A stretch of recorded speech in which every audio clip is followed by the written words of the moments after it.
topics, whether conscious or cosmic. It's never nonsense, mega levels or microscopic. It's a Killah Priest project, AD control the rocket. Before we land the plane, many things we engage and explain. The unexplained, without mask. Welcome to the Killah Priest podcast.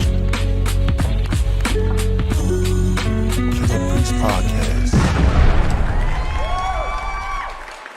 Yo, what's good? Welcome back to the show.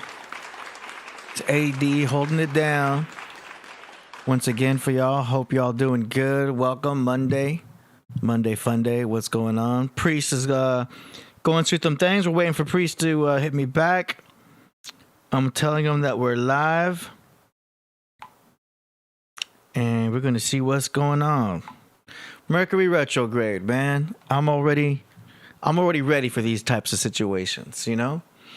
I'm ready for all kinds of breakdowns, whether it be traffic, miscommunications, misunderstandings. I'm already ready for it because I know what's up with Mercury right now. Do you know what I mean? I'm using those planets. I'm using this knowledge in everyday life, as we should. Do you know what I'm saying? Once we learn these things, we got to learn how to apply them to our life. And knowledge is truly power because you're able to be chill. You're able to relax. You're able to not react. Do you know what I'm saying? It's not about what you do. It's about how you react to other things. You know what I'm saying? So I'm chilling. So yeah, I just put the started the show. We're going to see what's up with Priest. I got the keys hooked up. Oh, shit. Got the keys hooked up. We'll see what we're going to do. We're going to go with the flow. I got a new camera. You guys are watching me through a new upgraded camera. It's pretty sharp. It's a lot better than the other one. I used to have one main good one, which was the main camera. And then my camera, I kind of just put like a whatever flimsy cam. Do you know what I'm saying? So decided to upgrade that. So we in 1080 all the way around. Color looks better. Do you know what I mean? I dropped the lights down a little bit on me because it was too bright before. You know, I'm already getting a lot of light from the screen. So, anyway, what's good? Let's look at the chat. Let's see where it's at. What's going on? We're going to have a good time regardless. Danny Salinas in the building. I see you. Let's see. The Zoom is ready. So, as soon as Priest joins, he will join. Thank you very much. Abdul Perez in the house. Ohm in the house. Brooklyn, baby. Christian. Ben, Frank. Jason Sanchez. Dark Room. Yeah, man. Well, I like to keep it dramatic as far as the look. You know what I mean? It's all about studio lighting, too. I got to get some studio lights. Studio lights is like where it's pitch black, but it's just a small little bit of minimal light in a focused area. And then the rest is dark. You know what I mean? Small little bit of light, and then just have highlights. That's the ultimate studio. You know what I mean? You don't want everything too bright. You don't want looking like Kmart in your own house, you know? Too much artificial light can be bad. You know how it goes. Art King, yeah, thank you, man. I'm still a technical student. I'm not a genius yet. But maybe 5 years from now, we'll see where we're all at. Do you know what I mean? I'm learning things every single day. So, yeah, man. Jody Southworth in the building. What's going on? Peace to 4K. Hey, yo, beautiful beings. What's good? We'll see what's going to go on. Happy Martin Luther King Day. Yeah, let's see what we're going to do. We're going to go with the flow and see what happens. I got the Zoom rocking. Got the keys ready. Last time we did this and it was just us, I made a beat. That was fun. Y'all can check that out. If you're not following me on my channel, make sure you do so. YouTube, Sound Daddy. I sometimes put clips from this show on my channel. So that's cool. I put up that one video we did where we made a beat, and that was fun. Thank you, Rich. You're a gentleman and a scholar. Yeah. Abdul Perez in the house. I don't forget, no matter how much I drank. Yo, I remember those nights. I had some crazy nights when I used to drink, man. And what sucks is that you don't remember. It's like, what's the point of having all this fun if you can't remember it? You know what I mean? And then the next day, people would be like, yo, you were having a good time last night, man. Last night, Ooh, you were having a good time. Like, what happened? What happened? I don't remember. So, yeah, man, no Jaeger, none of that vodka. I don't mess with none of it. Maybe a couple shots of tequila on a special day. You know what I mean? But like, if it's not a celebration, it's no need for me to be drinking at all, man. I'm over the alcohol. Done with it. Do you know what I mean? Shit, I still have to make my coffee. But, yeah, man. Because it didn't make sense for me to be eating all this organic, grass-fed, high-quality foods, you know what I mean? Best of the best sourdough, and then drink poison at the end of the night. It didn't make sense. This might be a spam call. What up, AD? It's Priest. What's good? What's up? My stupid phone broke, like really broke. I had to get another phone, emergency phone, real quick, so I just went and got this one. It's all good. We're live right now. I got you live on the air. Oh, everybody heard me? Yeah. This stupid phone broke. I'll be at the spot and I'll be online. I'll be on live. Shout out to everybody in the Podcraft. Yeah. I'll get to a computer in the place in a few. But this is just crazy, man. I know. Are we in retrograde? Yeah, we're still in retrograde. It actually ends on Thursday, but then we're gonna be in the shadow period until February. So we're in it. We're in it. This totally. As much as crazy things is happening, great things are happening at the same time. Absolutely. This is a test of stability and then channeling the principles. You know. Mm-hmm. That's all. So you know it's gonna be a brighter day. It's nighttime now, but it's morning's coming. That's right. Shout out to everybody on the Podcraft. I'll be there in a second. Yeah. All right, you just build with them. Y'all build. Get together and do something. I mean, I'll be on here in a few. All okay. Right, y'all. No doubt. I'm gonna hold it down. What? All right, peace. All right, that's what's up. Just like I said, it's a Mercury retrograde. You know what I mean? But we'll hold it down. What can we do? We could talk about nutrition, or what I've learned about it. Astrology, if y'all got any astrological questions, or I could just jam on the keys. You know what I'm saying? I got the new setup. What you want to do? We're going to go with the flow. KP still on flood watch? I don't think so. It was raining bad for a minute over here, and then it was good. You know?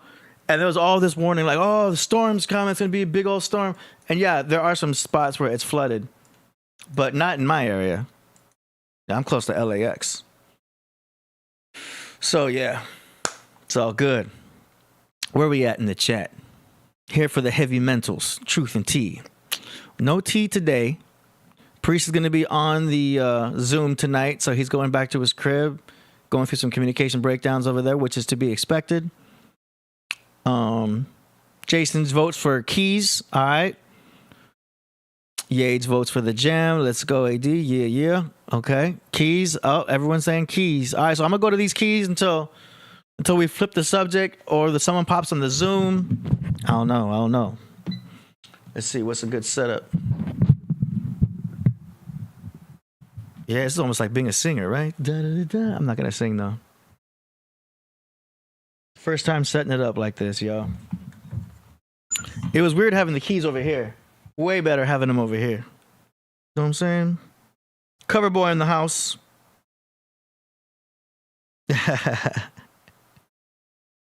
That's crazy. Cover boy's crazy. Yo, there's a game today apparently too. I'm not a big sports dude, man. I mean, the only sport I used to watch was when Floyd Mayweather would be boxing. That was the only sports I was watching was when Floyd. And then when Floyd would quit, he retired. That was basically it. I wasn't really watching much boxing anymore. Keith Murray never got his publishing, allegedly. Oh, what? Keith Murray. Gotta look into that. Yeah.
this coming in okay? Am I too loud? I should be all right. Somebody said play ice cream.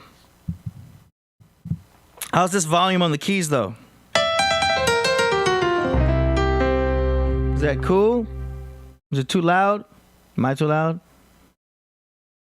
Yeah, you like that? The old Mario? He said the old Mario.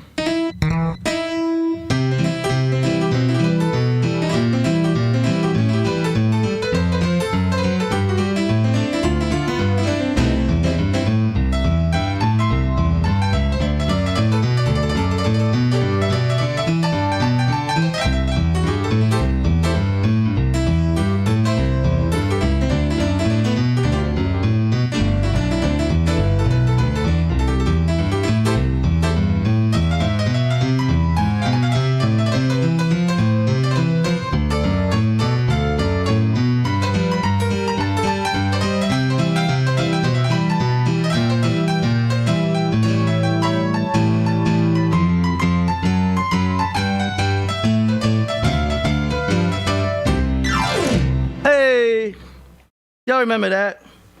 What Mario was that? Bar music. I used to work at it was like a restaurant, but there was a bar area I used to work at. That was my first job. I was 17. But you don't remember what Mario that was? Super Mario World? It was Super Mario 2. For all y'all that remember. Super Mario 2. That's what that was. But yeah, that's the old school shit when I started off young, man. Then I got older and I really got into the improv, the jazz, the blues, really. Yeah, Cover Boy, you got it. Cover Boy just texted me directly. He's just like, Mario 2. You already know. Y'all already know. But, you know, that's having some fun. I don't know. How do I like this setup, though? It's chill, right? I don't know. I'll have to cut this up. I did have a piano teacher at first. Yo, stay back. I did have a piano teacher when I was young, teaching me the basics. But I wasn't a sight reader. She would put music in front of me, and I wasn't into that. I play by ear. Do you know what I mean? I've mentioned it before. Shout out to Danny Salinas. I see you. But yeah, man. Jazz. The cool thing is that we can make our own samples in here if we want to do the jazz stuff. Just to keep that hip hop element, you know. There's something about sampling that you want. So my buddy would help me do this too. Drame1, that was his producer name. But he just asked me to play a bunch of keys. So I sent him a recording of me just tearing up the keys. And he's really into sampling. So I would do like a bunch of random stuff, a lot of orchestral stuff, and he would take that and then sample it. That way it wasn't like no problems with having to clear anything because he had somebody just turn up the keys, and then he would chop it up, put it into his thing, and make beats with that. We did a few beats that way. It was kind of cool.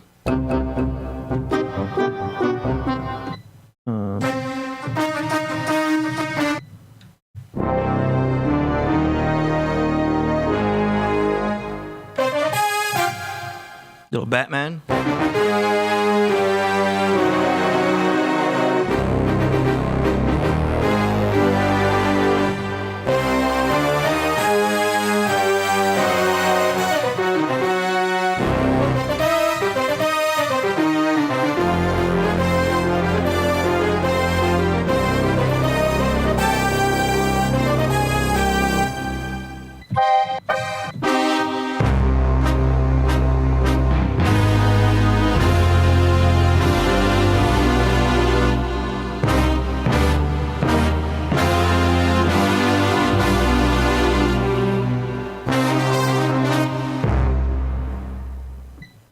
Yeah.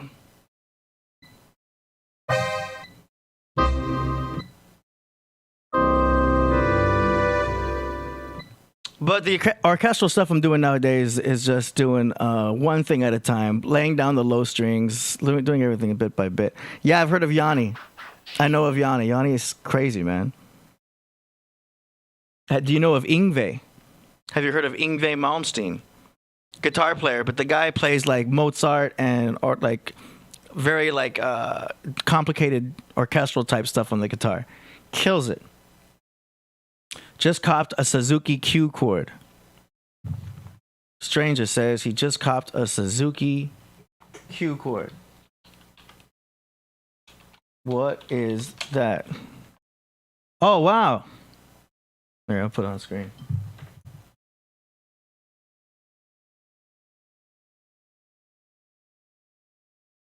So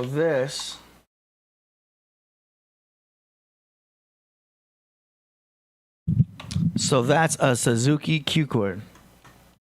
That's pretty dope. It's like an accordion, huh? I don't know how to play all these little things right there. Shout out to Brooklyn Baby with the Hungry Hungry Hippos. Y'all remember Hungry Hungry Hippos? That's cool though, man. I gotta check that out. I used to want to play the keytar, you know, but it didn't really fit with the first band I was in. The first band I was in was a metal band. So having a keytar wouldn't have worked out. And then the second band I was in was like a Beastie Boy type group. So that wasn't a good idea to do that.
It's interesting about, there's a funeral march and then there's also the wedding march. So, what's 80 getting it right now? You heard it? Like, Here Comes the Bride? But it's also similar to... It's almost the same song. Here Comes the Bride is the funeral march.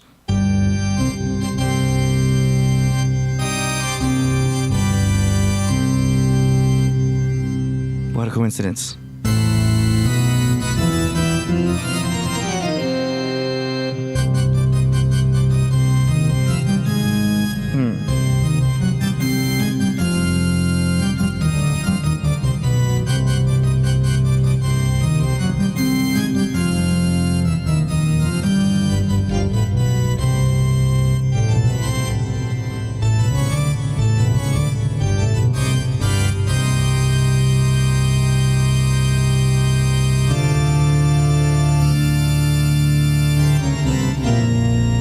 Sloppy with it.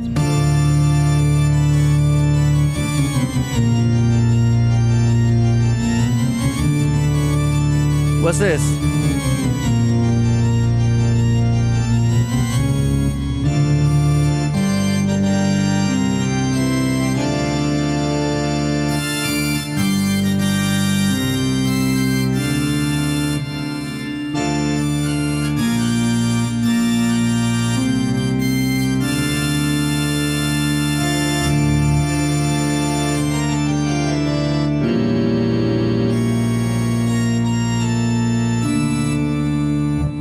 Y'all know that?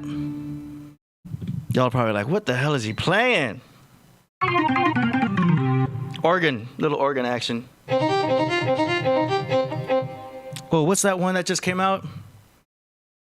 Let's go to piano for that.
What's that? You guys know what I'm playing? Yeah, Stranger, you got it.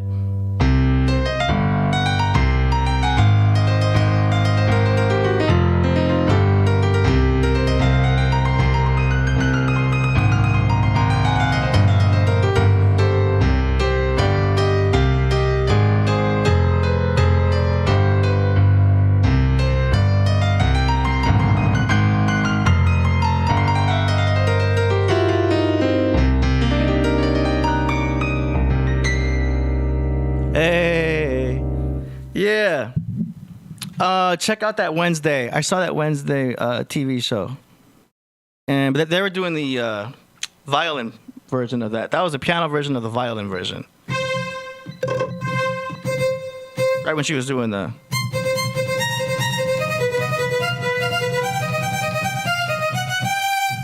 But they're doing that on a cello. It's the wrong one. That's the cello.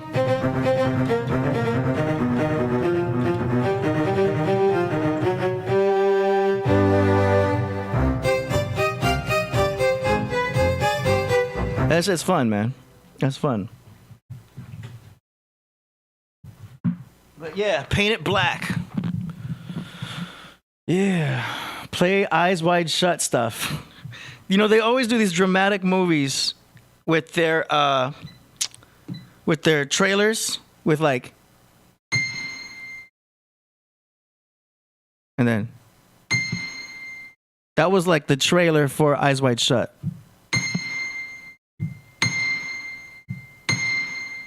Some simplicity stuff, man.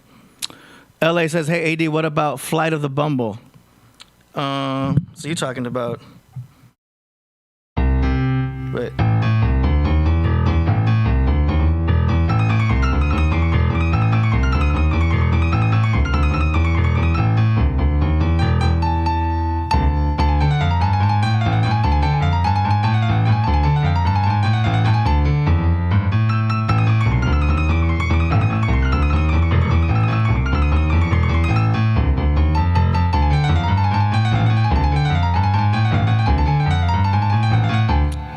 Because of the plastic keys, it's a little flimsy. On a real piano, that song's actually easier because the keys are weighted. And then slowly it's...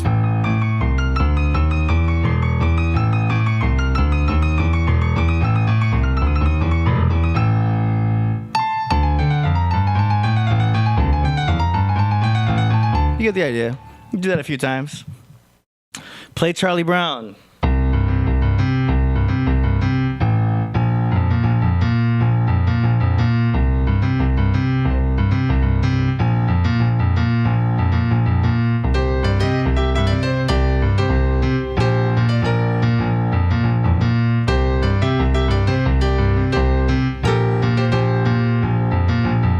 That's all I know.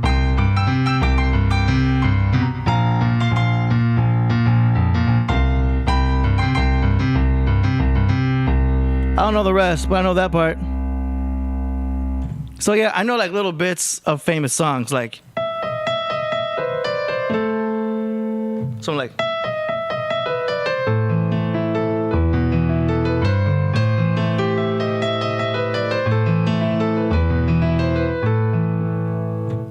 that's all I really looked into that song because it was so cliche to learn that. You know what I mean? People in the piano classes would be all into that. So I'm like, I don't want to learn that one. Everybody knows that one. I had to switch it up. Any licks from Zelda? No, but by ear, I'm trying to remember how it even goes. I need to play the first part of it. I remember Zelda. I remember having to call Nintendo because I was stuck because I couldn't find the door on Zelda. And they're like, it's right there. Like it's on the rock. And I'm like, I don't see it. And it turned out my problem was that my cheap ass TV didn't have the right contrast. So I couldn't see the doors on the rocks because the contrast was off on the TV.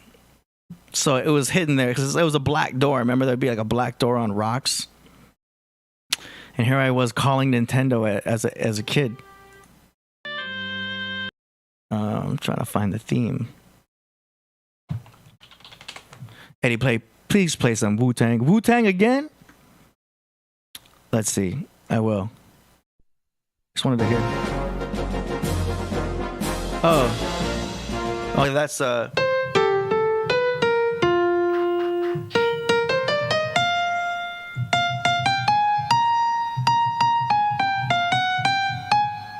me put it in C.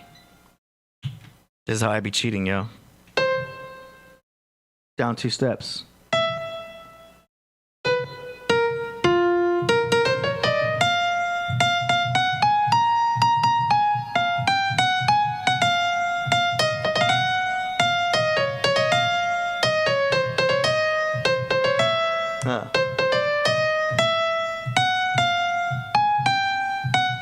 Yeah.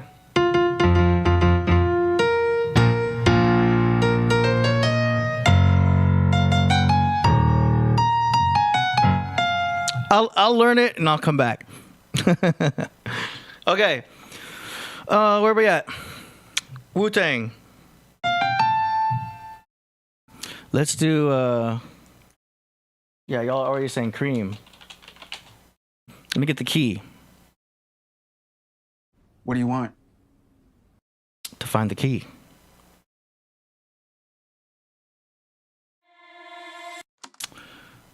Yeah, I should be doing this on my other account because this version doesn't have the my what's the name? Okay.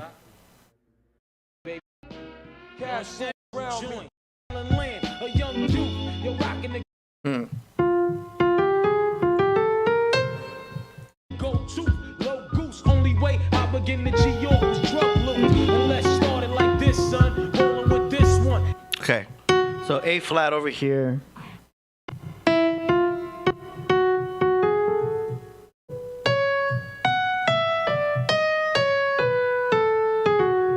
Okay, so boom.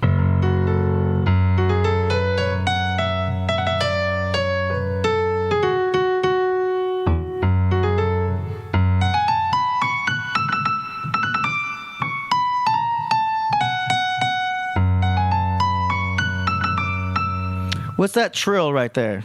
And that one, pulling out gats for fun. But it was just a dream for the team who was a fiend.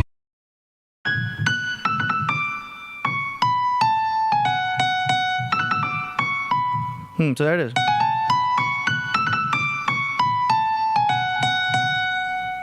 Boom. Fire. And the rest is just the beat for that, obviously. Might be off by a little bit.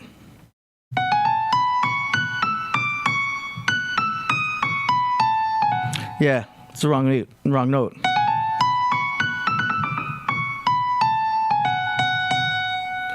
Yeah, it's all ear. I mean, I have it in my head. You know what I mean?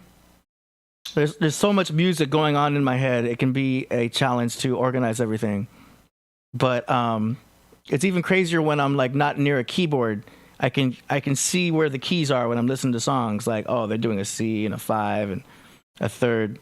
But I mean, if you know piano, you can pick up other instruments easier.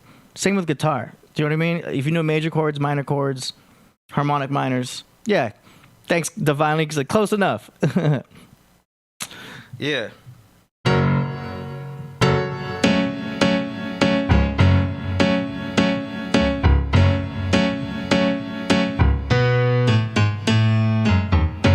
You know?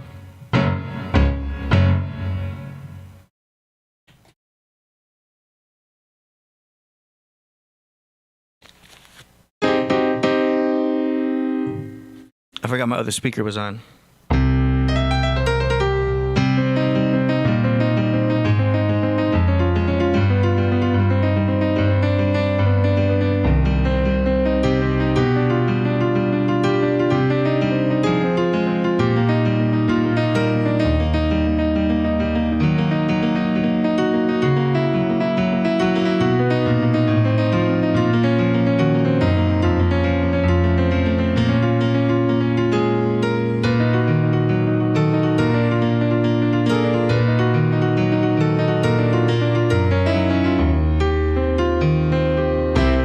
let's end it right there. Man, that song gets crazy. I was playing it 10 times faster than I'm supposed to, but I don't have patience. That song's supposed to be like, oh my God, so boring. You know what I'm saying? So I would be always like, and just go all the way through. And I remember my parents being like, that's too fast.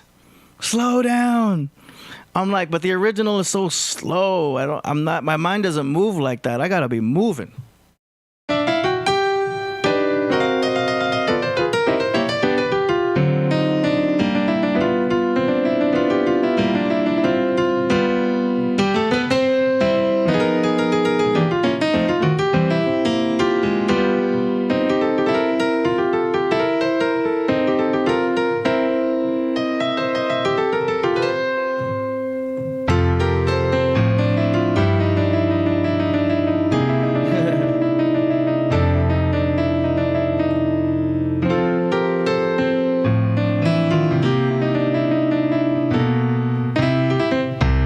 And that one right there too. I don't want to like keep going and then play something sloppy.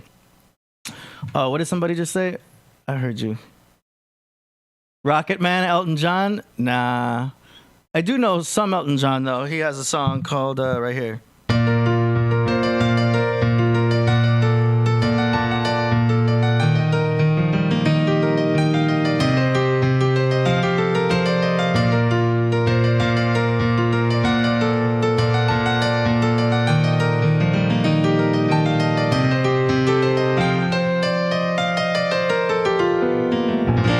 That song, it's called The One.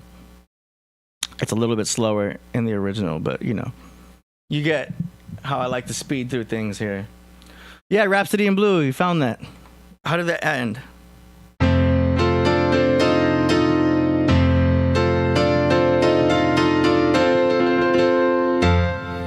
I did a recital when I was a kid.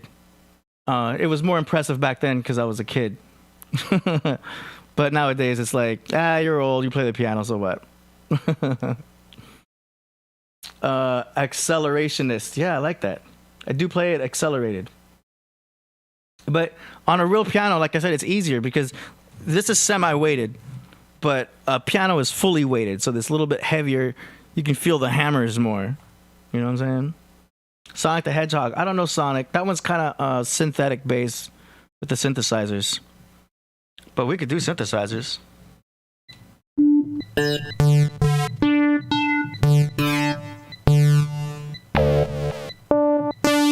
What's this one?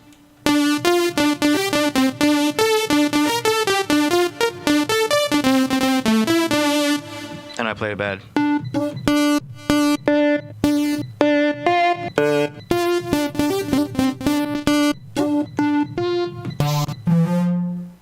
Oh, you know what? These are better right here. I'm in the wrong spot. Chord Triton, yo. There's one in here that's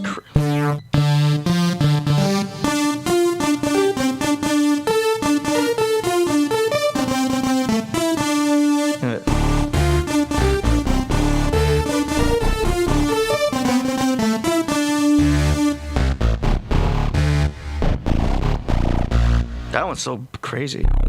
Damn. I forgot how big these are. Yeah, Axel Foley.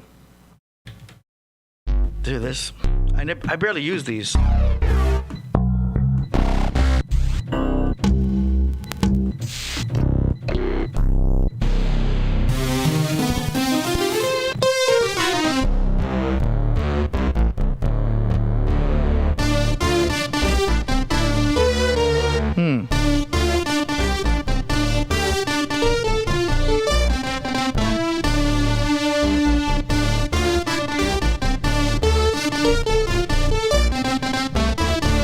Go. The rest was like, I'm not even gonna mess with that. Yeah, I gotta get back to these tracks. It was something like that.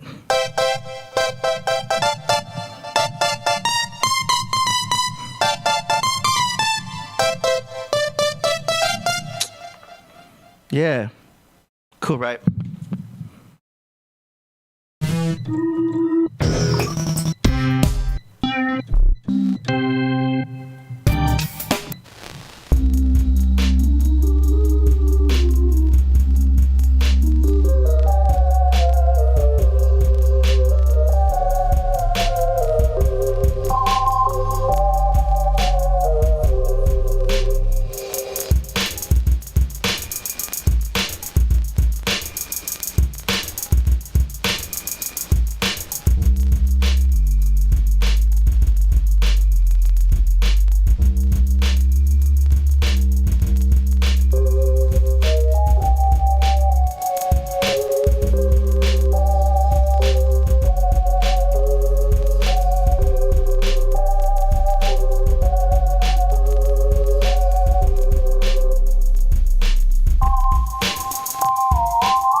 Knowledge Born, you're always welcome.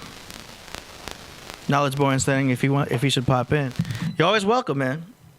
Always welcome here. I'm just playing around.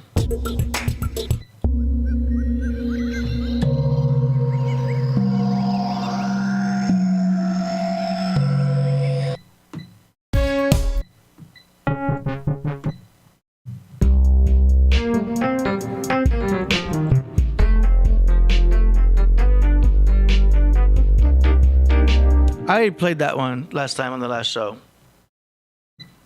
Best place is just to always go to the keys.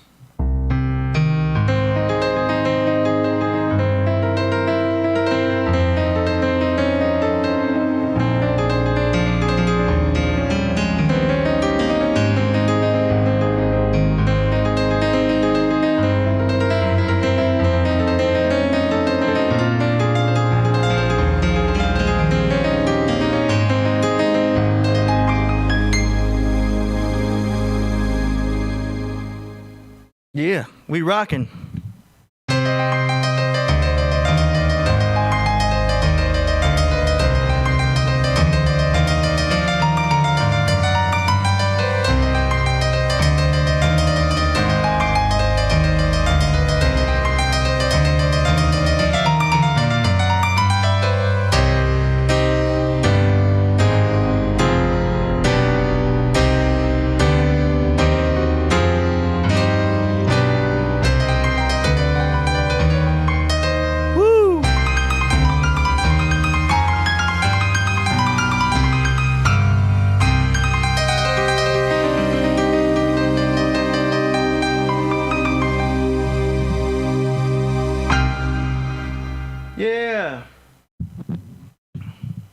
I know, right? I did a video.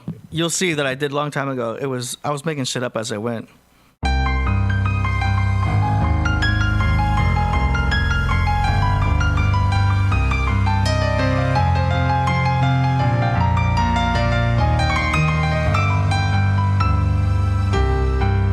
I took these chords from Ace of Base.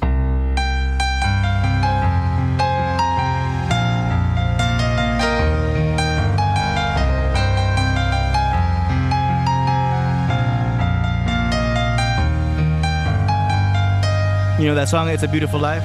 So I just took those chords because they were dope.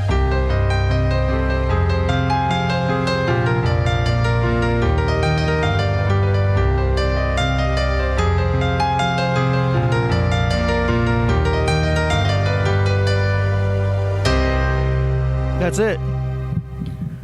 What up, Knowledge Born? You remember that song, right? Knowledge Born in the house.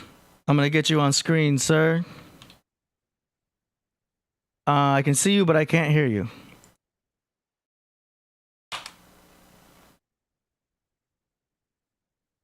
Mic check, mic check. Can you hear me? You can hear me, but we can't hear you. Check your mic settings. In the meantime, I'm going to get these video screens. Yo. There you are. Now, is that coming from your webcam or your microphone? Peace. Architect D. How you doing? I'm good, man. I'm good. I'm here. Is your mic input coming from your webcam or that microphone that's next to you?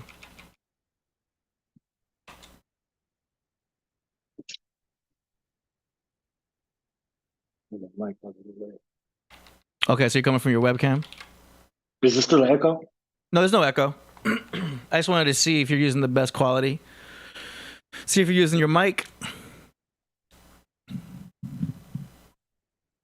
I've seen some podcasters and some people doing videos on Instagram, and I could tell that their mic that they're using is their webcam. It's that they're not using their microphone. I can hear it. You know what I'm saying? I remember leaving comments. I'm good now. You good? Mic check. Yeah. Yeah. What's going on?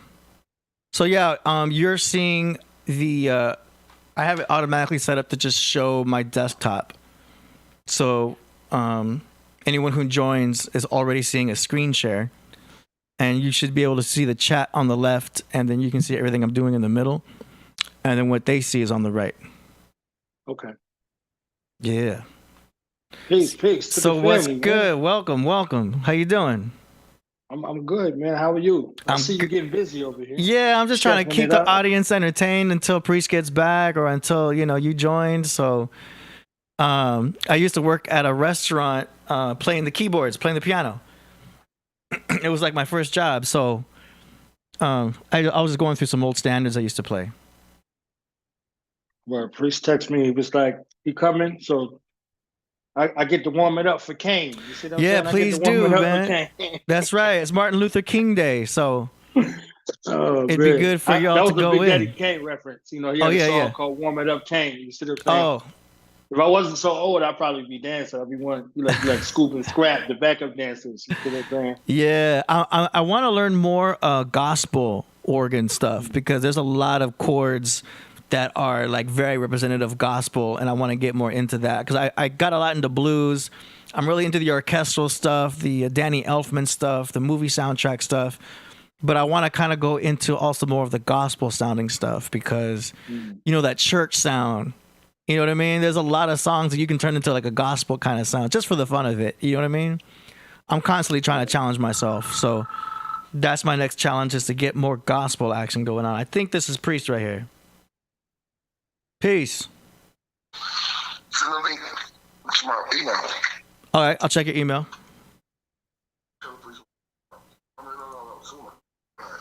Wait, so I sent you the Zoom link on your What's that? Yeah. I can't go on my phone. Got you. Send it to Suma.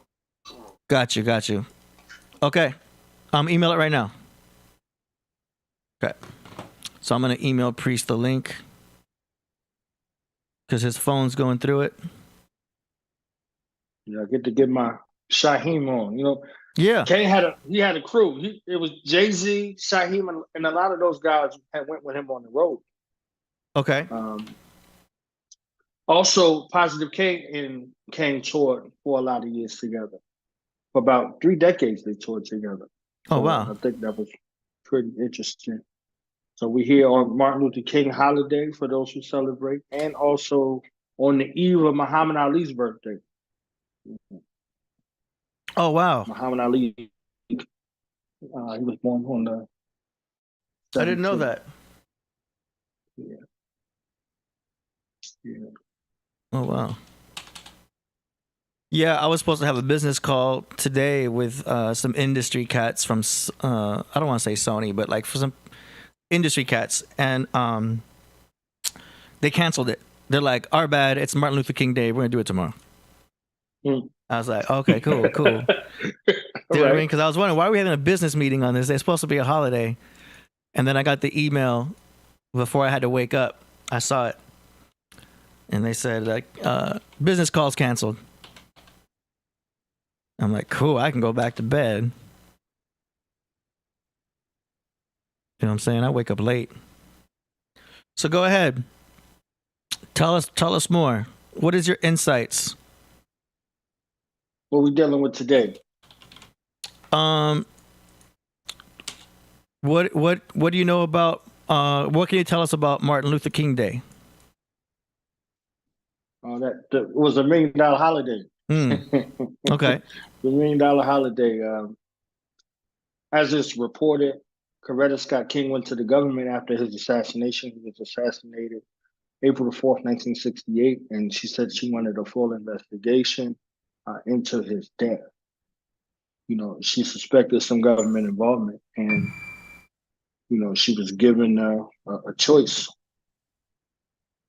and her choice ended with the holiday. So, solace for the family to keep his legacy intact, and kind of get away from the negative press, even though the negative press would surface later on. So as many people may know about some of the private life affairs type of situation, but I think he was like many, people in history, marginalized in regards to his efforts and contribution. Very much so, because he was a stark contrast to a polarizing figure, our brother by the name of Malcolm X. So many people, they had it in opposition. You see what I'm saying? Much like Stan Lee, as reported from many sources, was saying his inspiration for Magneto and Charles Xavier was Martin Luther King and Malcolm X. Oh wow. And the I didn't know civil that. rights struggle was akin to the mutants being Black people and humans, you see what I'm saying, being a dominant control at the particular time from the civil rights movement. So those figures in regards to, you got mutant rights, you got civil rights, all of these things, you see what I'm saying? So the struggle for civil rights and, those things became interesting and polarizing enough for them to be immortalized, not just in the traditional sense, but giving some mystical lore like surrounding, comic books and things like that. So, wow. It's interesting where these comic book creators get their inspiration from. right. Someone says Stan Lee wrote Black Panther. Right. Interesting. Yeah, and the Black Panther comic books, for those who are comic guys, it's a sharp contrast from what we saw on the screen as well, too. So for those who are astute in there. Yeah, we gotta get Rasul. Scrap, man.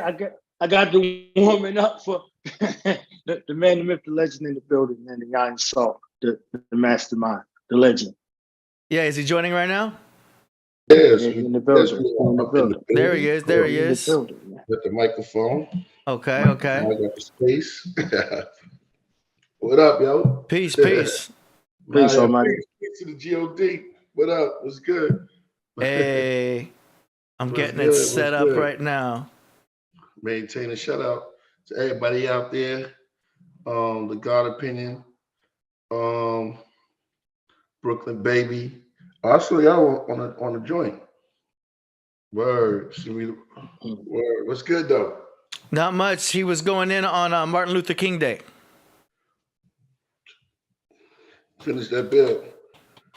Oh, it was good. I was just laying a little background. You see what I'm saying? I told him I get to be Scoob and Scrap for King. You see what I'm saying? Yeah, great. Finish the bill. I'll add it. Yeah, so that was I was kind of giving a background about Stan Lee's motivation and contribution of immortalizing the civil rights struggle and akin it to the mutant versus human rights struggle, in the comic book world. So taking something from the real life events, that we were undergoing and immortalizing it in that way. You see what I'm saying? And reports would have, I don't know how accurate they are, because, that the motivations behind Magneto and Charles Xavier was Malcolm X and Martin Luther King. Fact. Another Black Panthers. The Black Panther. Yeah, indeed. Yeah. Right. So just giving a little background in regards to that, because, as I was saying, AD, before you hopped on, I don't think, Dr. King got a fair shake because of how he was introduced to many of us was opposite of Malcolm X. You see what I'm saying? So it's out of, we had the this or that kind of situation. So it's like, is you Martin Luther King or are you Malcolm X? So, anybody who would engage in some sort of self-defense will automatically, be akin to, Malcolm X. So that kind of leaves, Martin Luther King to be desired, unless you had that kind of space. And when you look at Charles Xavier and his approach versus, Magneto and his approach, sharp contrast in regards to that. But they were saying, they were both mutants. You see what I'm saying? So one was in the preservation, and the other was in the preservation in another sense. So it's like two halves of the same whole. It's just what it looked like ideologically looked a little different. And we got a chance to see them kind of merge together as historical figures later in regards to their stance. Mm. So they were both being pulled in different directions, but the ultimate goal at the end was the preservation of life. You see what I'm saying? So that was something that was interesting, and they both wanted the best for the mutants. If you look at it like that. Mm. And then there's some comics that said they came together and combined, and they became another entity. So y'all remember that? If y'all remember that. So it seemed that those in control were really trying to stop any kind of unity going on. The unification. Right. I'm here. Yeah, Baba Abio Doon of the Last Poets, the founder of the Last Poets, he told me when I met him. He killed it. He said that. He said Shout out to Abio Doon. They don't divide and conquer; they conquer the divided. You see what I'm saying? Mm. So if there's no dissension, there's nothing that could come amongst the righteous and make it, be unrighteous. You see what I'm saying? So that's how we have to apply that in regards to our spaces, in regards to our, our conscience, being strictly, guarded against that kind of approach. So, yeah. Right. See, my phone is broke. Yeah, so that's the old one, right, Priest? Yeah, I had to get a whole new phone. Dang. My barely got your joint. It just crashed, so here's a new joint. Got a new one? Hey, do you have a good case for it too? You got a good case? You got to get the OtterBox. I don't know if you got the OtterBox, but you have a strong case for that? Yeah. Well, I'm on a move right now, so it's just grab that. When I get back, I get my everything else set up just right. Got you. What's going on, man? It's Martin Luther King Day. Shout out to RIP to the great Martin Luther King. Peace to the God. Now I was born. You know what I mean? Through the Knowledge Radio. Shout out to AD. Peace. Shout out to Vinny, Black Lodge. I see you in the building. To everybody that's in the craft. I see Brooklyn Baby. Yo, join my live. Brooklyn Baby always coming through. So shout out to that brother. What I be doing, I just been self-reflecting, getting into my zone, writing more and recording more. And that's what we've been doing. AD, I got my hard drive on me. Okay. So I'm gonna be hitting you with some stuff. I'm ready. It's some stuff I had to get that I was out here with. It's all good. I got my new plugin, so I'm ready to mix and master. Yeah, what you mix and master? What's the name of that joint you're using now? I'm using Isotope. Isotope. Yeah, game changer. I spoke to I'm gonna speak to True Master and Fourth this week. I spoke to Ninth Prince. Shout out to Ninth Prince. Doing some stuff for his album. I gotta redo a verse or something like that, make it a little bit louder. Okay. But just to add on. It cool. has been yeah. Nice. So where we at? Well, that's a Priest and Fourth, or is it Priest and Ninth? It's Priest and Fourth Disciple album. So yes, yeah, Celestial Grammar. But what I really wanted to do is get our albums. And shout out to Shroom. Shroom is here too. Oh, what? Well, as soon as I get back to LA, Shroom is out in LA. I should have told him to come. We'd have came by. He's out in LA, so I'm gonna bring him to the craft as soon as I get back. Chuck Morgan is coming in Wednesday. Oh, nice. Definite fact. Word, it's gonna be crazy, so it's gonna be good then. Nice. Last week was off the chain, man. Look, last week was off the chain. That's all I wanted to say about last week. Last week was off the chain. Yeah. They was good. The craft was rocking last week. Yeah.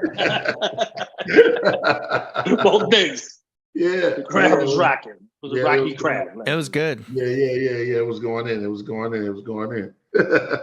Word. So so we plan on, bringing more of that type of good vibes and some intelligent vibes to the format platform. Right. The versatility is great. That's a beautiful thing. You see what I'm saying? It's a beautiful thing to be able to have, great minds come through and share their perspective. Y'all creating, space for them to do what they need to do. You know what I mean? So that was a good joint right there. Man, I can't wait to play some exclusives too. To keep it on some music. Yeah. Martin Luther King, I wanted to do something for. I always thought like Martin Luther King to me was like, his voice was always like Moses, because his quote actually is what he did, because he went to the mountaintop. Right. Moses went to the mountaintop, right?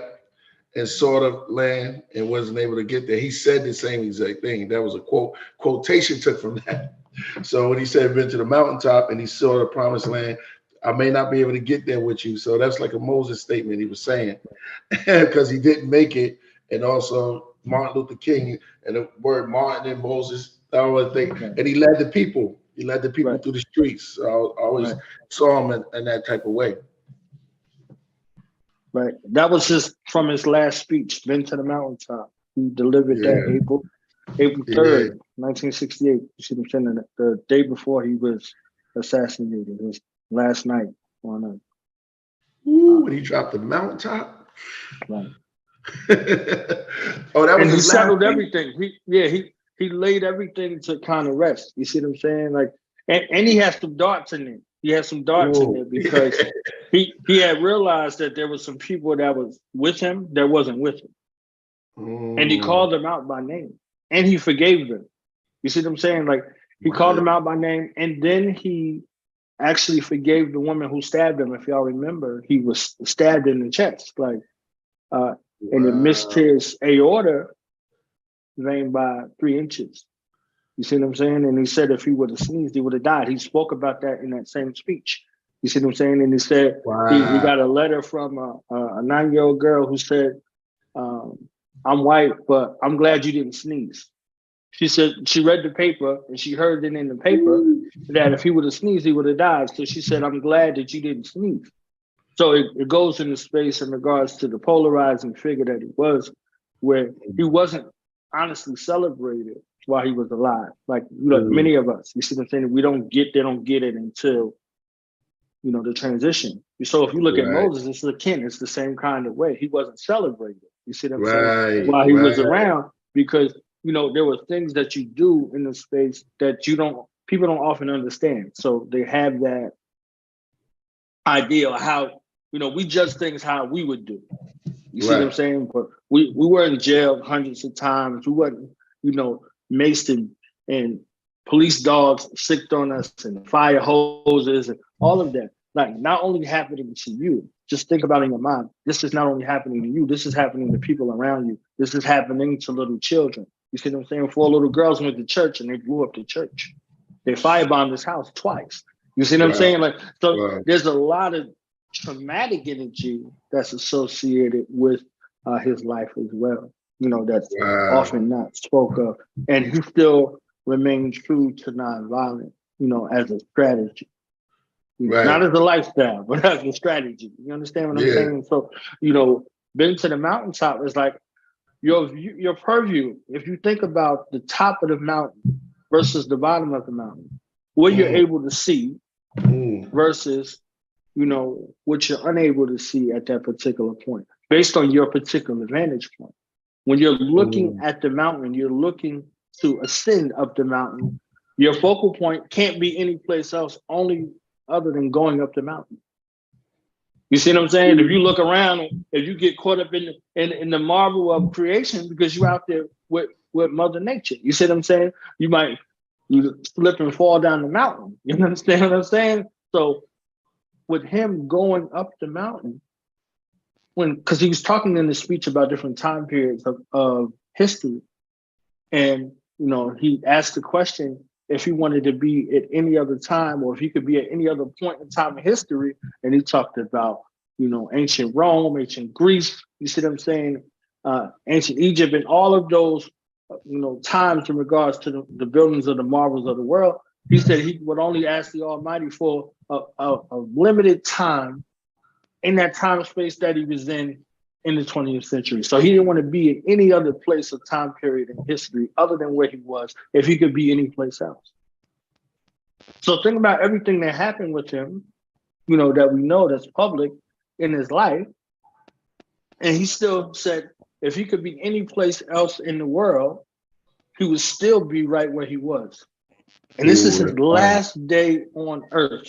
You understand? His last full day on earth. This is what he's saying. You see what I'm saying? So with that reference of been to the mountaintop, he said, I looked over and he's seen the promised land. So that reference to Moses talking about a promised land that was promised to his people that he wasn't allowed to enter into, him or his brother Aaron. You see what I'm saying? It still didn't stop them from doing the work that was necessary. Like it didn't stop them from doing the work that was necessary. So he said, tonight, I'm not fearing anything. I'm not fearing any man. Mine eyes have seen the glory of the coming of the Lord. You see what I'm saying? That don't sound like no man that was a chump with me. You see what I'm saying? That's a man who looked death in the face and, was victorious. In another statement, he said that another statement that he said was, if a man lived to be 36 like he was at that time, and then he didn't find something to die for, if he became 40, 50, 60, 70, 80, he was already dead at 36. So he was talking about, okay, the comfortable thing for me to do is to be able to live a long life. Like I could give this up, I can walk away, I can go and hide, and I can be safe. Right. But he said in that space that he might as well be dead. You understand what I'm saying? So if he got to be 80 and lived a long life and had nothing to do with what was going on and being a change agent or seeing progress, then he might as well not have lived. He might as well not have lived that extra time because his life expired then.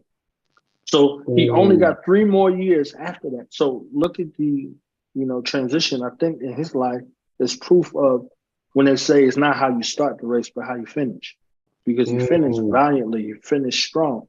All of his life mission was preparation for that moment. And he looked at it, face to face.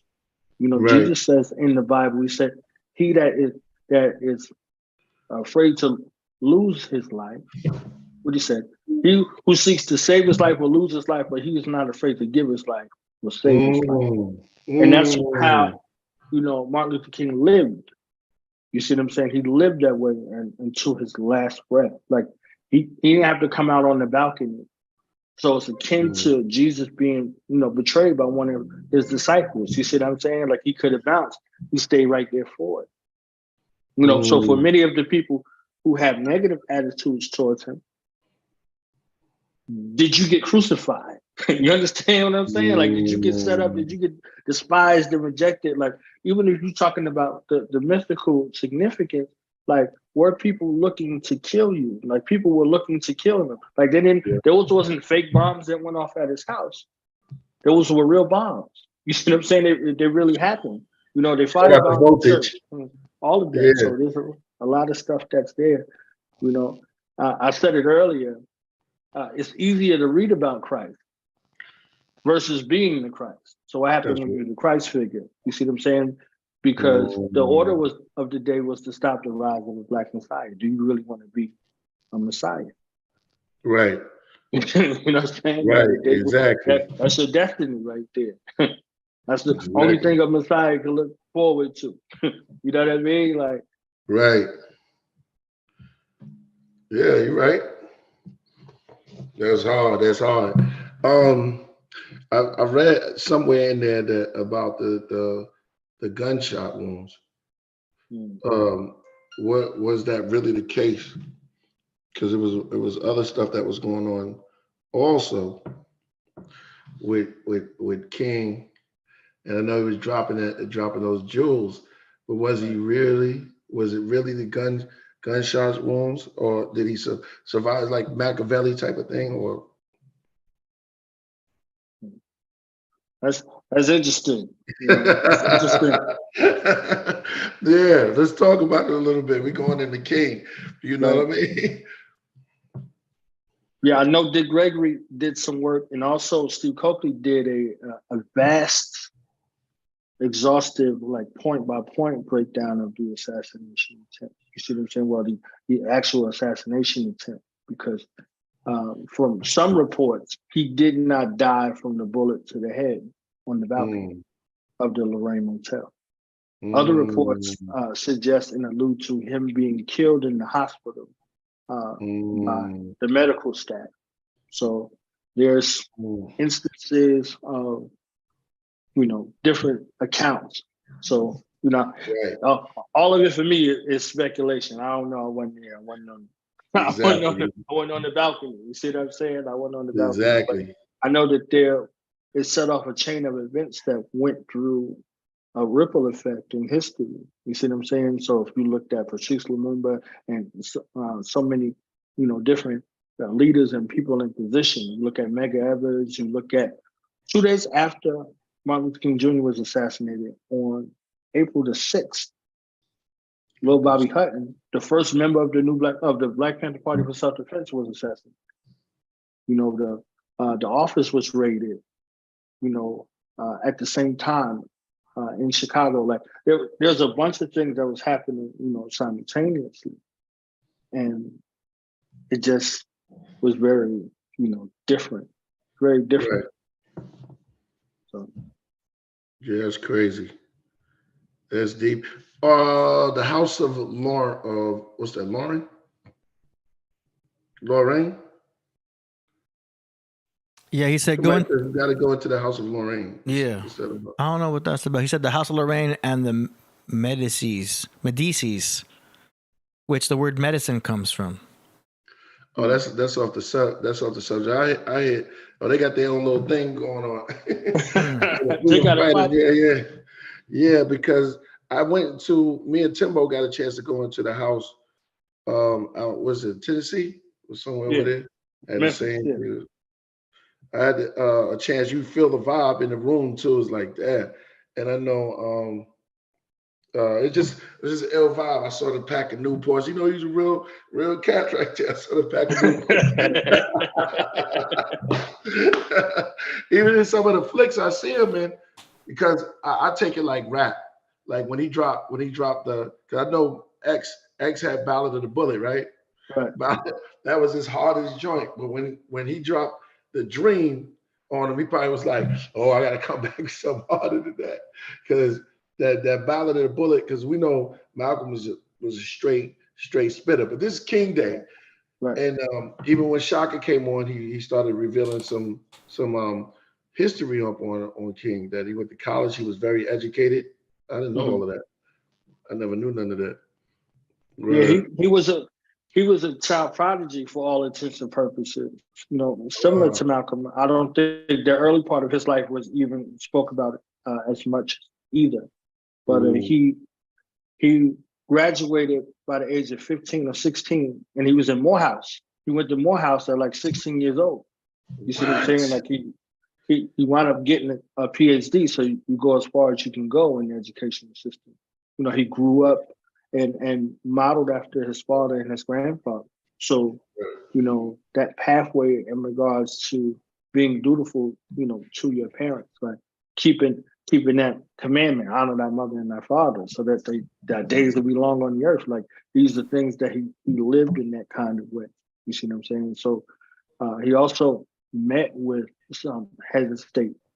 What Kwame Nkrumah had to say about Martin Luther King and many other of the leaders at the time was he took the fervor, like the initiative and the spark, like he got sparked from that and went back to the armed resistance struggle to free a region in West Africa at the time. So, what the people we come from here were doing was largely responsible for assisting in the freedom or independence gain of many countries now in West Africa. So,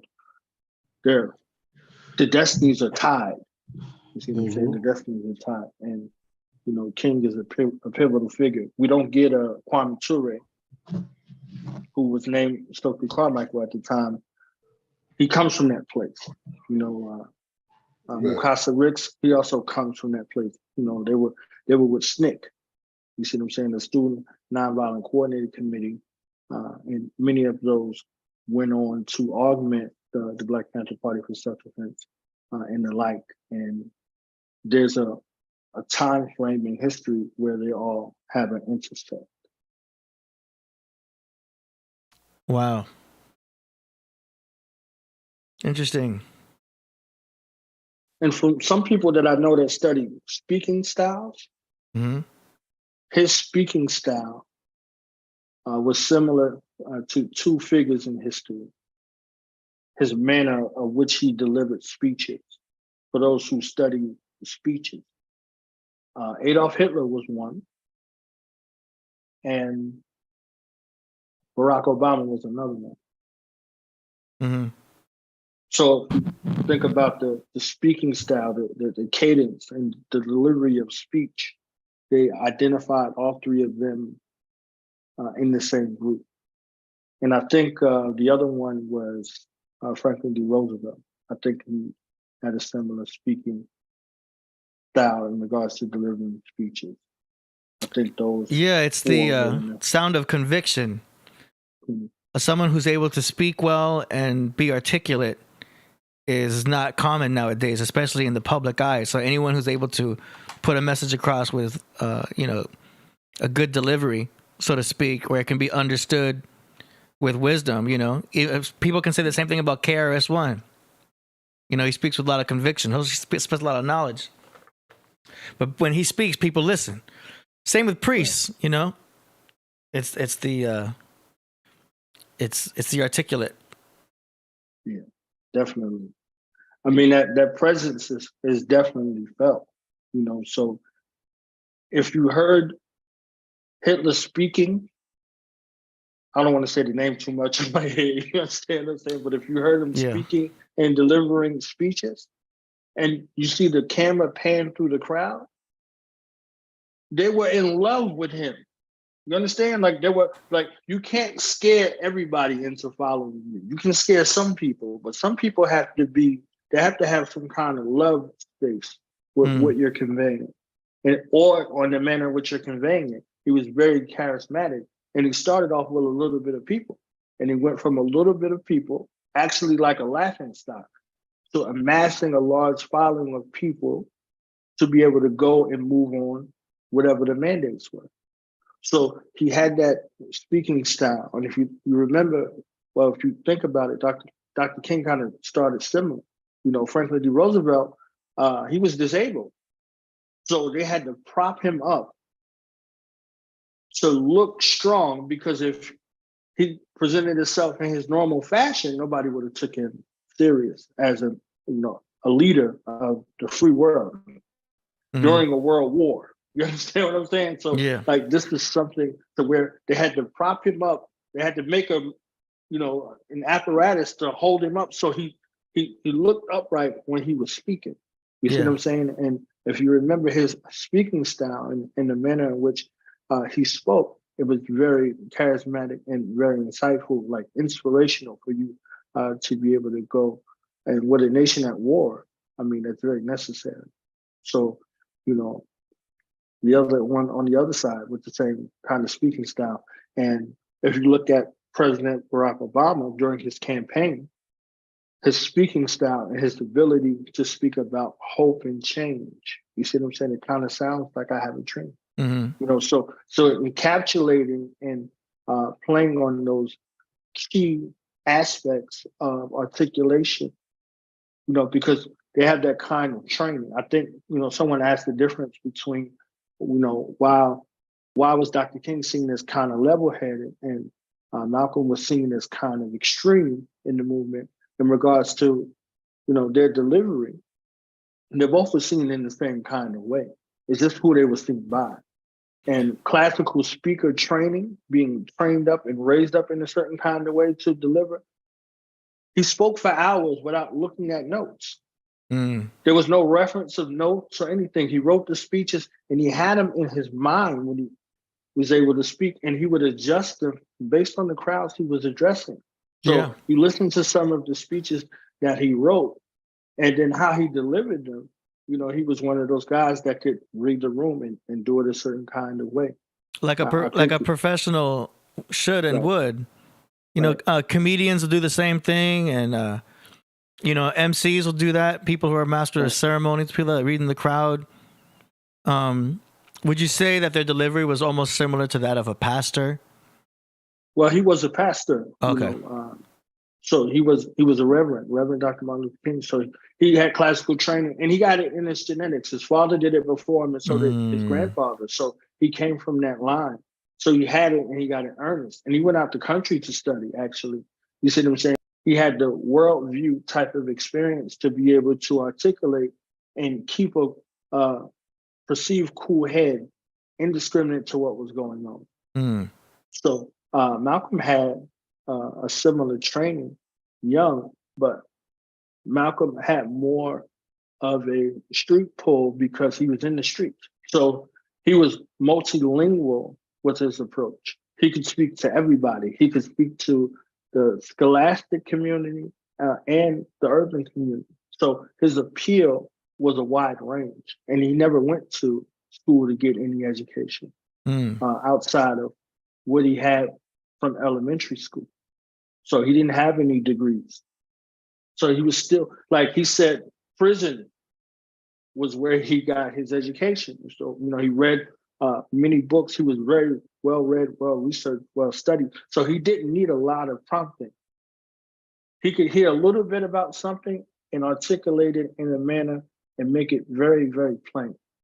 You know, so his ability to galvanize and move people is because he was able to speak to them in their language. You know, Martin Luther King had a polished rhythm, cadence, flow, and a phenomenal mind to be able to captivate you. And he had a mastery over the English language. So he knew how to, you know, to talk to you, you know, harshly without appearing to talk to you harshly. So, yeah, his, I would say that approach was very, very interesting. So a lot of his speeches and things like that was. Yeah, we all remember the I Have a Dream speech as one of the most memorable ones, right? Right. That was one that that was $1 million speech as well. He didn't write the speech. He was given the speech. Oh. So that's interesting. Yeah, I didn't know that. It's very interesting. They in that time they called it the cashing the check speech because that was one of the times where he was speaking about reparations. You know, so that was there. Like all we remember is I have a dream. So this is why they call it the I Have a Dream speech. You know, it was mainly centered and focused around the cashing of the check. You know, America making good on its promise to its people that had been owned. You see what I'm saying? So that's a beautiful kind of significance. And again, so this promise, and even the reference to earlier, the promised land. You see what I'm saying? It wasn't a place outside of America, but having America making good on the promise of land, of natural resources, of payment for damages. You see what I'm saying? So those instances are where you could grow up. Yeah. I'm back, brothers. Hold up. I was right here. Just had to give me some food. God degree. Get that God, right? Get that God degree. Word. Yeah. It's right here. I want to eat in your face. I'm right here. Grab. Brother. Yeah, so that was an important instance in regards to that. And, you know, similar to Dr. King, Barack Obama got the Nobel Peace Prize as well.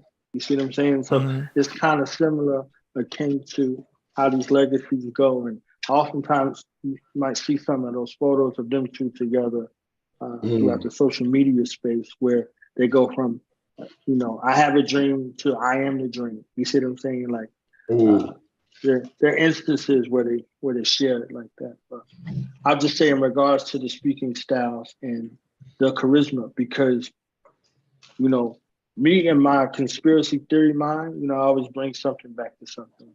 I think that the archetype of Barack Obama was kind of created in wrestling. I think The Rock is why he changed this name from Barry to Barack.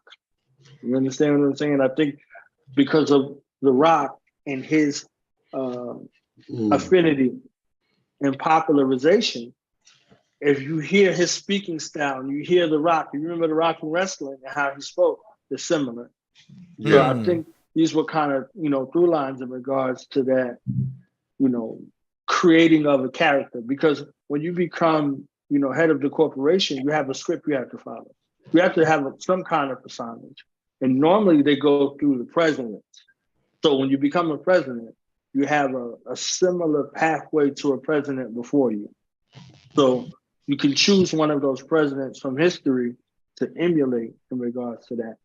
But I think that closeness between how influential the entertainment industry was, wrestling being one of those main polarizing spaces, with the kind of study to create a character. If you were going to be a character, you would be a charismatic character like The Rock. You see what I'm saying? So Barry becomes The Rock. This is me and my conspiracy theory mind, okay? He becomes The Rock, and The Rock was with the Nation of Domination, right?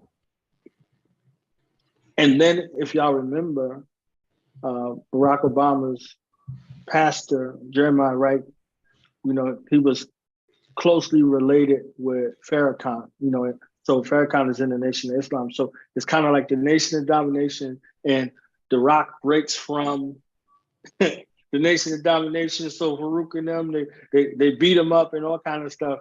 And he splits kind of. And during the electoral process, the electoral campaign process, Barack Obama has to denounce Jeremiah Wright, and he has to denounce, Minister Louis Farrakhan, publicly, saying he doesn't have a connection to them. So I think all of this entertainment industry field kind of puts a lot of this stuff together. And I think, if y'all remember, with him going back and forth with Hillary Clinton and him going back and forth with Donald Trump, it was kind of a wrestling undertone. Even with the fact with Donald Trump saying, you're not an American, let me see your birth certificate. You know what I mean? So he shows his birth certificate. And when he's showing his birth certificate on the camera, what's playing in the background? The wrestling theme music for Hulk Hogan.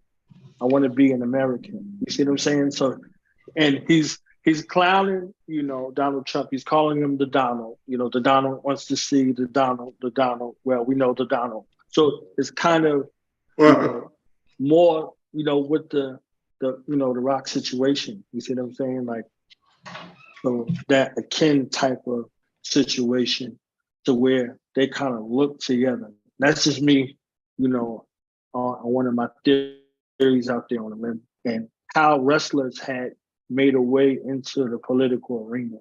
And I think that, with Trump's presidency, he kind of had that, I was kicking it with Vince McMahon kind of air on him, because he had the Celebrity Apprentice show. You see what I'm saying? He's telling people you're fired, and he sounds like Vince McMahon. You see what I'm saying? So he kind of put them two together, where I think that he kind of has that space, when he speaks and when he was saying, things and making those audacious, kind of claims to become the bad guy. Like he turned himself into a bad guy, because I think that was more entertaining than whatever his self was.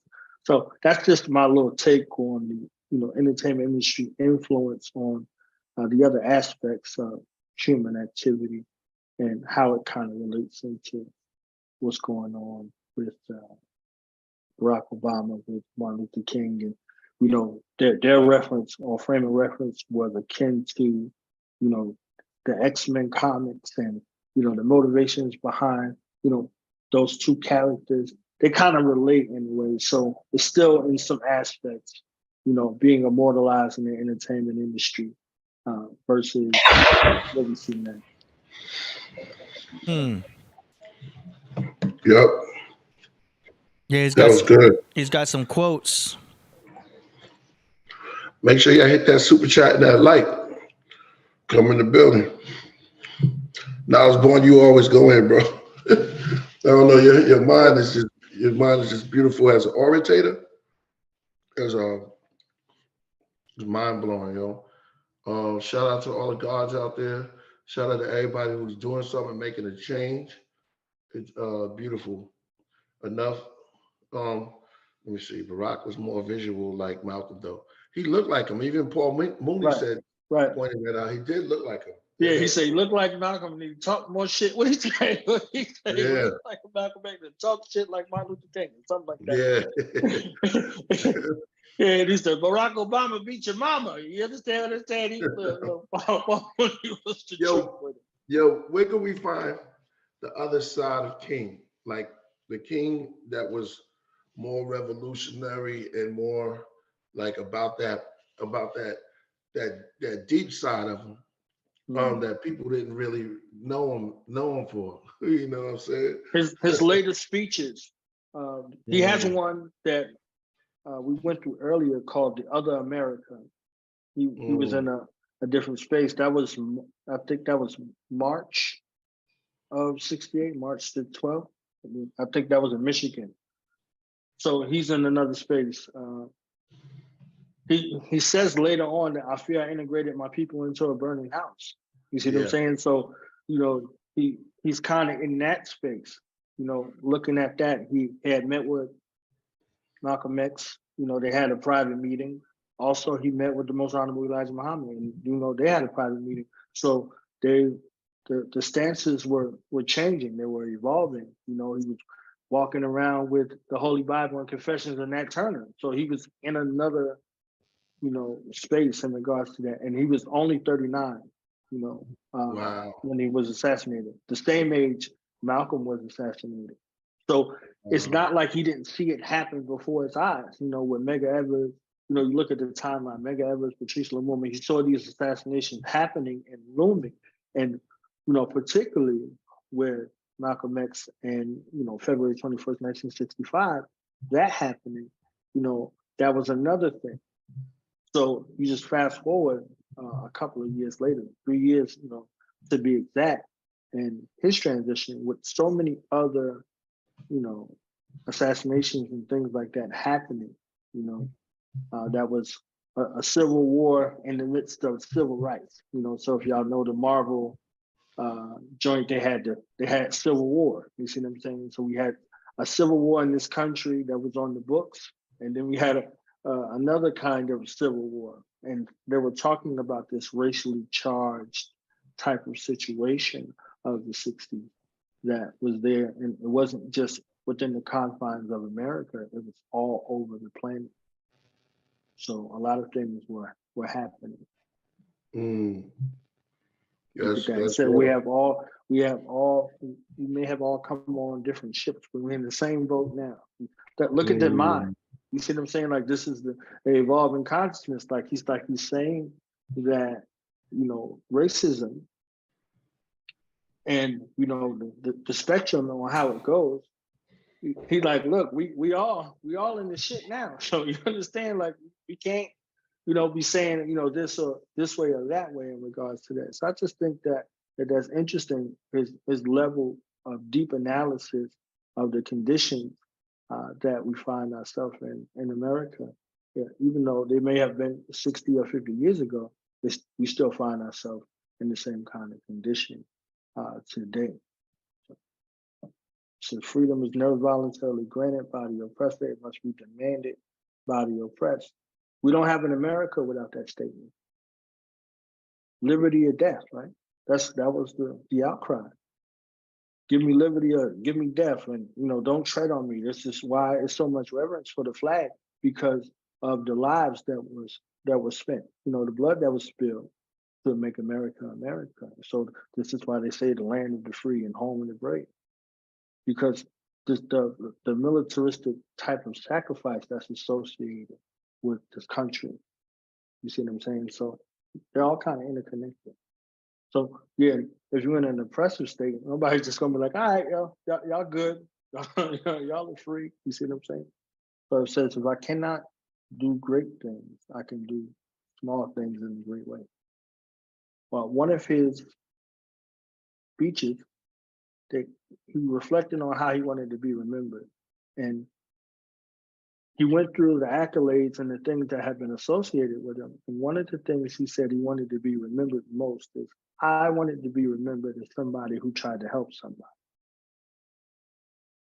So think about your legacy. You know, for those that are listening, think about your legacy and think about how you want to be remembered. And for everything that he was known for, all of the stuff that he was associated with, he just wanted to be remembered as somebody who wanted to help somebody. So you can help somebody right now. You can help somebody in your life. You can help yourself. You can help somebody in your life. And you can be remembered by that person or those people that you help as somebody that helps somebody. So life's most persistent and urgent question is, what are you doing for others? Man, look at the organization, how people, they come together. They come together for that right there. Now, you have some people who come together to capitalize off of others, but look at what are you doing for others? You know, search yourself for that. And he was one that asked that question.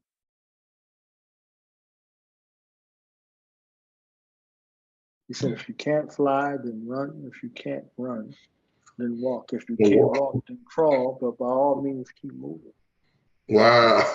Yo. When I knew he was talking like that.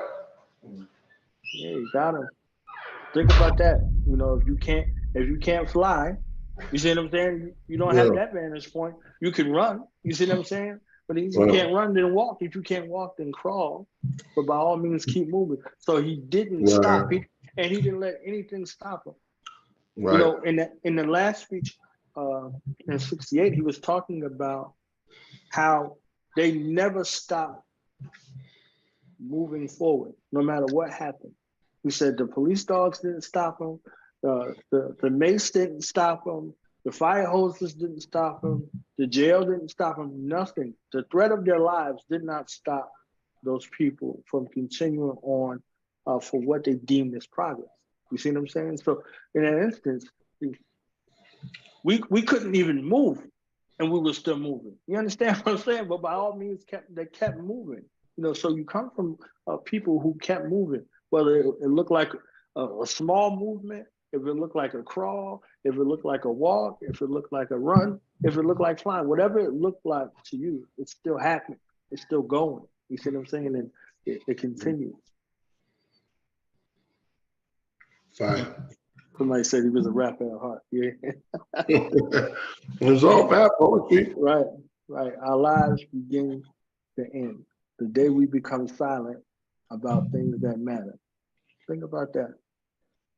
So that analogy about the 36-year-old, like, so if he would have stopped speaking, if he would have, you know, had the Miranda rights for his safety, you see what I'm saying? He had the right to remain silent. You know, he said, your day ends, like your life ends, basically. The day we become silent about things that matter. You know, we're vocal about a lot of things, but we're very silent, as you would see as a collective, on things that truly matter. And he wasn't one of those people. Right. In the end, we will remember not the words of our enemies, but the silence of our friends. Deep. Wow. And not to worry. We know that, right? We be around like they be like, yo, AD, yo, I heard somebody saying something about you. AD look at me like, so Knowledge, what you say? Yeah. And I'll be like, yo, I ain't say nothing. AD not gonna forget that. You understand what I'm saying? Right. AD not gonna forget that. He not gonna forget that I ain't say nothing. You see what I'm saying? Like, so look at that right there. So there's people that's around him. There's people that's around him that are vying for position at this particular time in different aspects. And their silence. Right. Their silence was consent with what they knew to come to him. You see what I'm saying? So 30 pieces of silver motivate most men. It says, darkness cannot drive out darkness, only light can do that. Hate cannot drive out hate, only love can do that. I think Bob Marley was saying something similar to that, right? What Marley saying something similar to that? You know? Yeah, that sounds like I don't know. I heard that darkness cannot drive out darkness. Hold on, Prior subscription. You know what I'm saying? You know you're good with that. Somebody probably got it. Yeah. So we have before us the glorious opportunity to inject a new dimension of love into the veins of our civilization.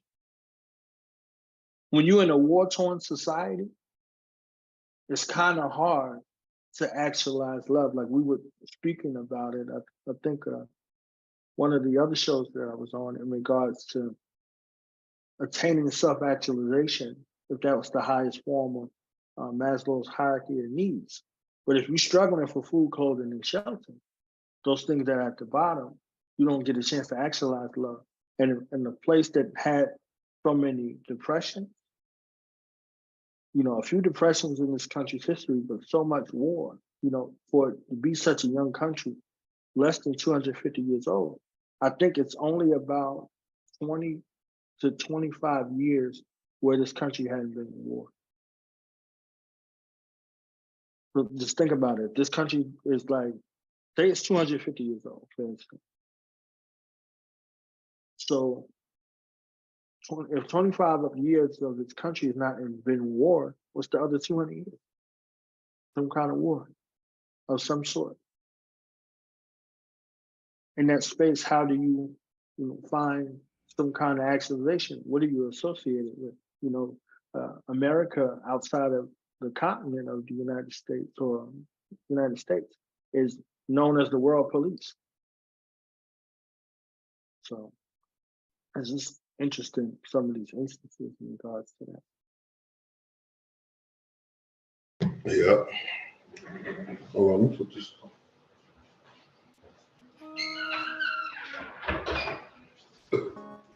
See, like I said, drop this. Doggy Detroit said, drop the StreamYard link. You got to be up a scholarly mind to get up in here, Who's that? Dog, who's that? Detroit Siggy? I don't know. Okay. All kind of people on the internet. I don't, you know what I'm saying? I can't keep up with everybody.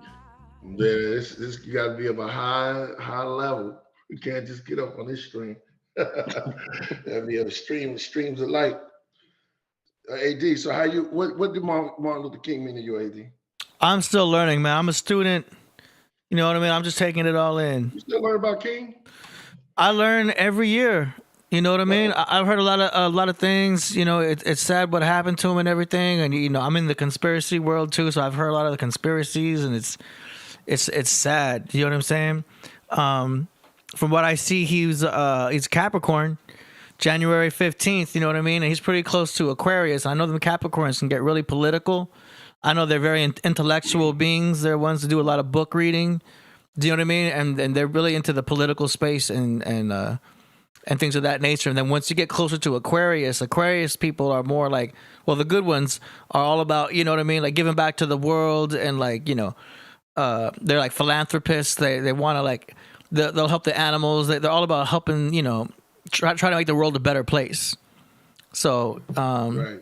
It's interesting looking at the astrology of someone who's a Capricorn close to Aquarius with that energy. And that's just the sun sign. I don't even know his whole chart. Yeah, this is the interesting week if you went from like the 12th to the 19th, because Dr. Khaled is on the 12th. Who? And Dr. Khaled Abdul Muhammad, he's on the 12th. Okay. And tomorrow, like I said, is Muhammad Ali. So when you start talking Right. about the charisma in each space, from these kind of minds, these were not, ordinary men in regards to the speaking space, in regards to, some of their stances. It's a lot of range in regards to that, so this is definitely a week like this. This Cap week is something serious. You see what I'm saying? Mm-hmm. So a lot of birthdays. I know Raekwon is on the 12th, right? Raekwon was on the 12th. Okay. Yep. Also, who else? Regina King. Regina King, I think she was on the 14th or the 15th. Yeah.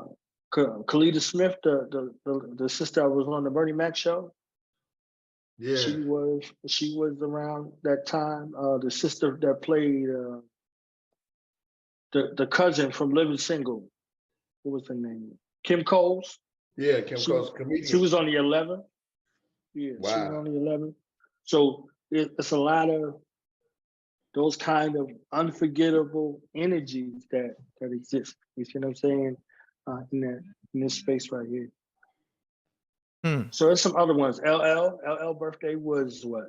The 14th? I think it was the 14th. So yeah. Or LL? Yeah. But that's live. I never knew LL's birthday was. You got DJ Quick's birthday on Wednesday. There we go. Shout out to Quick. Yeah. So unforgettable. Like these are unforgettable personages that are there. You know what I mean?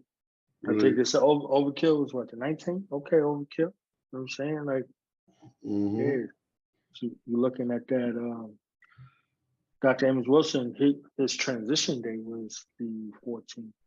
Like the transition on the 14th. Amir Khan Cabral was on the 20th. He transitioned too. So it's just like all in the space. You know, all in the space, a lot of this stuff. Did you say Slick Rick yet? No, I didn't say Slick Rick. When is his? His also on the 14th. Ah, yeah. Come on, look at these polarizing storytelling figures. You see what I'm saying? So I think if that's right, then I think him and LL was on the same day. Same day, that's yeah. Kind of crazy. That's kind of crazy right there. From a storytelling standpoint. You also got Zach De La Rocha, the singer from Rage Against the Machine, on January 12th. But another instance of a Capricorn who is political, right, and passionate.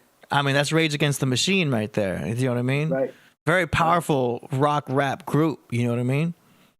Right. I was really into Rage Against the Machine in high school, man. Right. Just for the energy. That stance. They had a very hard kind of stance too. Yeah. That's crazy. They went on Saturday Night Live with an upside down flag and all that. They were censoring them. But wild group. And it's interesting because the guitar player Tom Morello is a graduate of Harvard. So all of his friends are doctors and lawyers, and he ended up being a guitar player for Rage Against the Machine and just making way more money. Right. You know what I mean? But yeah, it's interesting. And it shows the ability to be able to go and do what you need to do and then keep it true to the arts, because rock and roll was a symbol of protest in the same time frame. You see what I'm saying? So he comes from that era where it's the rage against the machine. Like they're speaking out against the order of the day. Like, nah, like we're rebelling. We're not conforming. You see what I'm saying? So, that kind of goes, with a lot of that's going on that happened in that particular time. So if you start talking about mysterious rock deaths, you understand what I'm saying? Like unexplainable rock deaths, and you see what I'm saying? Like how, like a lot of, people are passing away mysteriously, a lot of leaders and things like that. Rock and roll has a steep kind of undercurrent of culture with mysterious rock deaths associated to. Yeah, Jimi Hendrix. Yeah. The list goes on and on. Yeah, and they had something like the 25 club or the 20 when they all died at this certain time. Right. It was like an age group that they all died in. I think the 27 kind of completed the cipher. She died on that 21. 27 club. Yeah, the 27 club. Crazy. Brian Jones, Janis Joplin, Jim Morrison, there we go. Kurt Cobain. Kurt Cobain, right. Yep.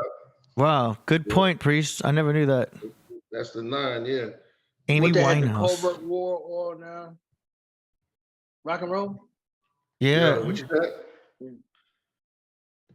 Yeah, I think they was talking about the Cobra War, rock and roll.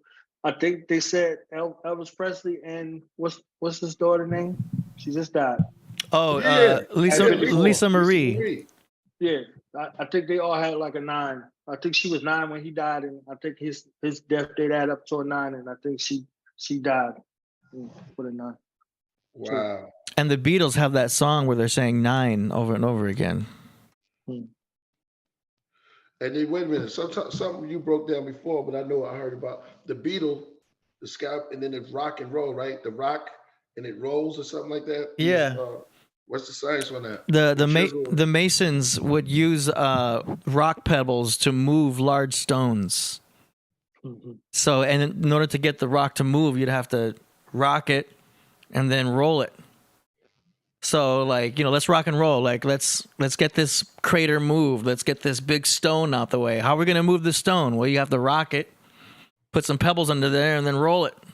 Rock and roll, and then that's kind of turned into like a, the music.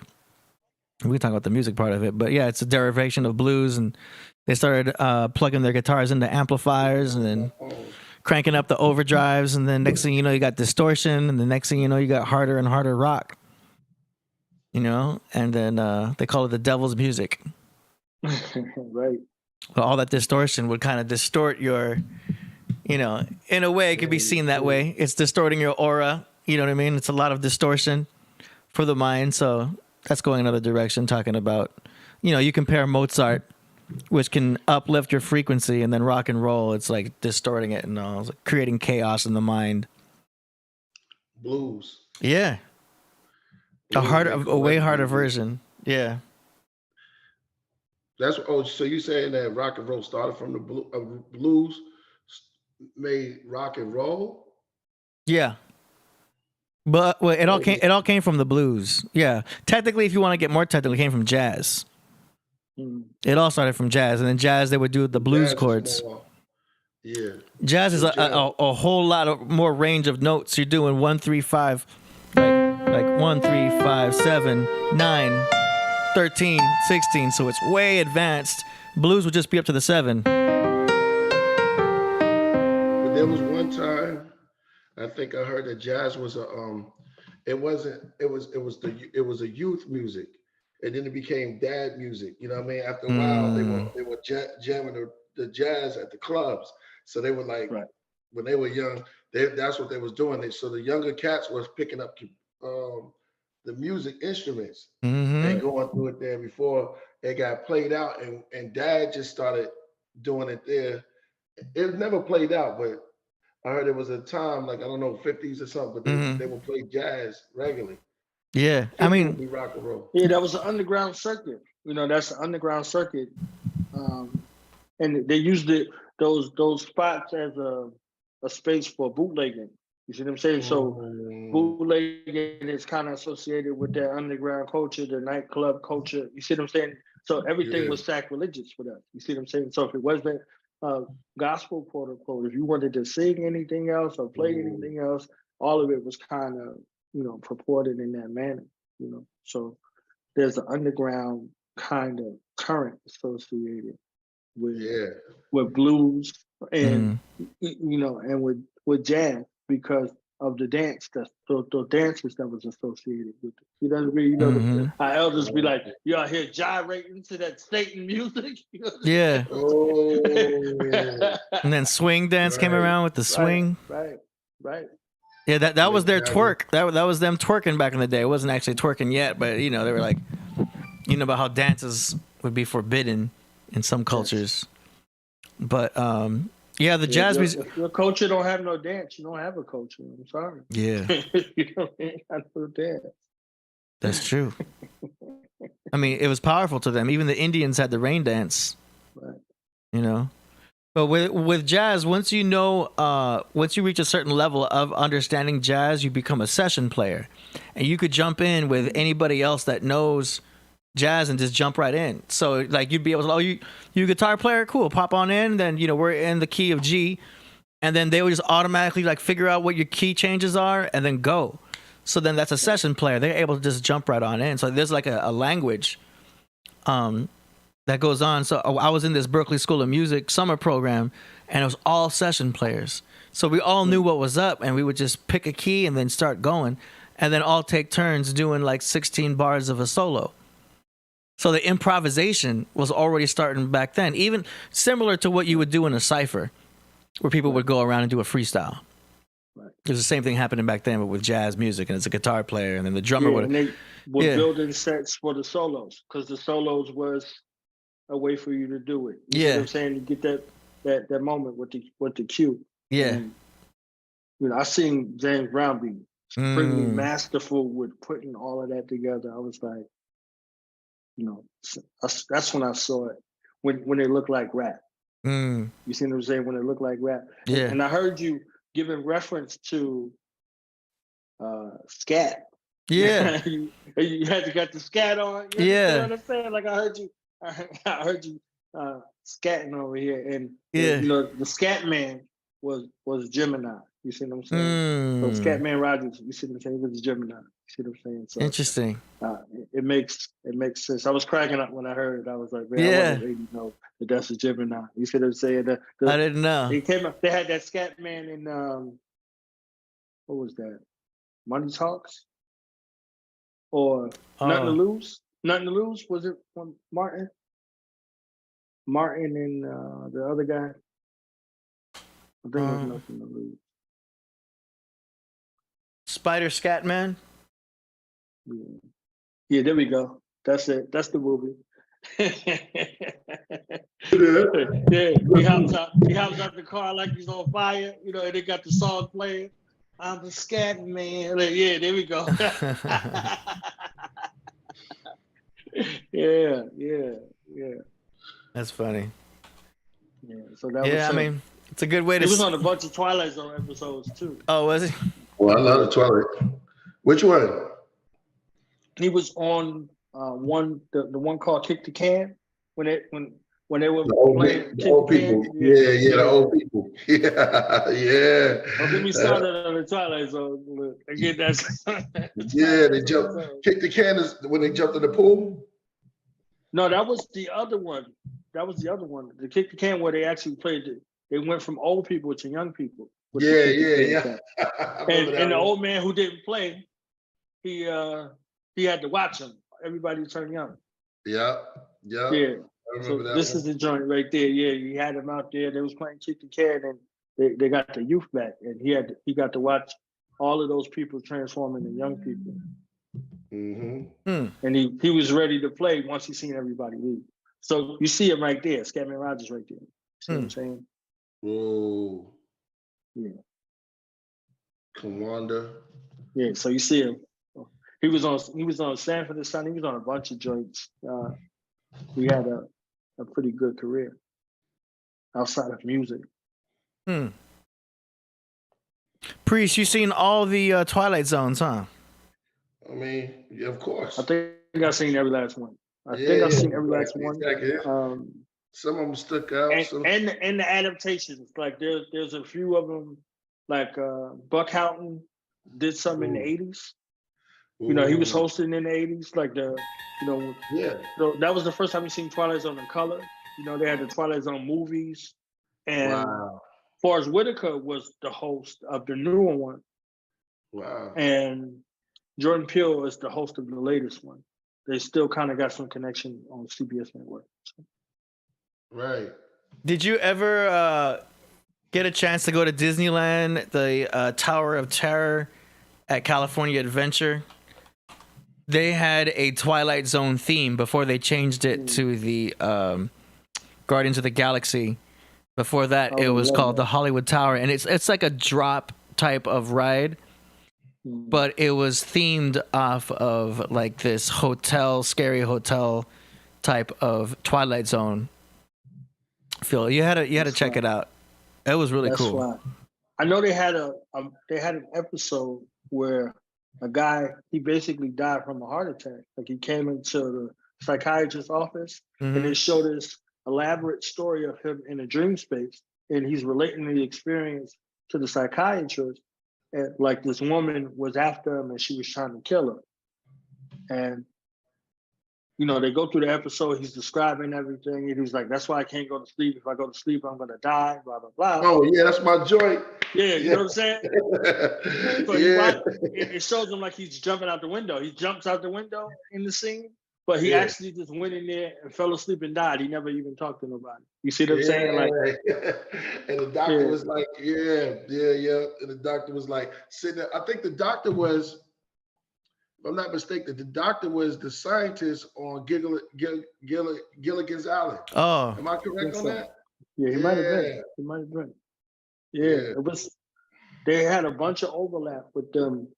The funniest one I think I ever seen was Art Carney, who was on The Honeymooners playing Santa Claus. He played Santa Claus in one of the joints. You see what I'm saying? Like Indeed. that was pretty interesting because it kind of had like the Dorothy effect. You see what I'm saying? Yeah. Like Yeah. he came to Earth, kind of forgot who he was. He was out there getting wasted. You know what I'm saying? I heard the little kid was like, "Hey, Mom, Santa's loaded." I was like, you know what I'm saying? The little kid talking about Santa. And he was depressed because he wanted to be able to look out for those who couldn't look out for themselves. You see what I'm saying? So for that one night, he got a bag, on his back, and he's out there. He's giving gifts. Everybody, whatever they wanted, he got it. He had it for them. You see what I'm saying? And they wound up locking him up. You know what I'm saying? Yeah, So when they went and looked at the bag and was dumping the bag out, it was trash in it. But when he was in there pulling it out, he gave everybody their heart's desire. So the bag was empty, and he walked down the alleyway, and they like, "Santa, what's up? Like, where you been? Like, you ready to go? We got to get ready for next year." So he hopped on the sleigh and bounced. And this Art Carney, from The Honeymooners, the one who played Ed Norton. He had that childlike, playful kind of spirit that we seen. So I think that was pretty funny with the significance. But have me bugging out on the Twilight Zone over there. While Serling was something ill. Yeah. Twilight Zone was that joint, yo. For real. Yeah, I think they had Outer Limits was kind of like a offshoot. so you could watch Twilight Zone on YouTube, Amazon Prime, and Paramount. Yeah. All the episodes. That's crazy. On Pluto TV too, if you got Pluto TV. Oh, okay. Oh, it's free. Yeah, it's free over there. Oh, wow. Oh yeah. They got. They said they should do streaming a Ghost Dog series. I agree with that. Yeah, that was cool. It was more of a cultic. Yeah, it turned into a cultic feel. The movie Ghost Dog. Yeah, it did have that type of vibe. Mostly Quentin Tarantino type of movies, but Jim Jarmusch, he was the one that did that. He makes those type of movies. Word. Yeah, I thought about the young girl. Well, she ain't young no more, but she was young then. Camille Winbush, that was on Bernie Mac. Her Right. and the girl who played Matilda on The Professional. Yeah. Teaming up and you know what I'm saying, going to do what they had to do. You see what I'm saying? I think they kind of rolled that role into one with Zoe Saldana. She played like a professional hitman on one of the joints. So that, in my mind, I'll be thinking of stuff like that. That was kind of interesting. I had thought about one of them offshoots if I ever saw M. Night Shyamalan to make another movie out of the Sixth Sense meets the Unbreakable series. And my idea was that the son that was on, y'all saw Sixth Sense, the movie? No, I remember of it. Definitely the Whispering movie. The one that says "I see dead people." Yeah, that one. Yeah. The one who was the son in that movie, and the son from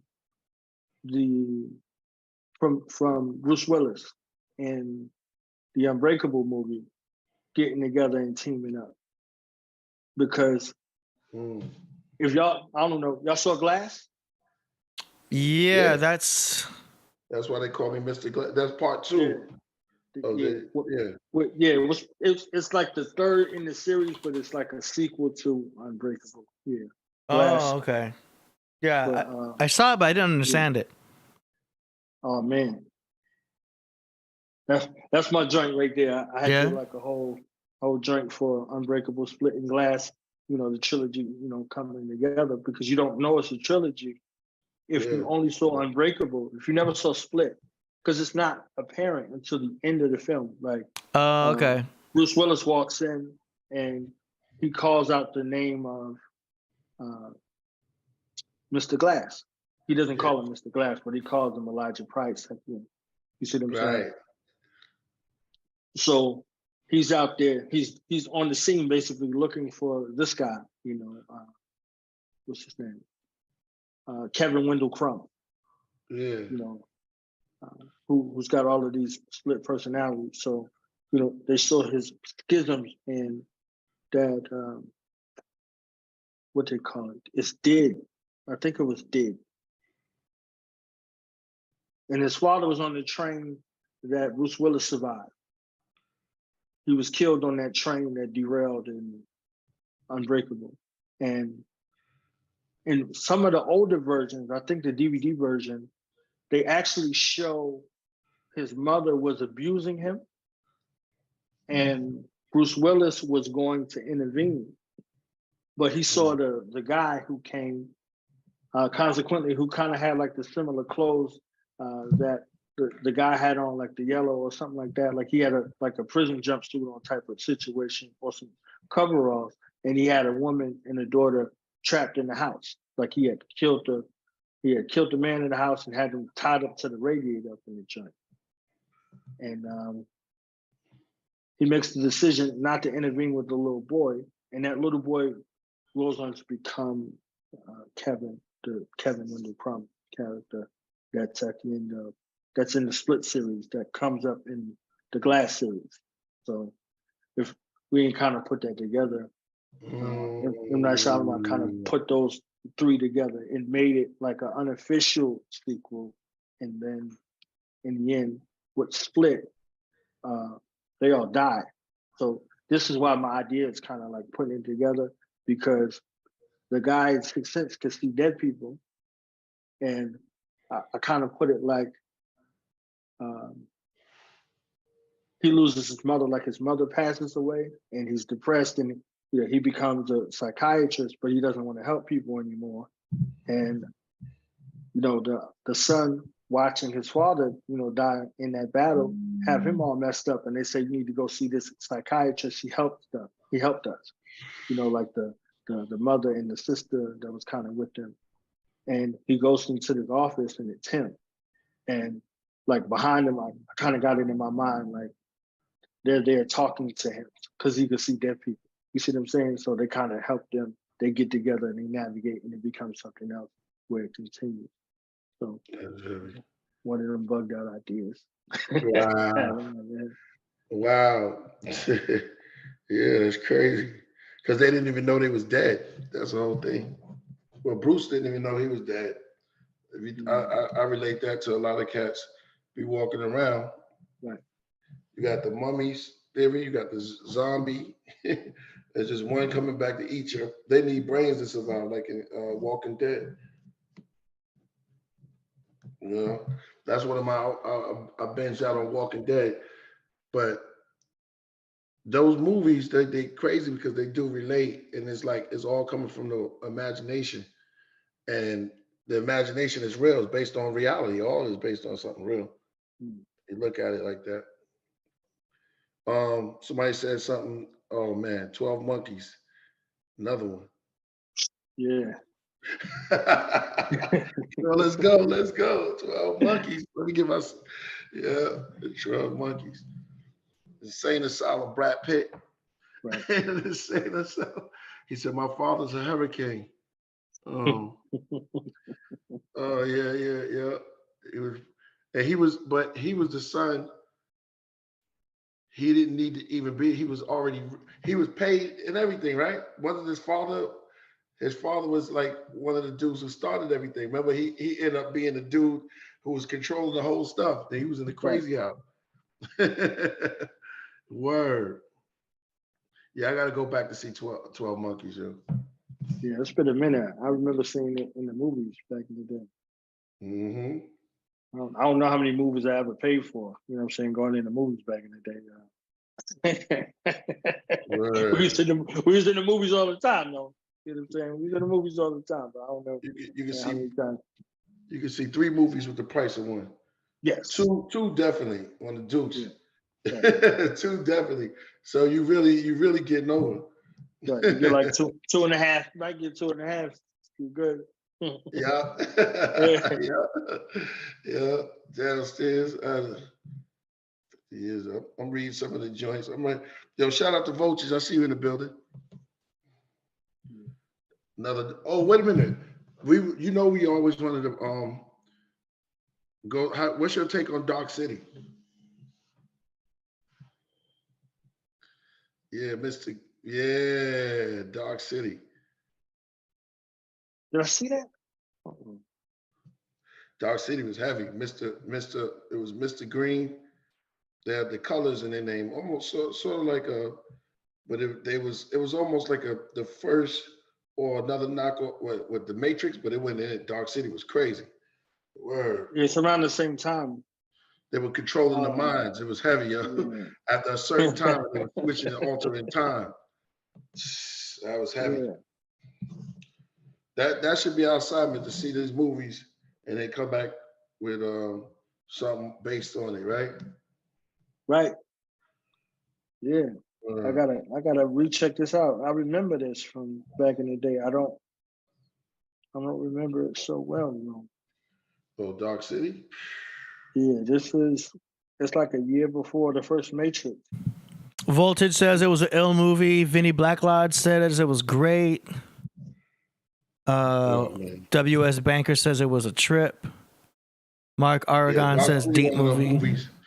It might have been deeper. Yeah, it came out on Savior's Day in '98. So that's ill in itself. Right. They don't miss nothing.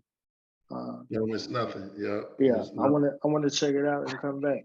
You see what I'm saying? That's a good thing. They should make a list. You see what I'm saying? If we could keep track of a list, then I could do my thing and come back on one of these warming up sessions. You see what I'm saying? And get the movie joint popping. Oh, somebody said on Dark City they was on the spaceship. That makes sense. Well, the city was a whole spaceship. It makes sense now that you said, but I have to go back and watch it anyway. I'm watching. Yeah, they said Dark City was a flat Earth movie. They did. They did. I gotta see it now. I haven't seen it. Yeah. Tell them give us 3 movies. So I know Dark City is one. Give us 3 movies then, and one of these warming up Kane sessions I'll come back through and we'll go through.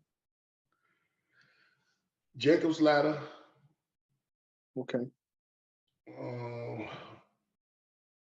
Dark Yo, City. that last reference to the Lost Boys, and we rolled past the Lost Boys joint on the way back from the joint, yo. I was like, Priest, yo. I was like, that shit was so cold. Like, it was like, yeah, this is we rolled right past the joint. I was like, the Lost Boys joint right here. And it felt like, you're eating worm maggots. You're eating maggots, Michael. Yeah. How do they taste? Thou shalt not kill, right? Yeah. Right. Yeah, Lost Boys gonna be one too. I'll take it back because that's a cult classic, because that gave me a type of feeling in there. Word, that's definitely a cult classic. Yeah.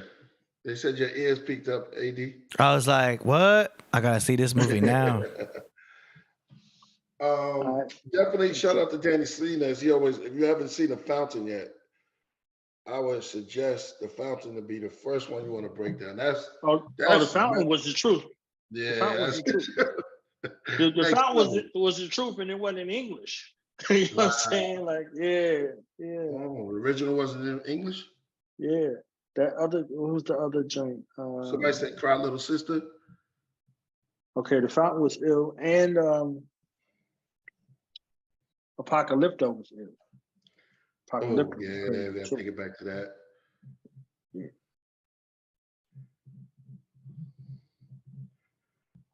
First Cause says anything Stanley Kubrick. Oh man. You see Clockwork Orange?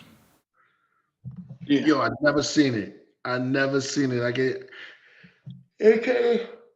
We see that for years. I've never seen it. Stanley Kubrick got his rise to stardom with Full Metal Jacket. I like Stanley Kubrick's work on the moon landing. I thought that was pretty good. Yeah, keep going down. Somebody said the Puppet Master. Oh man, which one? It was like, wasn't there like 4 or 5 of them? That was crazy when we was young. Yeah. Puppet Master. I'm gonna see what I'm gonna do. I'm gonna watch Orange tonight. Clockwork Orange. Yeah. Get that out of my system. Are you talking to a dude who just saw? Somebody wrote the war. Exorcist. I didn't know how deep Exorcist was. That was the scariest look on the planet, but deep at the same time. I'm like, snap. Somebody wrote the Silent Flute. Okay, it must have been. Oh, the Silent Flute. They must be trolling. They trolling me or something. I mean. The Silent Flute. What's that about? That was they adapted the title later on to Circle of Iron. When I was talking about the Wiz with that comparative analysis to the Wizard of Oz, I made a reference to that, the Silent Flute. That was one of the works that was attributed to Bruce Lee. He had wrote the film, and they rejected it initially. I gotta see that. And then when it was time for him to actually make the film, I think one of the students said that they called him, and it was in Hong Kong, and it was like, we can make the film. I was either him or David Carradine that called him, and he said, like, you know what time it is? Like, like, what you calling me with this shit for, basically? You see what I'm saying? So it was like they had outgrown it, but when he passed, they did it, as a tribute. So it's the Silent Flute, but it was adapted later on to the Circle of Iron. Definitely one of the joints. I gotta see that. I'm putting that in my phone, my new joint right now. So, new. Yeah, Cry Little Sister. Cry Little Sister is the actual song from Lost Boys. Mark Argon says Doctor Strange Into the Multiverse of Madness. That one was really good. I don't know if you've seen that. You got to be a Marvel head to really appreciate it, though. That was really weird. Yeah. But it was funny, though. Like I could roll with it. I gotta say, my favorite part, and not to cause any spoilers, but when he was fighting himself using music. Right. Do you know what I mean? Because he would take a bunch of notes and then put them up into a magic thing and be like, dun, dun, dun, dun. You know what I'm saying? And then you hear Mozart going back around. I'm like, yo, that's like what's going on in my head right now. I was able to relate to that scene so much, but it was so cool. They're fighting with music notes. I was like, now it's Luther King. They bugged out. Yeah, that's you. That's the name right there. Now it's Luther King. That's it. That's you right there. Oh man, Panic Needle Pops up. Brooklyn Baby. Oh, Sean Penn wrote one. Wait till me and Dave Flores get it down, man, and finish up this stuff we doing. Won't be fun. Dr. Strange was bugged out. Who? AD, who was America's Two Mothers? America's Two Mothers. Yeah. I don't know. Wow. Yeah. She had two mothers in the film, right? Oh, you're talking about the movie? Yeah. Oh yeah. Okay, I remember them. Yeah, they were Oh, so he thought I asked him like a trick question. Yeah, I thought he was. I thought you were like. I thought you were gonna say freedom and justice. No. Yeah. No. She had like it was kind of woke in that section, but she was talking about she had like two. She had lesbian moms. And no father, right? Yeah. So America has no father and two mothers. That's interesting. Ooh. Yeah. Oh. That was interesting how they gave her that name. Yeah. Her name's America, right? Yeah. She doesn't have the American flag. She has another flag, of course. But she had the star. Did you notice that? When she opened a portal, it created a star. Her whole symbol was a star. The only other place we see a star is on Captain America. Right. Another America in Marvel. So is that her daddy? AD? Maybe you know. Maybe you know. Is that the daddy? Yeah. I mean, it's hard to say. I mean, in that. So if that was a daddy, they wouldn't have a lesbian relationship. They just would have been poly. You know what I'm saying? It would have been a stepmom. Yeah, or maybe he had 2 wives. Or she's just adopted She's adopted by a lesbian couple, and we don't know who her orphan parents are. Okay. You know what I'm saying? Right. So Yeah. I was just saying, in regards to America now, like, what would that symbolize? Because there's symbolism all through Well, the film. you do know that we're owned by Europe, technically, Okay. because you have United States, and then you have the United States of America. Right. Do you know what I'm saying? Which is a corporation which is owned by, well, you can say the bar, because people go to law school to pass the bar, and you ask a law student, well, what is the bar? That's a British American registry. Do you know what I'm saying? Because we owned by all of them. Do you know what I'm saying? Okay, so that's one mother. So who's the other mother? Oh man, I mean, now at this point, I'm just that was correct. Like, you was correct, right? I'm just theorizing at this point because that's the one that was part. a good theory. Correct, a correct theory. So who's the other one? I, without getting too philosophical, I can't think. I don't know. But like I said, I would just be theorizing at this point. It would be fly. It's all right to theorize. Look, I ain't talking about nothing over here. It's speculation. Yeah. I don't know, but that is interesting. You know, because then you're just talking about higher levels of government. That could be just any other higher level of government. You know what I mean? And who is that? You know what I'm saying? You've got the. Who is that? I mean, they have this thing. I mean, you got to look at the political pyramid. Somebody in the chat said it. They got the other correct theory. That's all. Oh, China? No, it says something else. It says something else. I don't know. Oh, I see the J. Yeah. Oh. Yeah. So, I mean, I always figured they were just in control of the entertainment world. Well, that's two mothers right there, right? The media. Either one of those 2 mothers call, America is coming, right? Someone said the Vatican. So, makes sense. Makes sense. Brooklyn Baby says, I always wondered what chamber is Killah Priest. 30.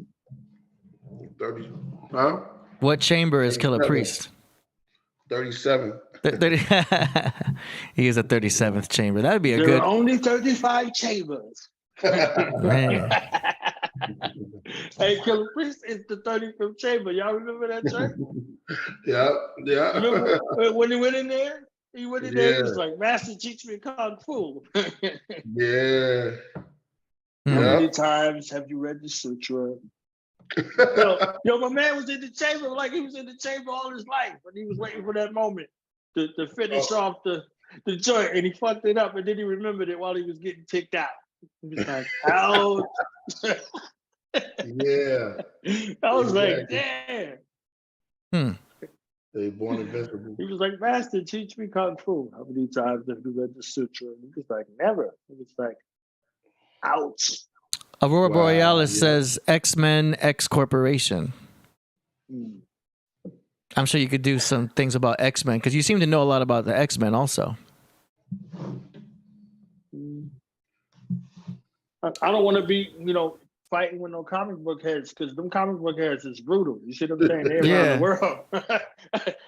I might try to go get some water tomorrow. They'd be like, "Yeah, son, I heard you on Killah Priest talking crazy about the comic books."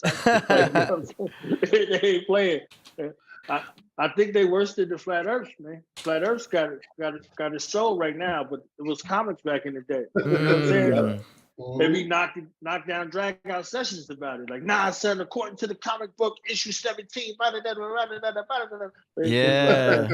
Those are the real fans right there. Yeah, the birth Marvel of versus DC and all that. Man. They got all of it. Look, I'm telling you, we grew up around it. You see what I'm saying? We grew up around it. Well, whatever you was into, you was acculturated. Man, all the cinematic universes are going through some things right now. Oh, definitely. Because you got the DC universe going on with they may not be able to cast the same actor for Superman anymore. And the director's like, well, I don't want to cast another Superman. Like, the Superman, the actor they have is perfect. You know what I mean? Who else is going to play Superman other than that guy that they have now? I don't Was know that why. Henry something, right? Yeah. There's no replacing the guy as of right now yet. You know what I mean? So now that there's, Because of Black Adam, because of the scene. I guess You seen Black Adam. I have no idea why it's not going to continue with this actor. And then they're speculating on a new show coming out where it's going to be a younger Superman. They're just going to cast another, you know how they do these prequels and stuff like that. Yeah. So they might do a prequel with a younger Superman and stuff. But they have to continue with what happened after Black Adam. They can't just leave us hanging there like that. It's like we have to talk. Okay, now we got to see what's going to happen with this talk. You know what I'm saying? And then the Marvel universe is going through some things with the Hawkeye, the guy who plays Hawkeye. He just had an auto accident, and he can't. Like one of his legs is just busted up, and now I'm not sure if he's going to come back. How they're going to bring him back? But man, they're just going through some things with the casting and everything. They said no more Black Adam. Yeah, I didn't think it was that bad. I mean, I liked the movie. The Rock did his thing and everything. I mean, any fault I think would be on the writers, of course, but I just the way it went down, your mind starts putting together. Well, he could have just done this, and he didn't have to do all that. Like they could have just, you know what I mean? You start putting all these loopholes in your mind on how Black Adam could have actually ended. Right. But it is what it is. With that, Superman and Mr. Universe need to come out with each other. Hey. Let's do that. Mr. Universe, yeah, comic Yeah, books. so where the comic book guys at, man? Let's destroy it up. Let's turn it into our own. That's why we got to get Rasul in here, because Rasul is really knowledgeable about these cinematic universes. Yeah, he hit me up earlier. Yeah. Have you seen what is it, Moon Knight? Moon Knight? Moon Knight. Yeah, it's on Disney Plus. It's a Marvel series. It's called Moon Knight, but there's a lot of Egyptian lore in that. That was really cool to watch. That Moon Knight is like a must, just because there's so much Egyptian influence in that, and talking about gods and the way they do a lot of just referencing to like Egyptian lore. That's really cool. Car is Superman. You know what I'm saying? He had the God motif and everything. You see what I'm saying? I remember that. I remember the Superman joints on TV. He was like, oh my God. He said, no, Zod. I was like, ooh, kill his ass. Kill the fuck out. Like, I wasn't the ones that was rooting for all of the villains. See what I'm saying? I'll be one of the villains that win. Oh yeah. So how did you like? Something about the villain winning brings the movie to a different type of spot, because we always know. I think it makes the movie even longer, or you can go into another zone. Exactly. If the villain win, Well, I mean, look at Thanos. Thanos won Infinity War. Right. They made the movie even greater. You ended that movie leaving like, yo, the bad guy just won, and the movie's over. It's like, what? I was proud. No, it's just started because you're not talking about it. Yeah, it's brilliant, and that type of writing, it was brilliant. I mean, what other better cliffhanger for that? And then Endgame came out, and everyone couldn't wait to see how they were going to do all this. Yeah, it was kind of weird. Like he punked the Hulk. He's like, we have Hulk. Hulk got punked out. It was a I bunch hated of stuff that. was going. I was just loving every moment. Like, yeah, you know what I'm saying? Like the sacrifice that he made, though, the whole situation with his daughter. You know what I'm saying? Like with the daughter situation, I was bugged out. She was like, you're crying? What? Right. She's like, these tears ain't for me, they for you. I said, oh shit. I was like, this is fucked out. Like, yeah, man, I'm telling you, that was all that was the first time I saw that in a long time, where you see the villain win. Yeah. Well, in his mind, he was the hero. In his world, the enemies were the Avengers. Right. I agree. It's interesting in seeing their perspective, because sometimes when they have these shows and movies where it shows the purpose of the villain, why the villain is doing what he's doing, it's not just for selfishness or for greed. He has his agenda, which seems to make sense in some way if he wants to bring balance. He was talking about balance with that double switchblade he had. Right. It seemed to make sense to bring balance, but at the same time, he's doing it through genocide. Well, you call it 2/3? he called it genocide. You know, he called it balance. You know, you call it genocide, he called it balance. Like it made sense. Yeah. I mean, then you're going into to talking about a sacrifice. And he's in a position to do it. You see what I'm saying? Like he said, I shrugged this off for a long time. This is what he's saying to his daughter. Like I shrugged it off, and you know, I allowed things to distract me from that was his destiny in mine. You know, it'd be like if Shonuff would have won. You know, I think Shonuff should have won. But we all wanted to see the Hulk get his revenge fight back against Thanos. Do you know what I mean? Because Thanos had boxing moves. Like Thanos literally outboxed the Hulk.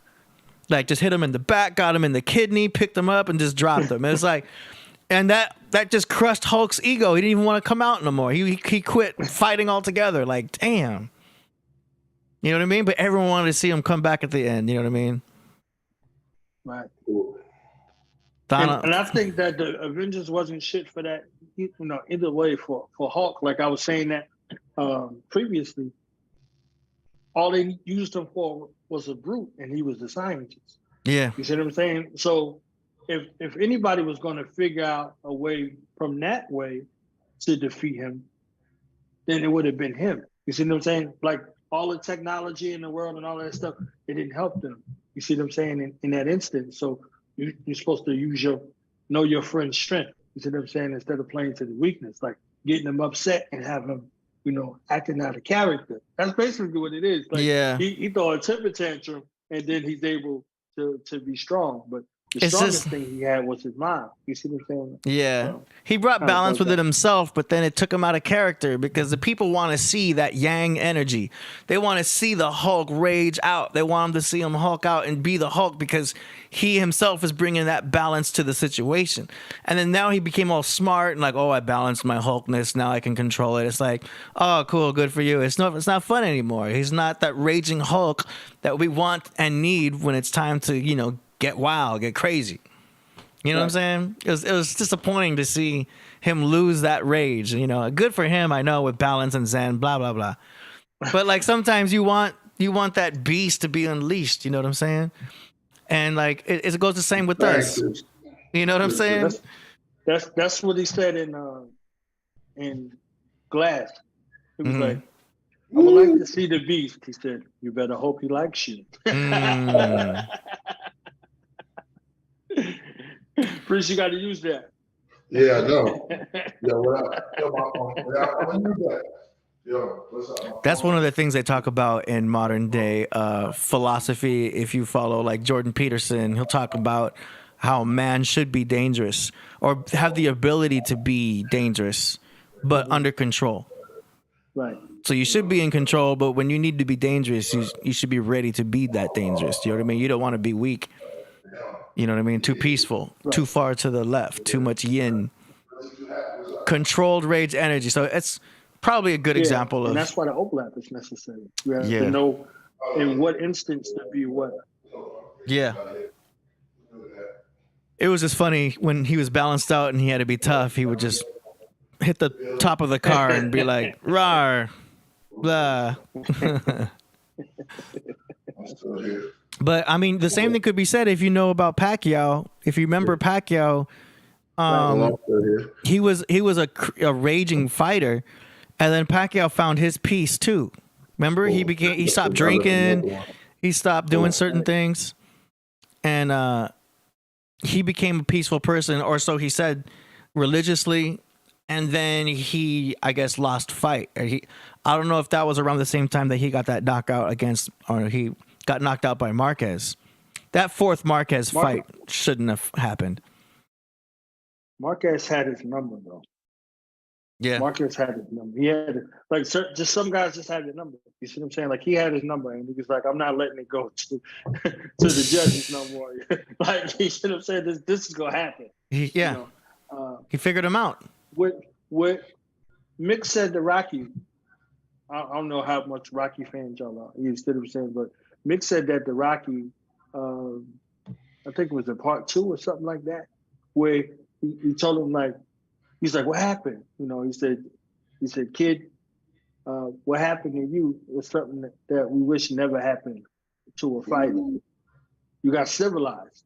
That's what he told him. He said, you got civilized. So when you're there and you get paid for that brute in that sport of pugilism, and you get religion, you're not in space anymore.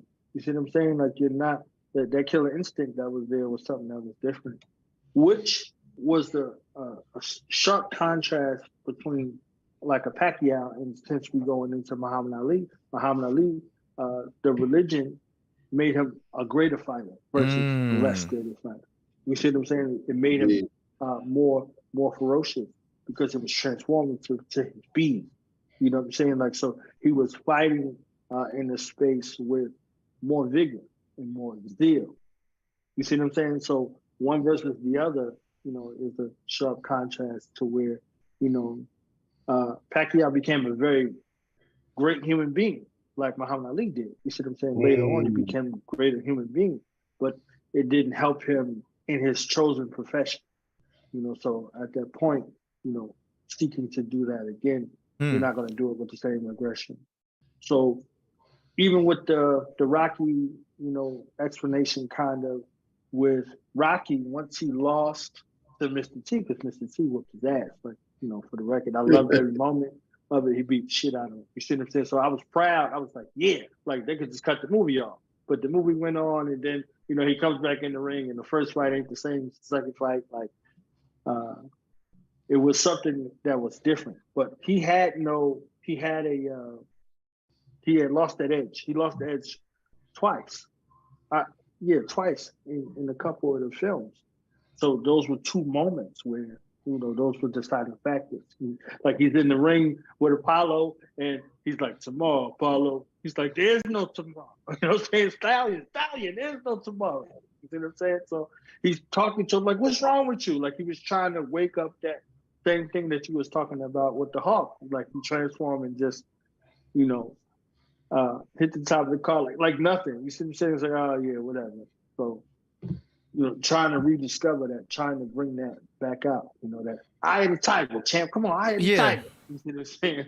I mean, you're also looking at fighting styles. You know what I mean? If you're the attacker, or if you're the type of person or fighter to use your opponent's attack style against them. What's that, like judo or you know, Tai Chi? I'm not sure exactly, but there's certain fight styles to where they're using the opponent's momentum against them. Yeah, Aikido's one of those. Okay, there you go. Aikido's one of them. Judo's one of them. Also, a little jiu-jitsu. Like, yeah. So they're defensive posture type of situations. Tai Chi also has a flow to that. Aikido has a little bit of offense also, but it's kind of based on that. So it's almost like defensive fighting in a way. Yeah. You know, I mean, would you say Mayweather was doing the same type of thing, the way he was playing defense and getting points? Yeah. You know what I mean? I wonder. He mastered. He had the master defense. You know, the Philly shell was popularized by my great grandcousin, as a matter of fact, Joe Frazier. You know, again, the only man to put Muhammad Ali on his ass, and George Foreman knocked him down 5 times, but he couldn't knock him out. He never knocked him out. Couldn't knock him out. You know what I'm saying? So the Philly shell defense was popularized by him. So many of the fighters had, you know, adapted to that particular style, but you know, it was popularized by him. And there seems to be like a philosophy behind these types of fight styles, to where you're using your challenges of life against themselves, or using challenges in life to your advantage. You know, it's kind of a mindset there. It would almost make you invincible. It's deadly. It's very deadly. That transference of energy is very deadly. Like, so, you know, somebody use that against you. Yeah, I mean, it looks soft, it looks nice, it looks zen. But it's like a dance. Yeah. Yeah, it's very, very deadly. You know. Yeah. So I agree with you that you said that. That's interesting. What fight style was Bruce Lee most prominently using? I think he had a mixed martial arts philosophy. Yeah. but his base was in Wing Chun. Okay. Like he had the Wing Chun base that he didn't master. He Okay. didn't master Wing Chun. Like if he mastered Wing Chun, he would be a master at Wing Chun. I don't think he would have incorporated that style, the Jeet Kune Do style. Interesting. But he wanted to, create a style that's useful in the street. So a lot of the martial arts are good for tournaments, but the mixed martial art kind of persona was understanding and incorporating, having the right weapon system for the task. You said boxer, fighter, fighter, boxer. You see what I'm saying? So if you could box and someone's just trying to fight, you're not fighting them the same way. You see what I'm saying? So and then the boxer, having that philosophy or that ability, adaptability to go out of your norm training into something else. Yeah. So he kind of had that boxer, fighter, fighter, boxer type situation. So, a boxer's looking for a boxing match and you're looking to fight him. There's something different. You're using all of the tools of your arsenal at their disposal. So that philosophy, having that right kind of discipline for it. And actually, that's that silent flute joint that they had. That movie, they were kind of incorporating that Jeet Kune Do style because one of his students, what was his name? James Coburn was in the film. He was in the film. Trying to fix this phone, man. It's new one. My bad. There's a movie that features Bruce Lee or somebody playing Bruce Lee recently. Oh, you're talking about the one with Brad Pitt and Yeah, what is that called? Yeah. Once Upon a Time in Hollywood. Quentin Tarantino. Yeah, and they have it like he can fuck with him, like they get back disrespectful with little shit like. Bruce Lee would have beat that nigga.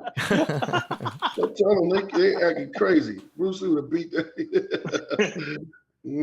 I still got to see that. Bruce had a lot of films where it was always something with Bruce and somebody, like he wanted to fight somebody or kill somebody. Like Bruce was always was something. There was something going on. So where either somebody was trying to attack him, like seriously, or he threatened to kill somebody, or he said he would kill somebody or something like that. Yeah, he was about that life. He was about to say, "Yo, we're gonna talk it. Let's do this now." Yo, he only called out masters. He was like, "Yo." They didn't like the fact he showed that book over here. Yeah, he was teaching black fighters also. Yeah, he was teaching black fighters, and his style comes from a lot of black fighters. Like he watched a lot of black fighters. Steve Muhammad, he was Steve Sanders at the time over on the West Coast. Bruce Lee told him that he had the fastest hands and feet of an American that he ever saw. Wow. That's live. Steve Muhammad, That's the grandmaster martial artist. He has his own style. Wow. BKF's style of karate. He has his own style. He's a legend. He's a legend. He was a bodyguard for Wesley Snipes. He was a bodyguard for Farrakhan. He's one of those masters. Him, what's the brother's name? He fought Chuck Norris, and he sparred against Bruce Lee in a speed match. What's his name? Victor Moore. Dr. Victor Moore. That's his name. Grandmaster Dr. Victor Moore. Me and Chuck Norris got the same birthday. That's the one thing I'm always proud of. Chuck Norris and Timbaland. I'm like, yeah. I remember for a few years they had something going on where they would have some kind of Chuck Norris remark for everything. Like, yeah, it was a bunch of stuff like that. Yeah, like he was untouchable.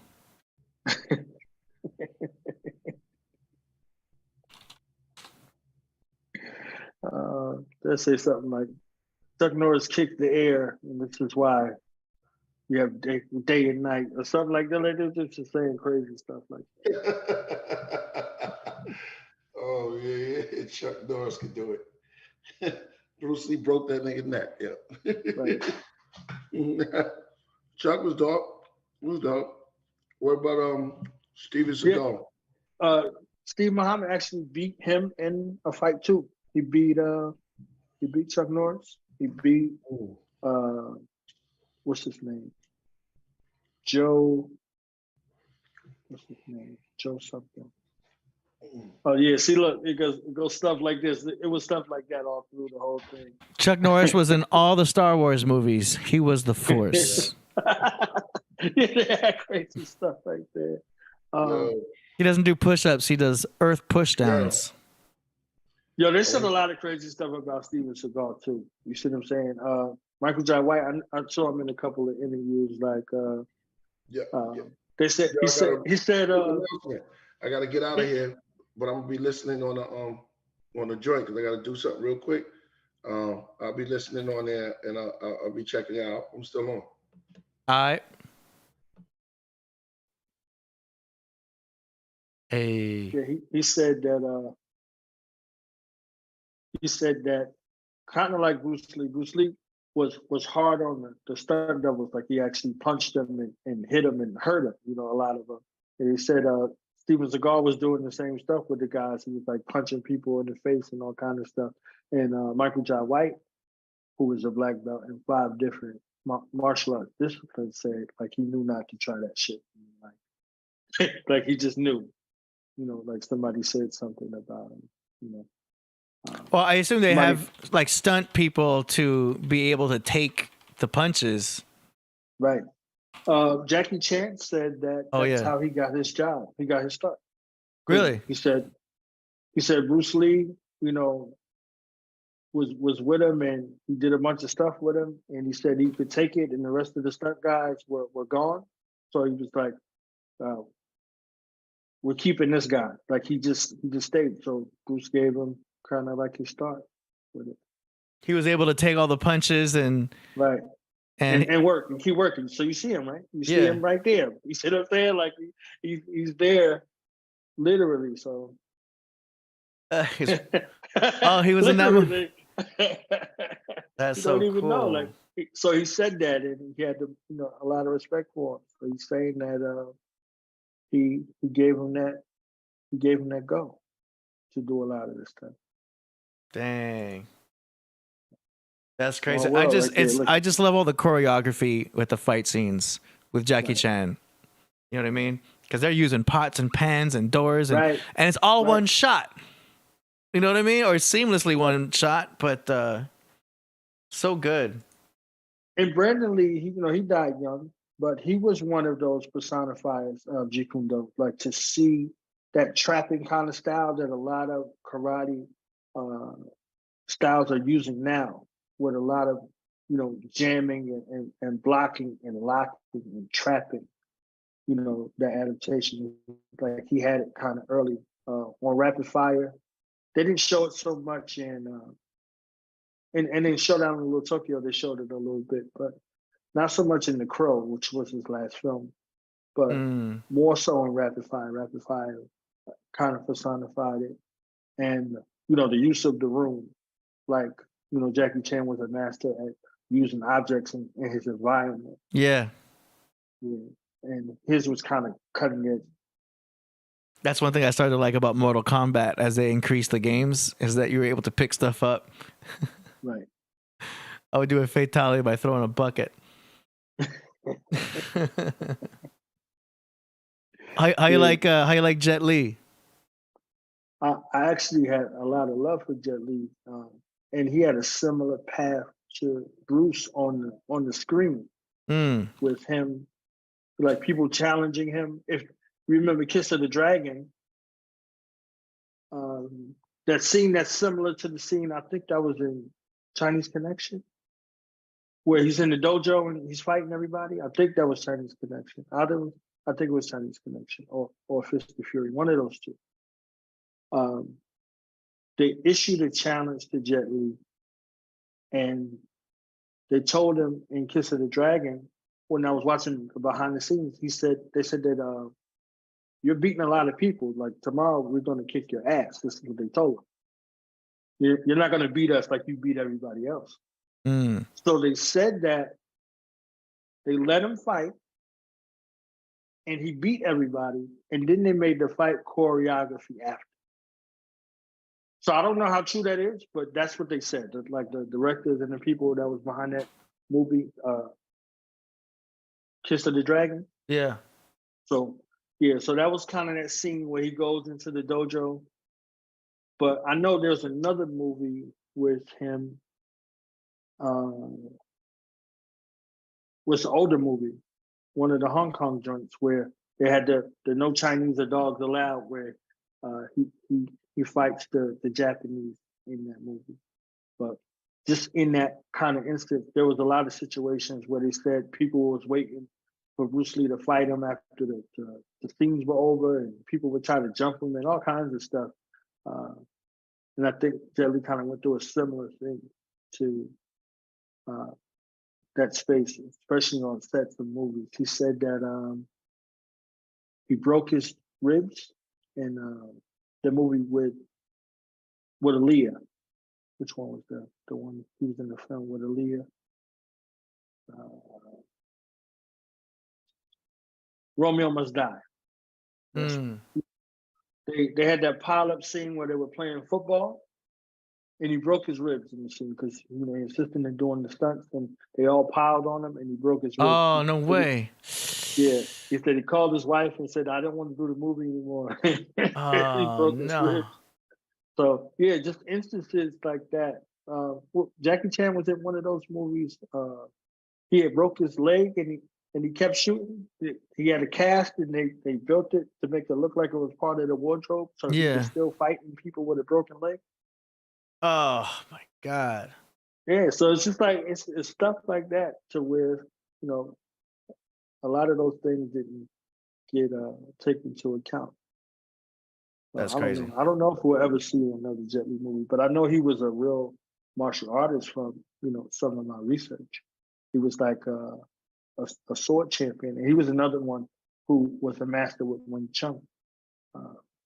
You watch any Cobra Kai? I watched all of them. Yeah, right. Yeah.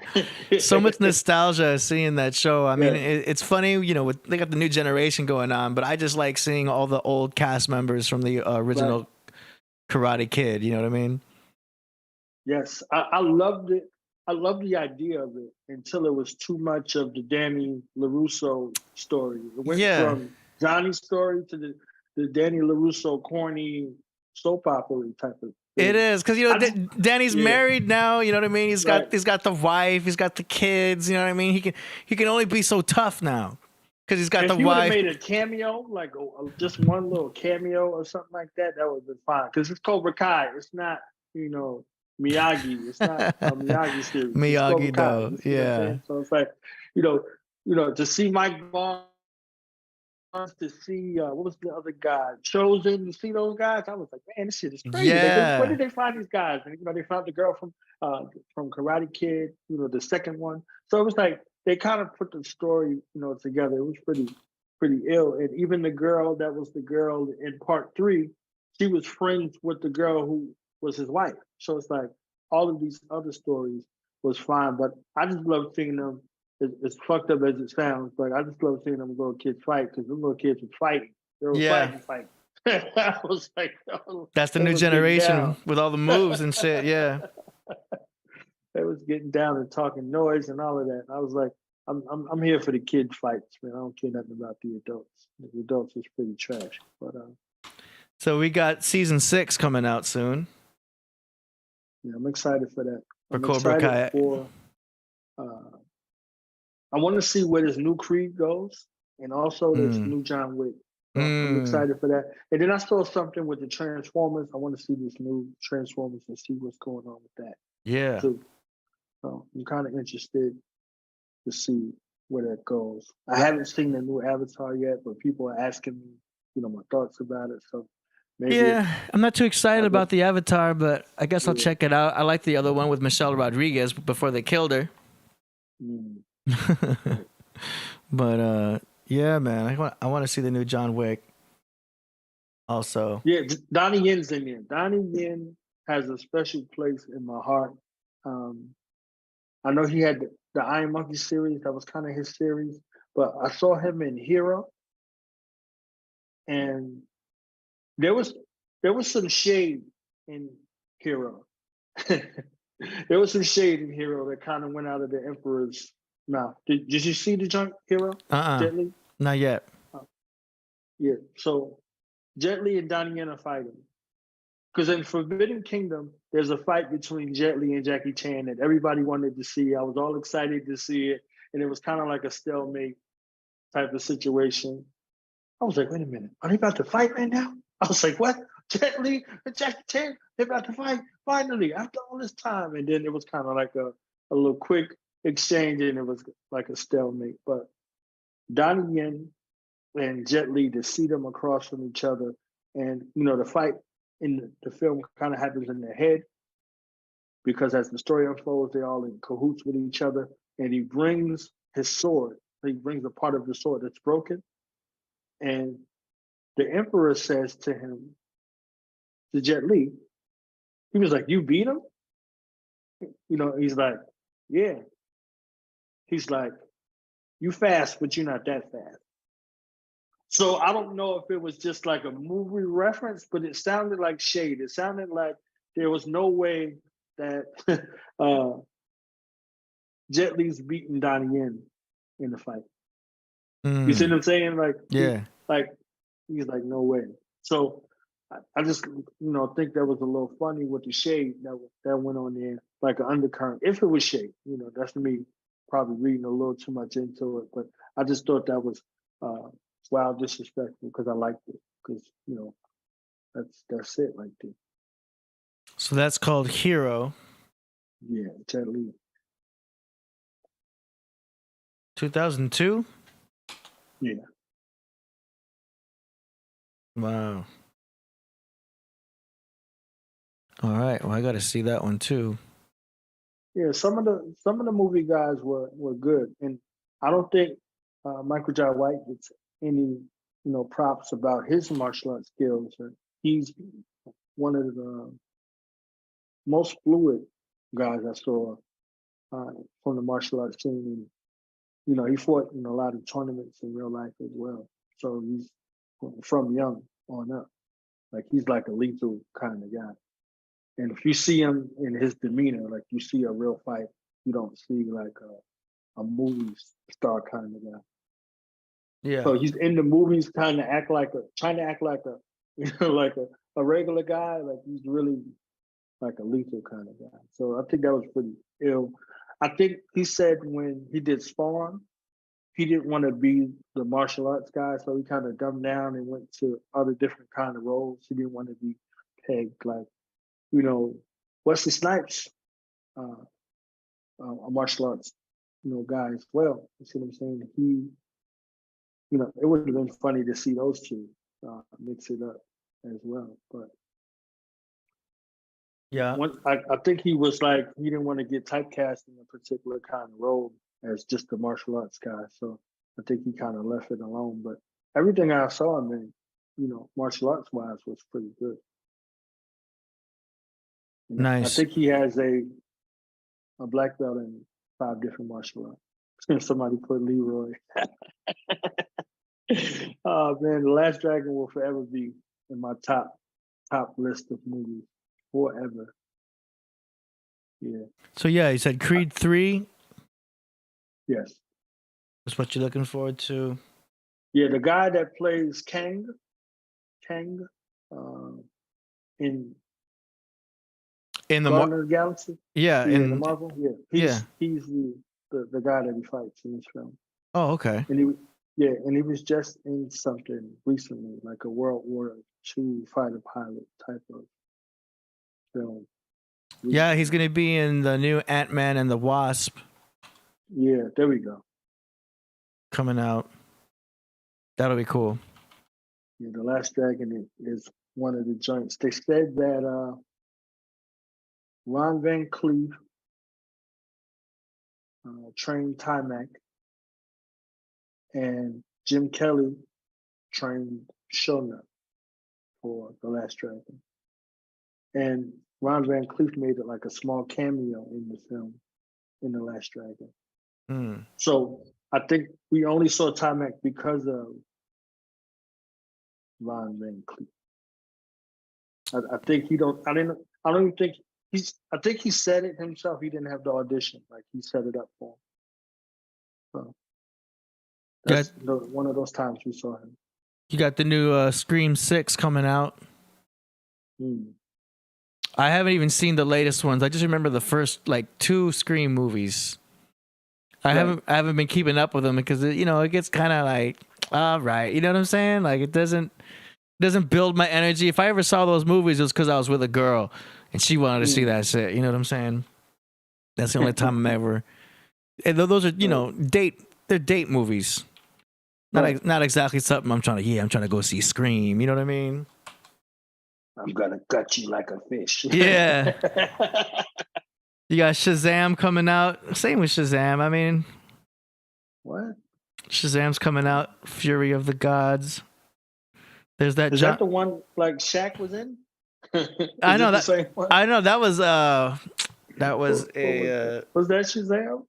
There was a Shazam that came out with him, but it was supposed to be some kind of like alternate universe. People are saying, "Oh, it never happened."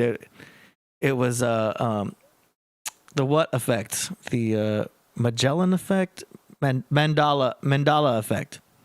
Okay. To where they were saying like, no, that never happened. That was in an alternate universe. But there's plenty of people who know about. Oh, Kazam. Kazam, that's right. Yeah. Kazam. We can thank the chat room for correcting us. Yes, thank y'all. Because I was bugging out on it a little bit. Yeah. I said my mom is in the next room. That's why I got quiet. Oh, okay. Got you. I'll be it. That's that. But yeah, the new John Wick. That should be. It's interesting that it's Keanu Reeves and Lawrence Fishburne. Yeah. Just like it was, Neo and Morpheus. Yeah. And when we had Sophia Stewart here, she was reminding us how that latest Matrix film was basically just a John Wick film. How she said it's kind of they're trying to connect it or something. Right. So the series doesn't die. It keeps the story going. Yeah. It keeps the story going. And I think that they were really trying to connect it because they were looking for a role for Trinity in this John Wick. So hopefully she is in it. We want to see, how they do that. I'm just interested on how the story is going to adapt. They got Donnie Yen in the film. Lawrence Fishburne was in part 2 and part 3. So, feeding them into this one. Part 2 of John Wick, he's like, do you want a war with me? This is Keanu talking to Lawrence, or John Wick basically, talking to him. He said, you want to war with me or you just want to give me a gun? And Lawrence is like, somebody please get this man a gun. Right? So he gives him a gun and he gives him 7 bullets. And in part 3, he gets punished. He gets 7 cuts for those 7 bullets. And there's a part where I keep calling that guy Mr. Wednesday. I don't know his name in this film. He says, what do you need? He says, guns, lots of guns. So they have that reference to Matrix 1. And then the key maker is the doc that stitches him up at the beginning of part 3 when it starts. So he's there, he stitches him up. So I was like, oh man, that was good to see. So if they had Lawrence Fishburne in the last Matrix, it would have been so much more valuable, so much better. It would have felt more like a Matrix sequel, Yeah, they had the guy that played Candyman. Yeah, he did a good job. It's just, we all have the nostalgia. Yeah, he wasn't necessary. They were showing clips of that first movie in the movie. Right. You know what I mean? Right. Like as if though it was like a memory or something. Right. And it's like, come on, Yeah, because they kind of sold it and showed it like it was a video game. And I think that the only thing I have to say about Matrix 4 was it was made for this generation. Mm. You know, it was made with this generation in mind, from, you know, the effects and the way that all of the technology and stuff that was used and utilized. Like, there wasn't a real story. It was kind of more in the special effects realm, kind of like the first Matrix was, introducing to, you know, the bullet time and the slow-mo type of situation. Like, all of the, you know, the films kind of had to have that. And then, like with Avatar, with the 3D, there was a 3D element phase that had to go for a period. Like, most of the movies had to do something for some kind of 3D kind of effect. So this technological advancement kind of situation made it a little different. It was like, we don't need phones. You see what I'm saying? Like, we don't need the jack in. So it was kind of like a play on from one place to another. And in that space, you don't need a sage, so to speak. So Yeah. there's no Oracle, because, you know, both of the ladies who played the Oracle, they're dead. You know? Oh, both of them? Yeah, I knew the first one, but I didn't know about the second one passed also. right. Damn. So that kind of, you know, there's kind of a damper in, you know, in the situation. So there's no Oracle, and there's really no Morpheus, because Morpheus is like a program over there. You see what I'm saying? So we go back and forth about, you know, who was the real program. They speculated or alluded to in the fourth one, if you remember, that they said Neo was working with the machines the whole time. You know, they kind of put that there. I can't even go into it. It felt so thrown together when they did the interviews with the people who put it together. They were acting like, yeah, we just threw this. You know what I mean? It seems so like just thrown together. You know, if they were really smart, they would have like teamed up with Sophia and let Sophia take creative control, and then just like let her build it. Like, and just let her do what she wrote, because she wrote Matrix 4 with both of the series coming back together. That would have been a colossal movie. I mean, with the Terminator series and the Matrix series coming Yeah. back together, we meet the founder, we meet the, you know, the scientist. All of these things that happen, like, everybody comes back and they put that together. You see what I'm saying? Like, it could still be done. I'm optimistic. I mean, people got to know now. The director's got to know. Somebody with a lot of money got to be out there like, you know what? Let's make this happen. Let me just push some funding towards this, suggest the idea, and then have people sell the, you know, push the rights over so that she can take control and give the fans what they want, because that would be amazing. That would be epic. right. Or take it to your own network and allow it to live on a TV series or something like that. Yeah. Because you don't even have to do movies anymore. You can take your time and slow roll out an epic TV series. Like, somebody sat around and said, everybody loved the Karate Kid, but the Karate Kid was kind of corny.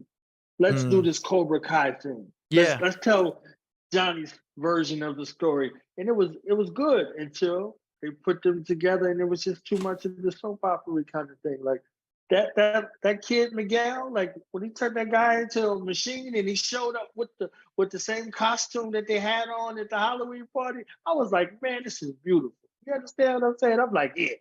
You know, but then they try to turn him from a quote unquote bad guy to a good guy, and then all of this other soap opera kind of stuff. Like, it turned it soft. It went from hard to soft, because that first fight scene where they had him in the lunchroom and using the tray and flipping around and, you know, getting his just due type revenge. I was like, oh, this is perfect. The TV series are where it's at, because you're talking about a movie which is going to be 2.5 to 3.5 hours, compared to doing a series which is 15-hour long.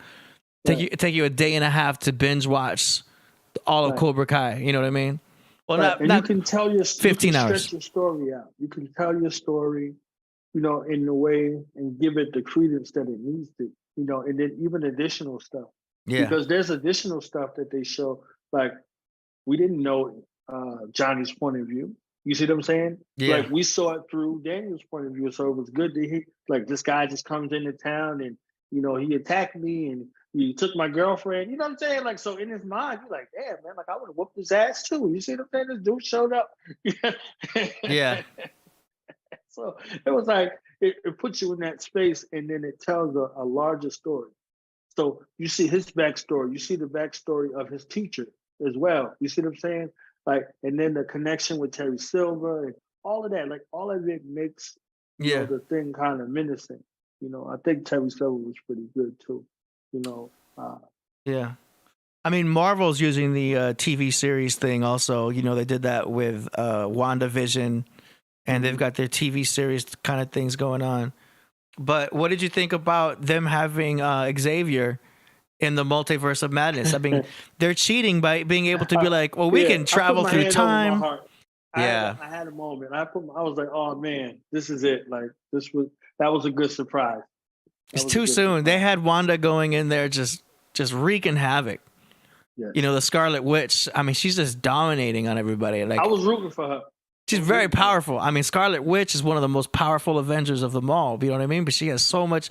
I forgot what stone she has control of, but she's just doing so much things that other Avengers can't really do. But they catch her at the right moment. It can happen, but they're making her basically. She had that Dark Phoenix kind of energy. Like, I'm like, oh, y'all fucking with Mama Bear. She's coming for the child. Like, she just wants to be a mother. And the whole earth is against her. Like, this doesn't make any sense to me. But I was like, she's about to wreak havoc. She almost killed Thanos. Yes. Like, Scarlet Witch could have killed Thanos if he didn't call for backup to, you know what I mean? With those missiles coming down from his ship. Like, Scarlet Witch could have taken out Thanos. So could the other girl. They make their Marvel Avengers females powerful as hell. Right. It's kind of ridiculous how they did that with not Miss Marvel, the girl that comes in with the short hair. Marvel girl. Marvel woman. What do they call her? It's not,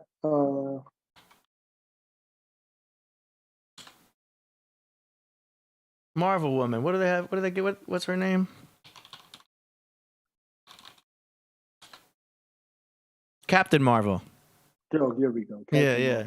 I thought it was. I was trying to remember. It was something like she had super powers. She was like the Superman, and then Right. But it's these fictional universes. Jean Grey would have got rid of Thanos. Oh. That was the one that was not to be messed with. That one right there, I don't think she even died. You know what I'm saying? When they had the X-Men whole situation, like that one right there, yeah. But they're splitting it up. They're cheating at the whole universe things. Like, oh, this is universe 616 versus universe this one and that one. So now what you can, I mean, I haven't seen the movie yet. None of us have seen the Ant-Man and the Wasp thing yet. The Quantumanium new coming out. What did we just say it was called? I think that's going to be, it might be corny for me. I'm expecting it to be. I can't wait. Ant-Man and the Wasp, Quantumania. But they're going to do something with some cross-universal stuff to make it possible so that they enter another universe where Iron Man is still alive. Yeah, they got to find something to save the series because they it's been failing, epically. So they don't have, I don't see anything over there to kind of keep people's attention. Did you see She-Hulk? Spider-Man, what was it? The home one? The last one? Oh, yeah. Yeah, She-Hulk was kind of corny, too. Yeah, I mean, the way they kind of did that was weird. The Spider-Man one was pretty good. The last one. Last Spider-Man? What the old Spider-Man. Oh, yeah.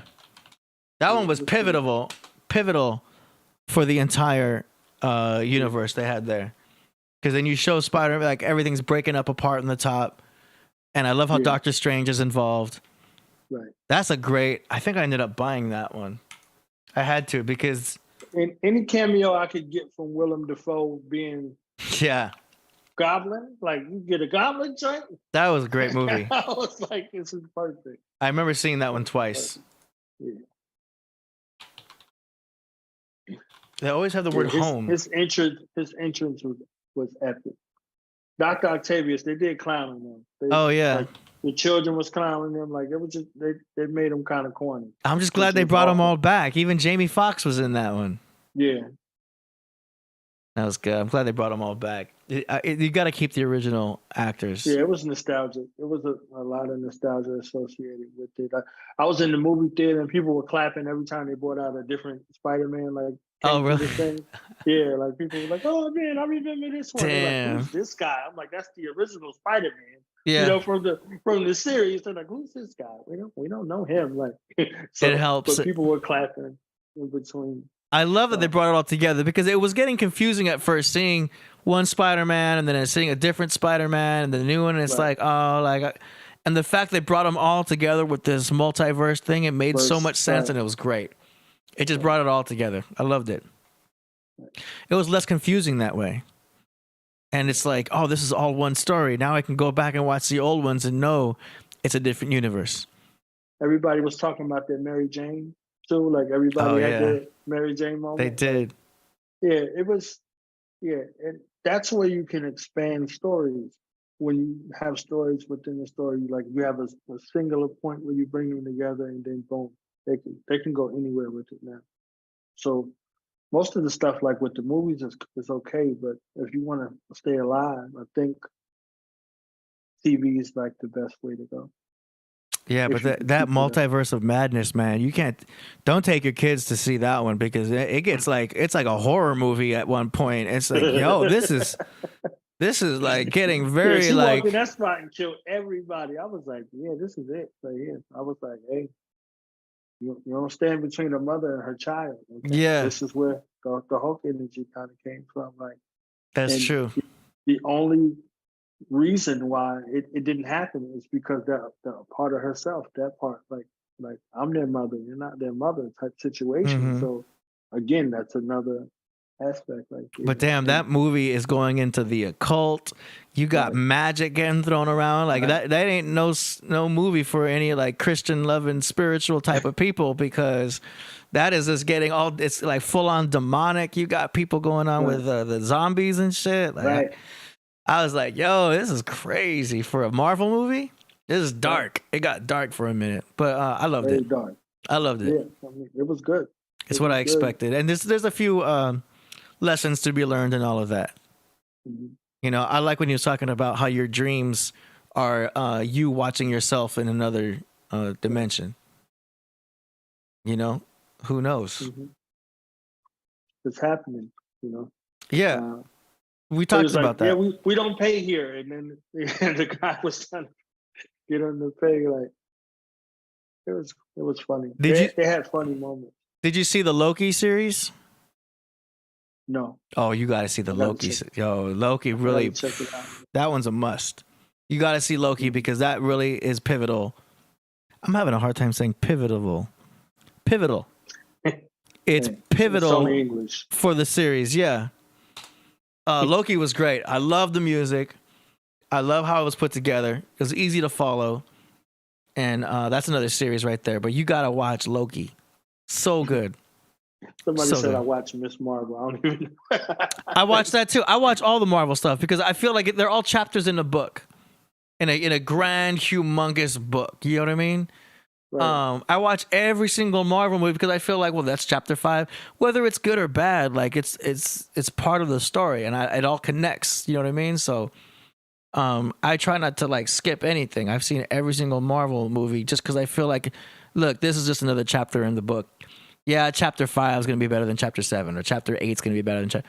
You know, I don't even judge it. I just take it through and see it for what it was, and it was interesting. You know, they're using all these stones and shit. But you got to see Loki because it really pulls in the multiverse, understanding how it works with the timelines. It really explains to you how this whole timeline things works, and it's 100% necessary to see Loki before you see the Ant-Man and the Wasp Quantumania. 100%, because then you'll see for the first time the person playing. I'm forgetting his name. You just mentioned him being in Creed. Tang. Yeah. Yeah. You see Kang for the first time give his entrance. Okay. And God, he's such a perfect actor for that. The guy who plays Kang does a great job. The casting is so key, and I love how well they've been casted. All the casting's great. Okay, I'm trying to look at the chat room, see what they're saying. Someone said honorables. Pivotable. Let comics be comics and movies be movies. Yeah, you can't help it. They go into these cinematic universes, and I don't blame them for doing all this. But man, I remember seeing all the projects because Marvel will show you all the stuff they have lined up ahead. They'll show you all these movies that they're gonna do, and it's like, well, that's owned by Disney, right? So I remember I'm putting some stock in Disney because I see all of this Marvel stuff about to happen. Like the stock can only go up. Right. And in the past year, Disney stock's just been going down. Less and less people going to Disneyland. It's going down. I'm like, yo, I had to sell my Disney stock. You should have kept it. I don't know. There's a lot of stuff going on, but yeah, I mean, how it goes, it fluctuates. Yeah, just because it was going down. Returning back, yeah, because the pandemic, they closed a lot of physical locations, and then the whole choice type of situation. But those things ebb and flow. Yeah. In the instances, the options work. So the house never loses. It always looks like it, but how it goes. Well, I'm gonna put it back in. Once it hits a low that I feel like, okay, it's gonna be bouncing up pretty soon here, I'll put it back in. But I had to take out just because I knew it was gonna go way lower. But that's interesting. And then it's crazy because DC Universe over here is with Magic Mountain in California, Six Flags. Six Flags has a DC Universe, and then Marvel's over here at Disney. But people still... The house always wins, boy, I tell you. Yeah, that's true. It's always going to fluctuate. But I'm still studying stocks right now. And it looks like Bitcoin's starting to bounce up a little bit too, so... I'm starting to look into Bitcoin again, see what's up with the cryptocurrency. It's interesting seeing the emotions of these markets. Right. Because that's what it basically is. You're seeing the fluctuations of the emotions of the market, Right. I still got a lot of learning to do. Mos Def said, we are hip hop. He said, so the next time you ask me where hip hop is going, ask yourself, where am I going? What am I doing? So, the markets and all of that, it's ill, you said the emotions of it, because it's reflective of wherever they want the group think to go. So if they want you in a space of despair, then it's like, because crypto was big talk for a bunch of people. You see what I'm saying? And Forex trading and all of that. And, the highs of the highs, and everybody was sharing their screens and the charts and all of this stuff like that. And then it kind of subsided. You see what I'm saying? And it kind of got snatched up. So it's an ebb and a flow for a lot of these things. And, it went from, it's not regulated and nobody can touch it and blah, blah, blah, blah, blah, to, then they started going to the things that they could touch. It's like, all right, well, CashApp, Zelle, Venmo, if you make over a certain amount or you receive a certain amount, blah, blah, blah. Like, so sometimes, building your house in secret is better than announcing certain things in the public, because once you get some hysteria, surrounding it, then you leave room for the wolves to come in. Everybody is looking at it. You're watching a measure of hype. Here's how high the hype is about this. Here's how low the hype is right now. And even artists go through that when they launch something. Oh, the hype is big right now for Drake because he just launched this album. You know what I mean? Then the hype goes down. But there's no measure of that, obviously, unless somebody's tracking sales, posting that, if you want to even go by sales. But yeah, it's interesting seeing the emotions, seeing the hype. Things fluctuate, and then you just got to know when to buy in and buy out. Crazy. It's hustling. Yes, sir. Too much ambition. The Priest is not here at the moment. We're waiting for him to come back. He's listening to us right now. He's getting some things done. He'll be back most likely on Wednesday. So shout out. With a real guest, okay? Yeah. With a real guest. Yeah. We just holding it down. A DG.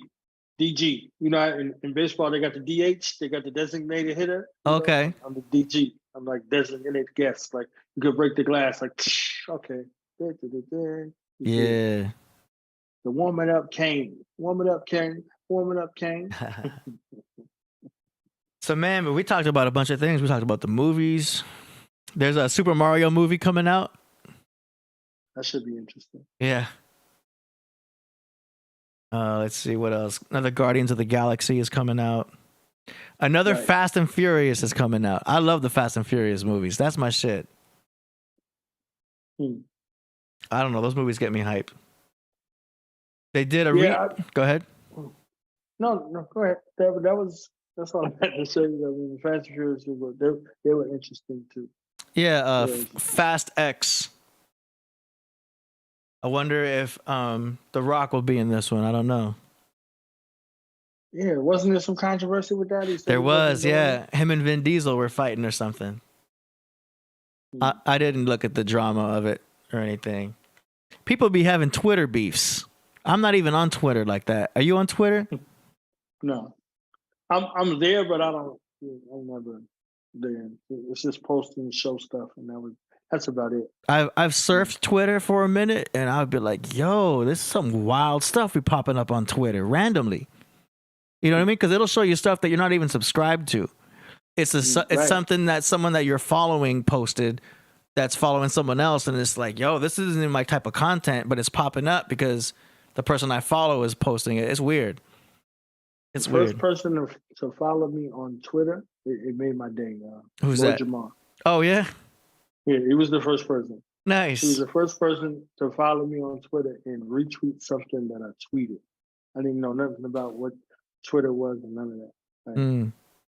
Yeah, so I got on there and some guy was trying to argue with me about something, and I laughed at it, and I was like, I respect your perspective. Lord Jamar, he liked it and retweeted it and followed me. So I was hyped. I was like, I don't care who else. You know what I'm saying? Like that's, that was a good thing for me. Yeah, Whatever it was. But I don't know too much about Twitter over there. I just post stuff for the show platform, and that's about it. yeah. I'm And just that's mainly on. what I use social media for anyway. Yeah, I'm not too social. I tried giving Twitter a chance, man. It's just not for me. I don't really care sometimes about what people be tweeting. I go on Instagram. You know what I mean? I'll post on Instagrams, check out a few things. You know, it's media. It's more media based. You know, not stuff I have to read. You know what I mean? And then YouTube, of course. I'm usually on YouTube more, and then Instagram, just because like I have a short attention span. You know what I mean? I gotta keep things moving. Right. My attention deficit is a choice, though. That's why I'm AD. That's it. You got the new Little Mermaid coming out for the kids. It's like a Little Mermaid remake. Okay. You know what I'm saying? You got the new Spider-Man Across the Spider-Verse. That's going to be an animated thing. Yeah, I think you were talking about that earlier. that's gonna be interesting. There's a new I Transform. was talking about this Transformers. thing, Yeah, too. that'll Yeah, be fire. Yeah, that's going to be. Oh snap! Yeah, they got Stephen Caple. the gorillas That's- up in there. That's going to be his second joint. Oh, Stephen Caple, the director? Yeah. Well, I guess so. Is that the same guy who did Creed?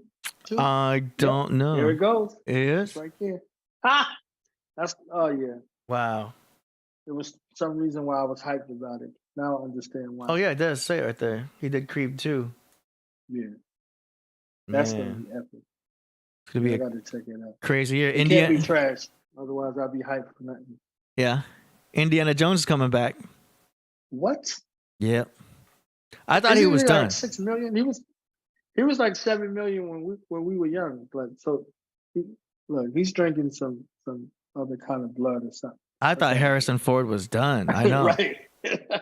I never seen two people I never seen young: Harrison Ford and Morgan Freeman. I never seen them Oh, yeah. young.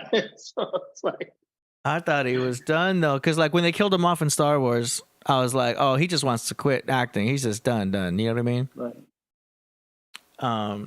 And then the Crystal Skulls Indiana Jones was out, and I thought, well, this must be his Right. last movie.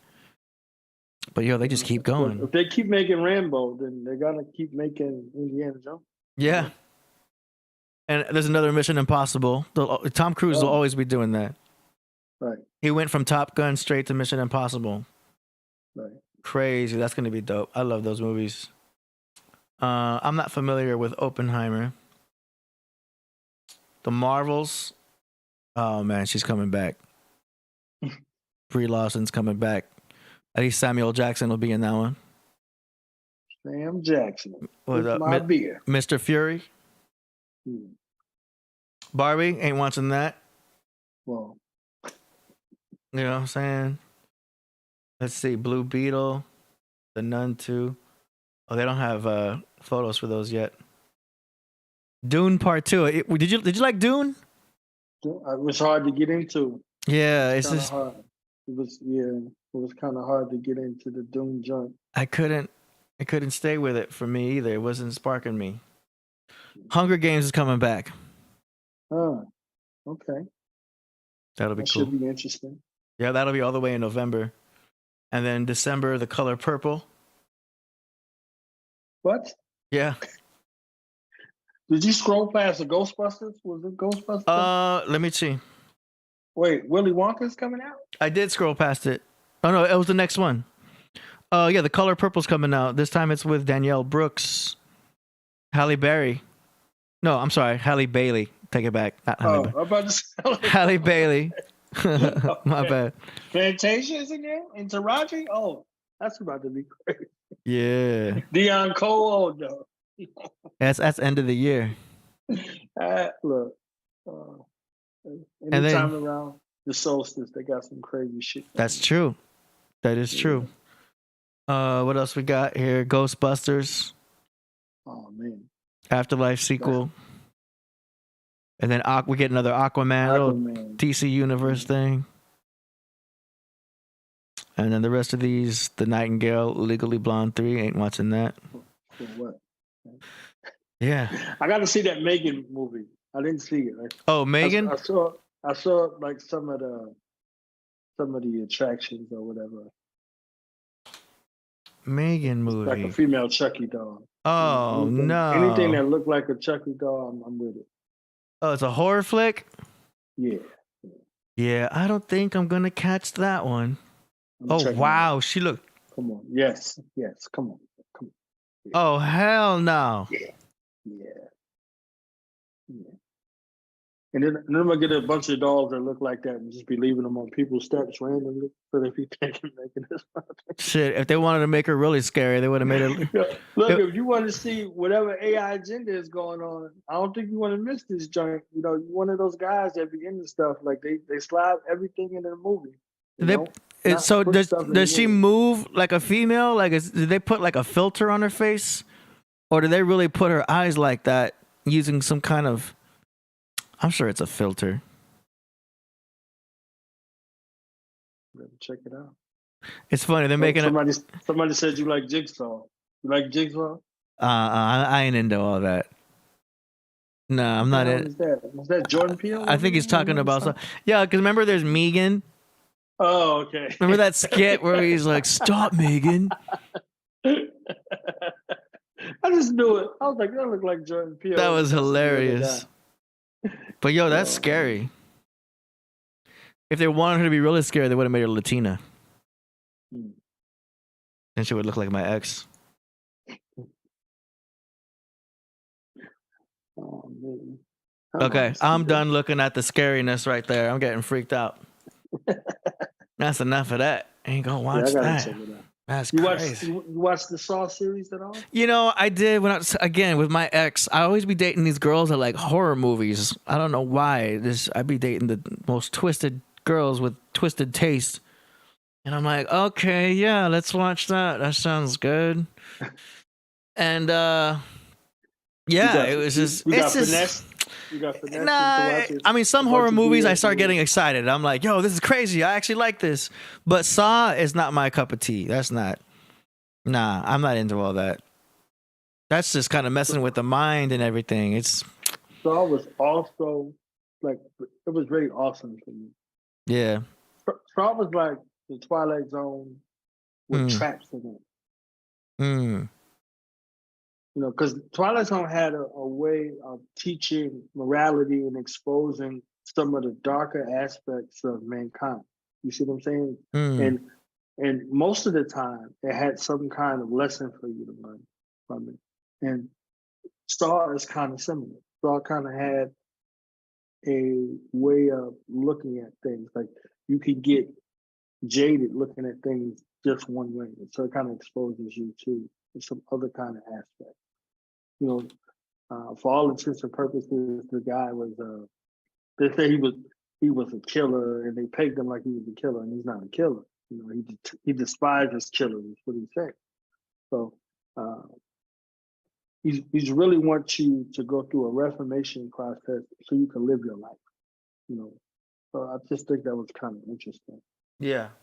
But like the cheesy kind of gore that's in there, I think it kind of messed it up. But some people like it. Like I like seeing people waking up in the trap and freaking out and all of that.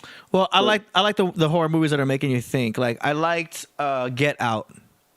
Yeah. I thought Get Out was brilliant the way he put it together. I was always trying to like think ahead. You know how your mind will be trying to even predict what's going to happen, predict things. I think that was a good movie puzzle, so to speak. Get Out was good, but I haven't seen, which I need to see. Have you seen Nope? Yes. How was that? It was kind of corny. Oh, was it? Yeah, it was kind of corny. So it wasn't the level that Get Out was in? It was something different. It was something different. It was a different kind of horror. Oh, okay. Type of situation. It was different. You know, and one of the scenes in the film, the guy says nope. Like he says nope. You know, so it's like a word in there. It's like nope, nope, nope. So he has those moments where he's like nope, and you know, it's Keke Palmer in there right before she announces her pregnancy. You know, so it's interesting. Interesting. I'm looking at the chat room, getting their perspective out there. Wow. Get Out is a genre mix.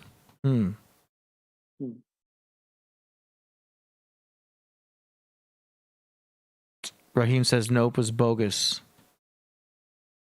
Mark says I thought Nope was aight.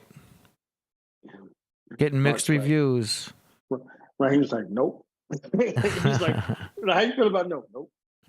Wow. Lack of writing. Yeah, because it doesn't really go anywhere. Like there's. Yeah. Okay. Demetrius said first Saw movie was classic. Definitely. Definitely. Normally when you're introducing something, you take the viewer on a ride. So they're like, okay, like how did you do this? Because you're trying to figure this out all together. Like what's going on? What's happening? What's this with that? So I think that was one of the reasons why Matrix 1 was like mostly everybody's favorite of the Matrix. Because you're going through there as the neophyte, and by the end of the movie, you're Neo, you're the one. You see what I'm saying? So you're seeing it kind of unfold. And for me, Matrix 2 was my favorite. It was pretty good. Yeah. Oh, you like Matrix 2? Yeah. Okay. Yeah, that was my favorite one out of. That's the one. Is that the one where there's the guy on the train? Yes. Okay. I remember seeing that guy in Pirates of the Caribbean. Yeah. Wow. Okay, there's a lot of stuff out. Well, that is our movie reviews for up and coming cinema. That should be interesting. But yeah, I like to, investigate these movies before they come out because, you got to know what you're going to watch in advance because you're investing sometimes 2.5 hours of your life. And there's nothing worse than investing 2.5 hours in something that you don't really, or longer that not really going to appreciate, But I like. Somebody put my favorite B-rated movie of all time, Overkill. You get the award. What's that? Let's see. Where's Overkill? Mean Guns. Mean Guns with Ice-T. Oh, that's your movie? That is my B-rated movie.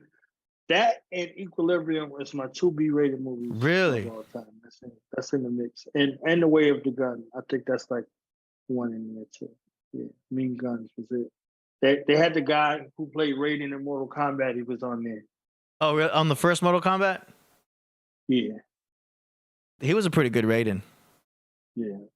He was funny in Mean Guns. Mean Guns, it was like a sloppy movie, but it was pretty. I loved it. I loved every. All right, I'm gonna. I'm He gonna was in Highlander also. write One it of the down. Highlanders. Okay. Young Guns was it. Young Guns was it. Somebody put Young Guns. Young Guns was it. So.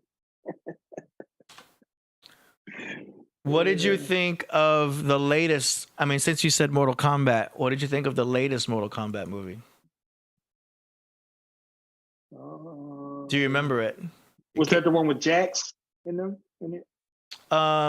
It's the one that had a new, had like Kung Lao made an entrance. Yeah, there we go. Yeah, that was pretty good. That was pretty good. I like the dude that played Kung Lao. I think he was a good Kung Lao. I just don't like the way he died. Yeah. But the guy who played I forgot his name, but he's like the Bruce Lee. They'll put it in the chat. Lao. Liu Kang. Liu Kang, yeah.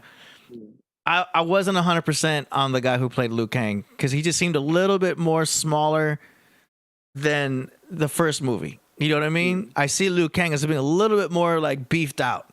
You know what I mean? This guy, he was still like, cut for the part, but I just, I wanted to see like somebody who was more from like the first. You know what I mean? That's why sometimes the first movies can spoil it for you because you're used to seeing actors in a certain way. And then when you see a reboot, so to speak, it's like, oh, you're comparing. Can't help it. But yeah. Like the new Coming to America. Like what did you do it for? Like I didn't see that. Yeah.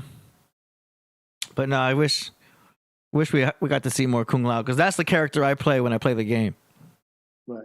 He was the easiest to use. Yeah. I would use the Saw variation. When I was young anyway. Yeah. No, I played a lot of Mortal Kombat 10. And I would use the Saw variation. Okay. But at least they had Melina. Right. That was cool. But this one was the classic, the first one. Yeah, there you go. That's the guy. That's the mean gun. With Sonya Blade. Yeah. That was great. Loved it. Mortal Kombat's cool. But yeah, nobody else played the bad guy better than the first bad guy. Shang Tsung? Yeah, Shang Tsung. The first. Yeah, that guy. Go ahead. He was a good bad guy in everything that he played. So yes. he was like, okay. Yeah. Such a classic character. Right. Like he sold the part so well. Look at his face. Like, yeah. You see his facial expression. I don't want. Like, you know what I mean? He sold the part, and I was like, yes, this is a good like villain. You want a good villain. Yeah, wasn't he in Big Trouble in Little Chinatown or something? Like what like where did I see him first? I think he was in Big Trouble. I'm sure. Little Chinatown. But the new Shang Tsung, he wasn't as scary to me. I wasn't, you know what I mean? He didn't. He looked like a vampire. This one. He looked like who was it? Who was the guy? He just wasn't that intimidating. He looked like one of the Voltaires from Twilight. That's what he looked like. Like he's about to suck somebody's blood. He's not about to take somebody's soul. I wasn't sold on it. You know what I mean? But this guy just was more intimidating, more scary. You know what I mean? I wish they kept the same character, even if he had aged. He was in Showdown in Little Tokyo. They put it up there. Oh, okay. And American Me. Yeah, he was in the bunch. He had this same face ever since he was young. No matter what I saw, he had that intimidating villain face. Yeah, man. The original Shang Tsung. So cool. Yeah, having a good villain's necessary. All right. See, Voltage agrees. He wasn't scary. Yeah. So important, man. Voltage said it is law. Okay, shout out to Voltage. Yeah. No, the casting is so key when you're doing these movies. You know, if I was a casting director, I would be going crazy. All right, what sign is he though? Oh, this guy's a Gemini? Okay, he's perfect. You know what I mean? And like I would be using the astrology to make sure that everyone has the right parts and has the right look. That's the one problem I had with Top Gun. I saw Top Gun, and there was this corporal guy who was supposed to be on top of, with Tom Cruise's character as Maverick. And I was like, this guy ain't intimidating. He doesn't even seem like a commander. Like, you know what I mean? He didn't feel any kind of like authoritative, like strict type of commander that you would expect. You know what I mean? The guy looked like one of the boys. You know what I mean? He didn't. He could have been better casted. Yeah, after like Louis Gossett and all that, like where do you go? Though? You have to kind of find something in between. Like, Yeah, like some nutty Clint Eastwood. Yeah. Louis Gossett kind of. Well, they had the perfect guy in the opening. I mean, they're not considered bad guys. They're just, corporals. Right. Was perfect, but I guess he was too old to be the main guy. But yeah, he had like that cowboy type thing going on. Yeah. So this dude, he put up Shang Tsung, and then I automatically heard Shang Tsung. Wait. Flawless victory. Fatality. Yeah, man. Mortal Kombat was the shit. Anyway, we're going all over the place. Well, anything else on movies? Nope. Christopher Lambert and Mean Gun said, I like this music. Makes you want to dance. Like, and the next thing, all of this killing is going on, and they got this light elevated music playing in the background. It's great. Demetrius Barnes says, imagine being a young lady at the movies with AD and his astrology shenanigans. I know, right? I mean, when I'm with girls, though, I don't even bring up astrology. If they bring it up, then we'll talk about it. But when I'm with girls, I don't really talk about it. I don't bring it up, really, to be honest. You know what I'm saying? That's some other, you know what I'm saying? It doesn't really work with my intentions. You know what I mean? Unless she's really into it, then we could talk about it. I can answer questions that she may have. But I don't really speak on astrology with the ladies. Do you know what I'm saying? I'm say gunning for Full Metal Jacket, definitely.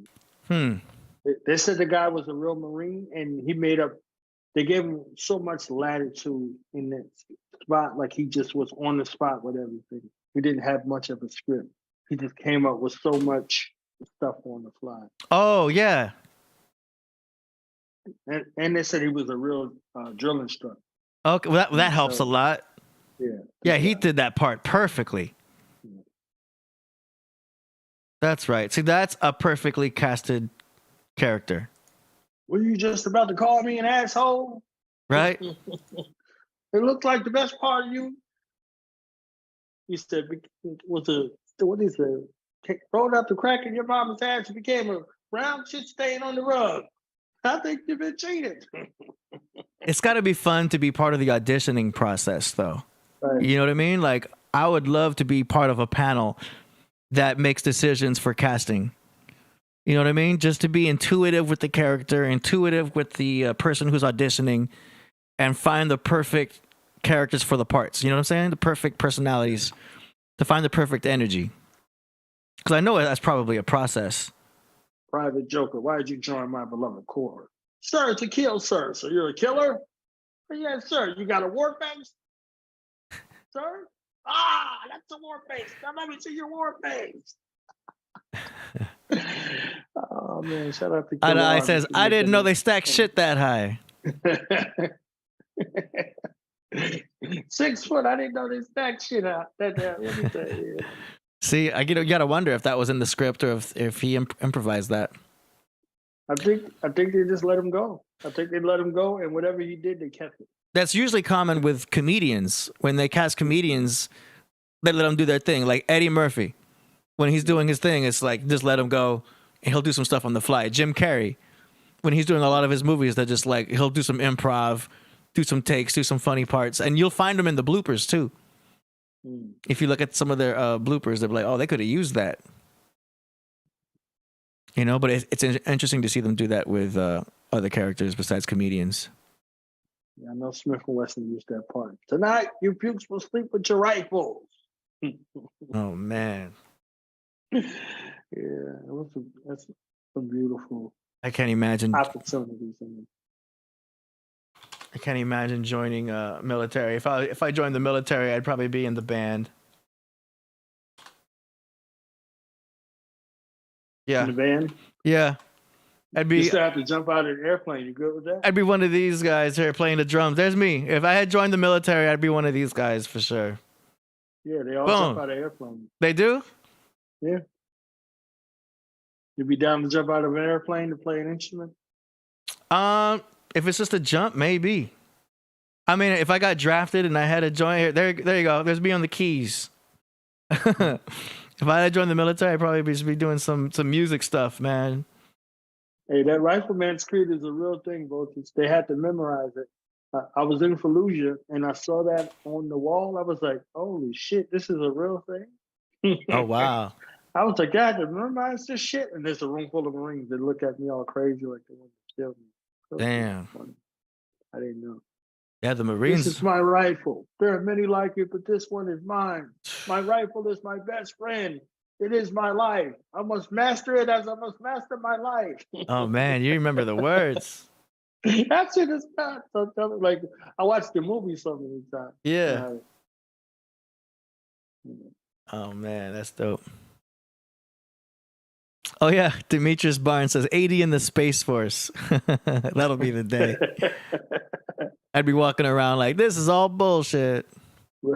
They would kick me out so fast. I wouldn't survive in any of this stuff, man. They would kick me out. It'd be a good workout, though. Voltage says I'd be in military prison. I don't take orders well.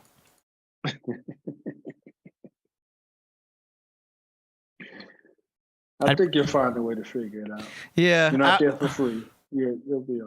I'd be there complaining about the food. I'd be like, is this my only protein? Oh, man. Okay. Anything else on movies? Okay. I think that concludes our movie review segment. We can go on to the music. You want to go into the music? Yes. Let's do it. Let me get set up before I do the intro. It is time for song promotions. Are y'all ready? Let me make sure I got everybody lined up so far. Boom. Oh, we only got a couple. Okay, here we go. Song promotions.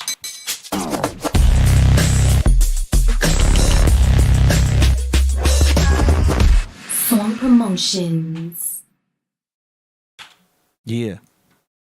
Our first submission is by Yalaam, aka Wiz Hotep of Reciprocity, Posse. Name of the song is called Oracle. He's a lyricist songwriter. Featuring Thomson Enos. Beat produced by UndaLand Fortress. Hey, we know UndaLand. Okay. Here we go. He sent me an MP4 and a YouTube. So let me do the YouTube version. Yeah, I upgraded the form, so there's a lot more stuff to put in there. Okay. Let's go. Oracle. Let's go. Let's go. Oracle. Let's go. Oracle. Let's go. Oracle. Let's go. Yeah. Ancient astrologer, alchemist, mystic, metaphysical, messiah, minimalistic.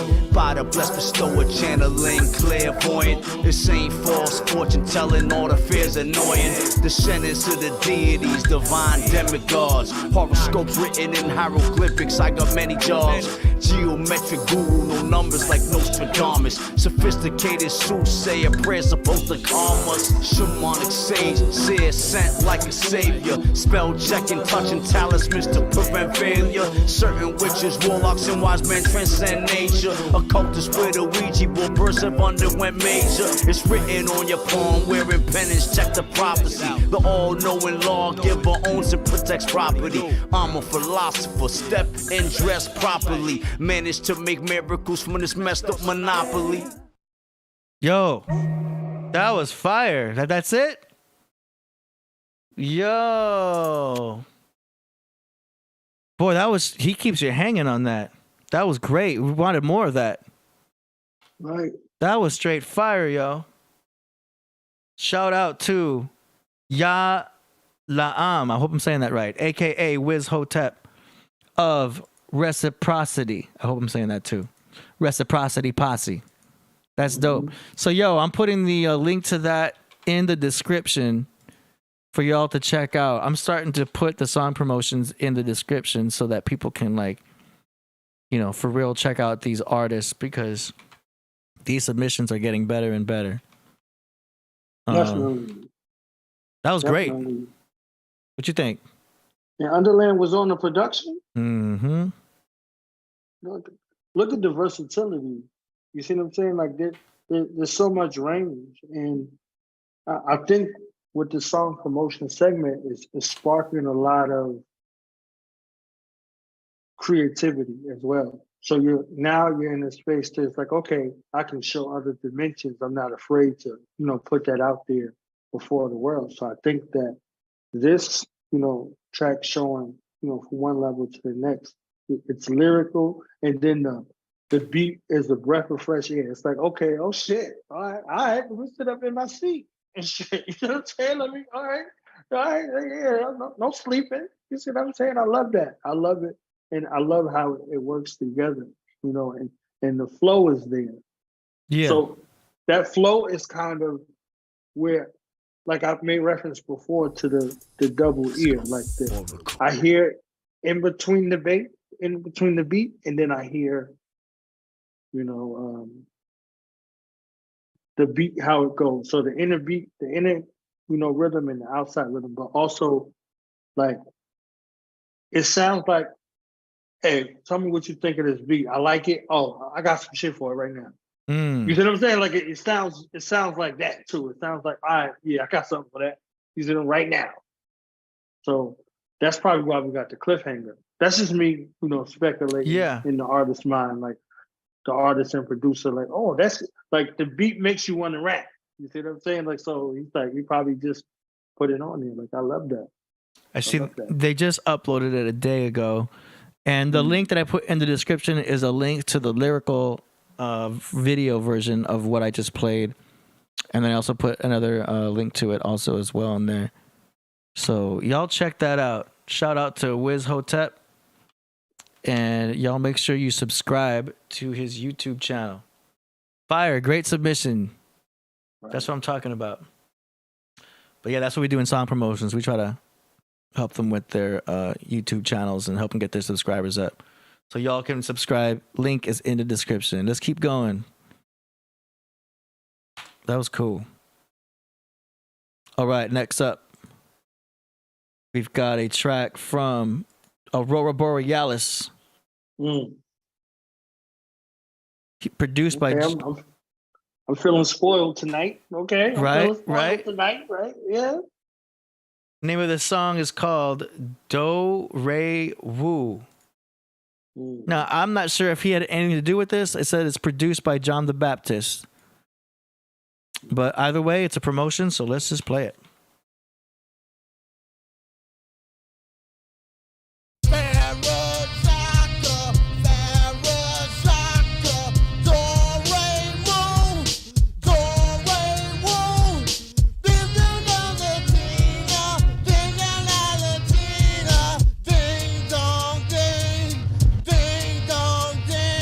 The wicked's lit, the bomb starts to tick, tick, tick. Countdown, Blizzard Bobby about to spit. Explode every MC in a 4-mile radius. Still grabbing stock like I'm Dr. Octavius. Place a break, octopus on the vinyl plate. The pulse of a digi snare, make a spinal break. My divine blow planets out the orbit. Whoever thought the dark hip-hop world would go corporate and gain weight like the Chinese 108 dragon. W on the flagging, everybody's wagging. Neighborhood wigging out, cause the guards living out without pigging out. Wu-Tang Clan digging out, Hollywood political whiz dog. And is your ready for the next LP to hit stores? I doubt most serious, my sword be furious. I might time warp you to the day the Tiberius and crucify you upside down on a wooden cross. Send 1,000 Trojans to you in a wooden horse. Oh, dirty, break these niggas off. You bitches gone soft. Digi-Latina, ding-dong, ding. Yo. I wanna set the wheels, I do magic spells. Children love shooting guns, all it does is kills. I want a girl that only to me she squeals. And Wu-Tang keep that shit concealed. And roll with me in the Bluntmobiles. Fuck my bitches, taped it on the reel. Played it all over the world until Wu-Tang secret now revealed. Moses killing all people for head over heels. I'm not a falfa with little rascals belling. All attracted to my shit, grown man still repelling. I'm not dwelling, white boys can't get the melon. I'm saying Wu-Tang used to bring my wife and my whole bitches on tour. And they was to make sure the white Myeoshe got paid while I was pissed poor. Come on, come on. Yeah. Uh-huh.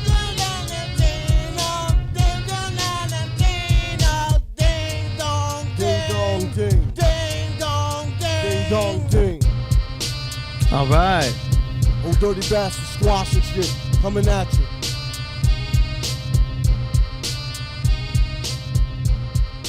Hey, it is song promotion.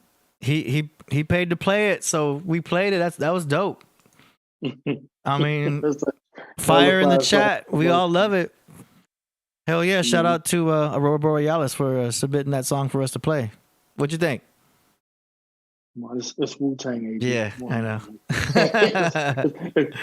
It's vintage Old Dirty and RZA together on the track. Yeah. And the funny thing, what I explained about the inner ear, like the two ears, Mm-hmm.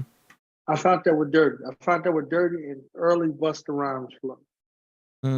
With those two in particular. So it was crazy to hear them together on the same track. What Got You On the Check remix. So hearing RZA and Dirty, you know, the cousins, the family, like together doing this kind of, you know, space and nostalgia is amazing right there. Amazing, you know what I'm saying? Yeah. Yeah, rest in peace to Old Dirty. Like, I had my hand over my heart over here, and when I heard it, I was like, is that Dirty? You see what I'm saying? Dirty and RZA. Yeah. Amazing. Amazing.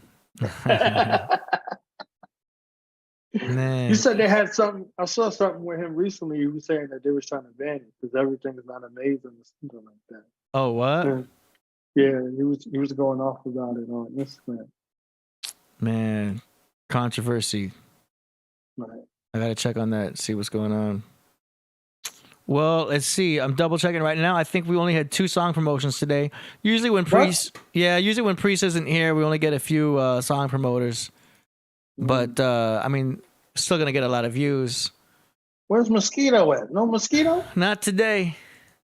But they'll probably submit for Wednesday. Wednesday is gonna be a bigger show, and we should have Priest in the studio for show. That's good.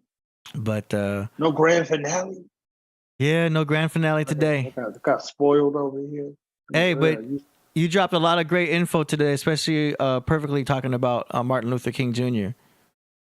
So that was great. Today was a MLK day. That was a really good information you dropped. You know what I'm saying? I'll probably make a highlight.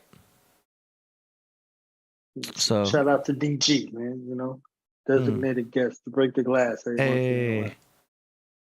So if you guys want to submit tracks for the for Wednesday's episode, it's going to be a big show. KillerPriest.tv/song promo. The link is in the description. I'm going to put a link also to that last track. Yes, voltage. Yes. He's like, want me to? Yes. Yes, sir. Can we get a voltage, or can voltage come on here or something? Can we get a something? I know, right? No, I didn't get any. Can we get a something? I didn't get an email from Voltage today. We get a something. But I feel a little disgruntled. You know what I'm saying? I'm like, I'm here. Yeah. Salivating and waiting for the music time. I'm like, yeah. Song promotions. Yeah, it's exciting. It's just good for the ears to get fresh stuff. Fresh music for the ears. It's where's Master Ace? Master Ace will be here next month. He told me he'll be here next month. Oh, so, nice. One of those days next month, he'll be here. He said he wanted to wait because I think he has a new project coming out, so he wanted to have something to promote when he came over here. All right. That's what he told me. So, Master Ace. And Jizzle will be in town, from what I understand, on the 18th. Okay. So Jizzle will be out there. They got some VIP experience where you could get your ass whooped by the Jizzle on the chessboard. Oh, what? Yeah, so he's doing what is it? He's doing he's doing that. This is his winter tour, so he's doing a couple of spots in Cali and Washington State and Canada. So.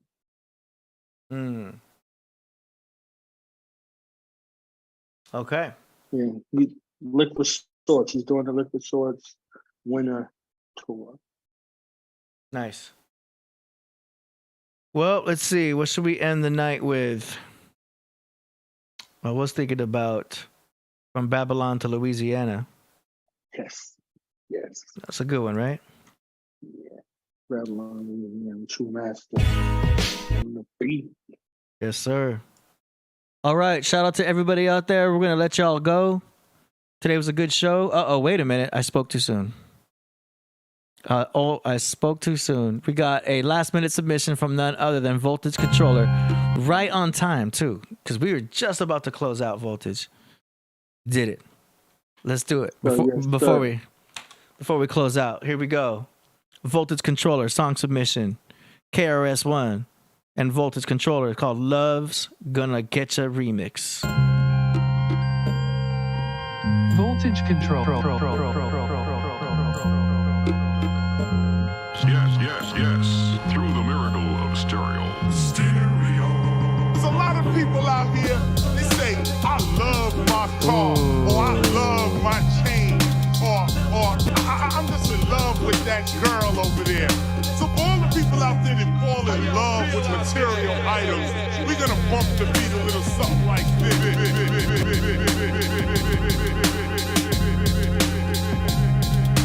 I'm in junior high with a B+ grade. At the end of the day, I don't hit the arcade. I walk from school to my mom's apartment. I gotta tell the suckers every day, don't start it. Cause where I'm at, if you're soft, you're lost. To stay on course means to roll with force. A boy named Rob is chilling in a Benz in front of my building with the rest of his friends. I give him a pound, I shake his hand. He's the neighborhood drug dealer, my man. I go upstairs and hug my mother, kiss my sister and punch my brother. I sit down on my bed to watch some TV. Do my ears deceive me? Nope. It's the 4th time this week. Another fast brother shot dead in the street.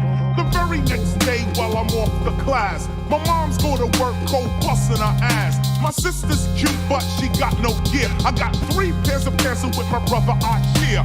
They're in school, see I made a fool. With 1.5 pair of pants you ain't cool. But there's no dollars for nothing else. I got beans, rice, and bread on my shelf. Every day I see my mother struggling. Now it's time, I've got to do something. I look for work, I get this like a jerk. I do odd jobs and come home like a slob. So here comes Rob, his goal is shimmery. He gives me 200 for a quick delivery. I do it once, I do it twice. Now this steak with the beans and rice. My mother's nervous, but she knows the deal. My sister's gear now has sex appeal. My brother's my partner and we're getting paper.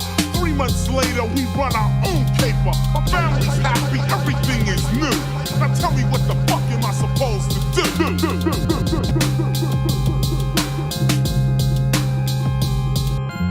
Money's flowing, everything is fine. Got myself a Uzi and my brother a 9. Business is booming, everything is cool. I pull about a GOE. Fuck school. A year goes by and I begin to grow.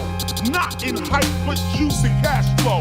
I kick up my feet and begin to watch TV. Cause now I got other people working for me. I got a 55-inch television, you know.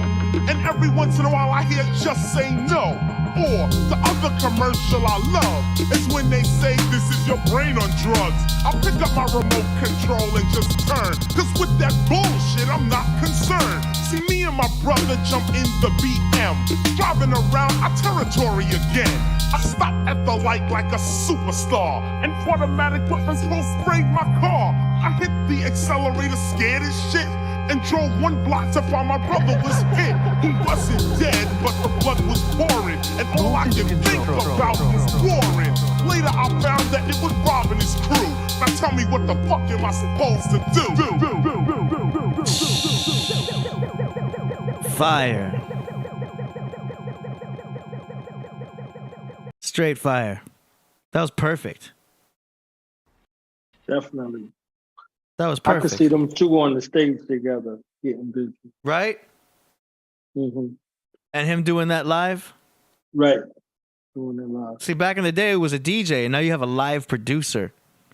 Right. You know what I mean? That's crazy. And Voltage, that mix was perfect. Like, it's perfect. That was great. Yo, y'all got to make sure you follow Voltage Ctlrlr.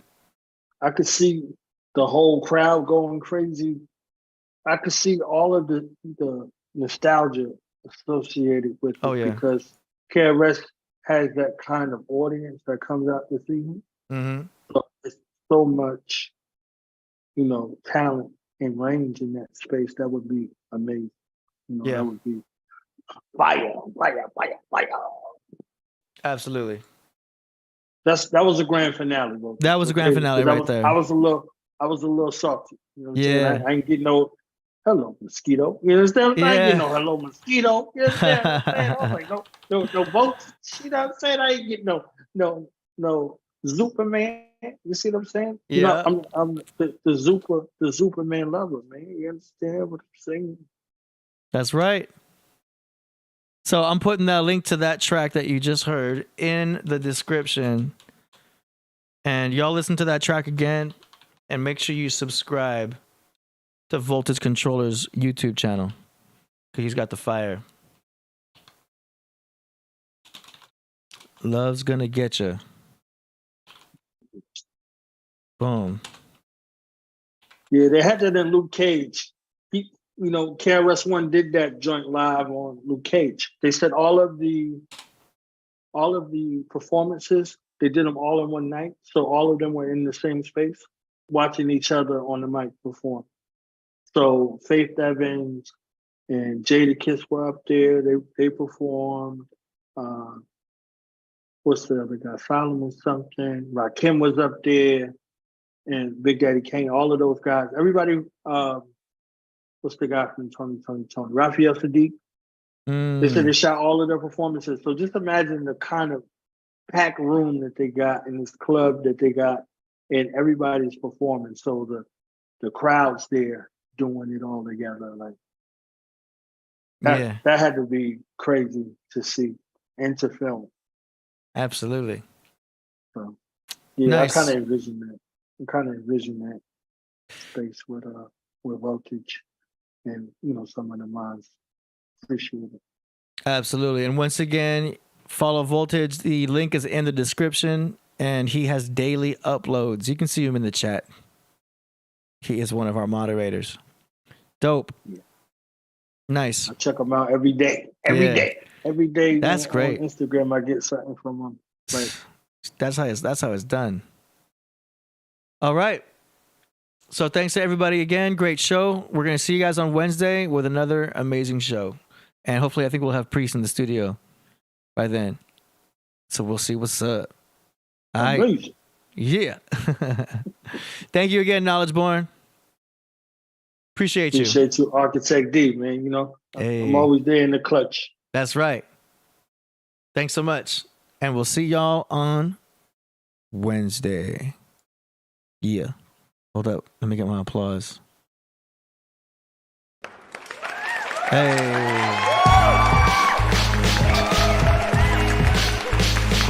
The Moor from Berber, the Prince of Persia, a stitch of murder, the war observer, saw him lynch a herder, blood wrenched from a lurker, took a risk when he heard her, her neck in his grip, then he jerked her, whispered pagan prayers, then let her go down the stairs, curtains blew everywhere, he hurried through the night air, lights flared from the watchtower, search team with rock wallers, kings that got power, from queens that drop flowers, screams grew a lot louder, he schemes as the fox prowler, caught him on the trail, lit the veil, tried to impale, it didn't go well, they both fell. Grabbed his coattail as the moon swelled in the open sky. The ocean in his eyes saw blue whales. From mountain high, the falcon glide line. Above the island tribes of Cork, smiling at his finger prize from off his claw. He fell to his own demise for all his losses. Hell has thrones inside. His flesh and bones collected by the tides. Sand wet with foam, bubbles till they dry. The morning comes, the sky is lit with the sun. Hits the earth kingdom, full 360 is spun. Prince amongst the living ones, children will run. Sit down and listen stunned how his mission was won. He said the night before I had dreams of being betrayed by the God. They consulted on a plan, I prayed on it hard. By day I cannot rest, by night there is no peace. I spoke to nobles, the wise men, and the holy priests. They told me it was grief, showed me to my sleep. I slowly went in deep. There I fought on beasts, awakened with torn sheets,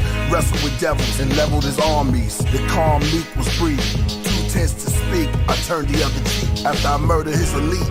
I'm the Canaanite king with Babylonian wing. My battle's holy supreme. Arrows were loaded on your team. As I swing the axe, all our kings are black. I'm the murderer and Merkaba. All bow and worship us. No book can interpret us. We're before night. We are pure light. We absorb sight. We're the tallest height. We are called the bright. For social culture. As the day falls to its closure, like a retrograde turning off its motor. And the earth's shadow is in full exposure. 200,000 rays of light, slightly beige white, silvery dark grays overtake the third boulder. The land of kings and gods and the heavens are now lowered. Talk to him, priest. For a fortress, they ride on horses and kill with soldiers. The greed of man, the seed of damn, for we are the I am. Back when Africa was a tropical rainforest, the Tyrannosaurus, the planet's purest, went from combat with hands to swordmen, the cannons for warring. Check the canyons for drawings, spamming major land of porous, unknown forces. The first books was just talking, the man found a way to record it. In ancient Samaria, they found records of schools and mortgage, tools they used for schools and soaring. Back when the natives first saw New Orleans.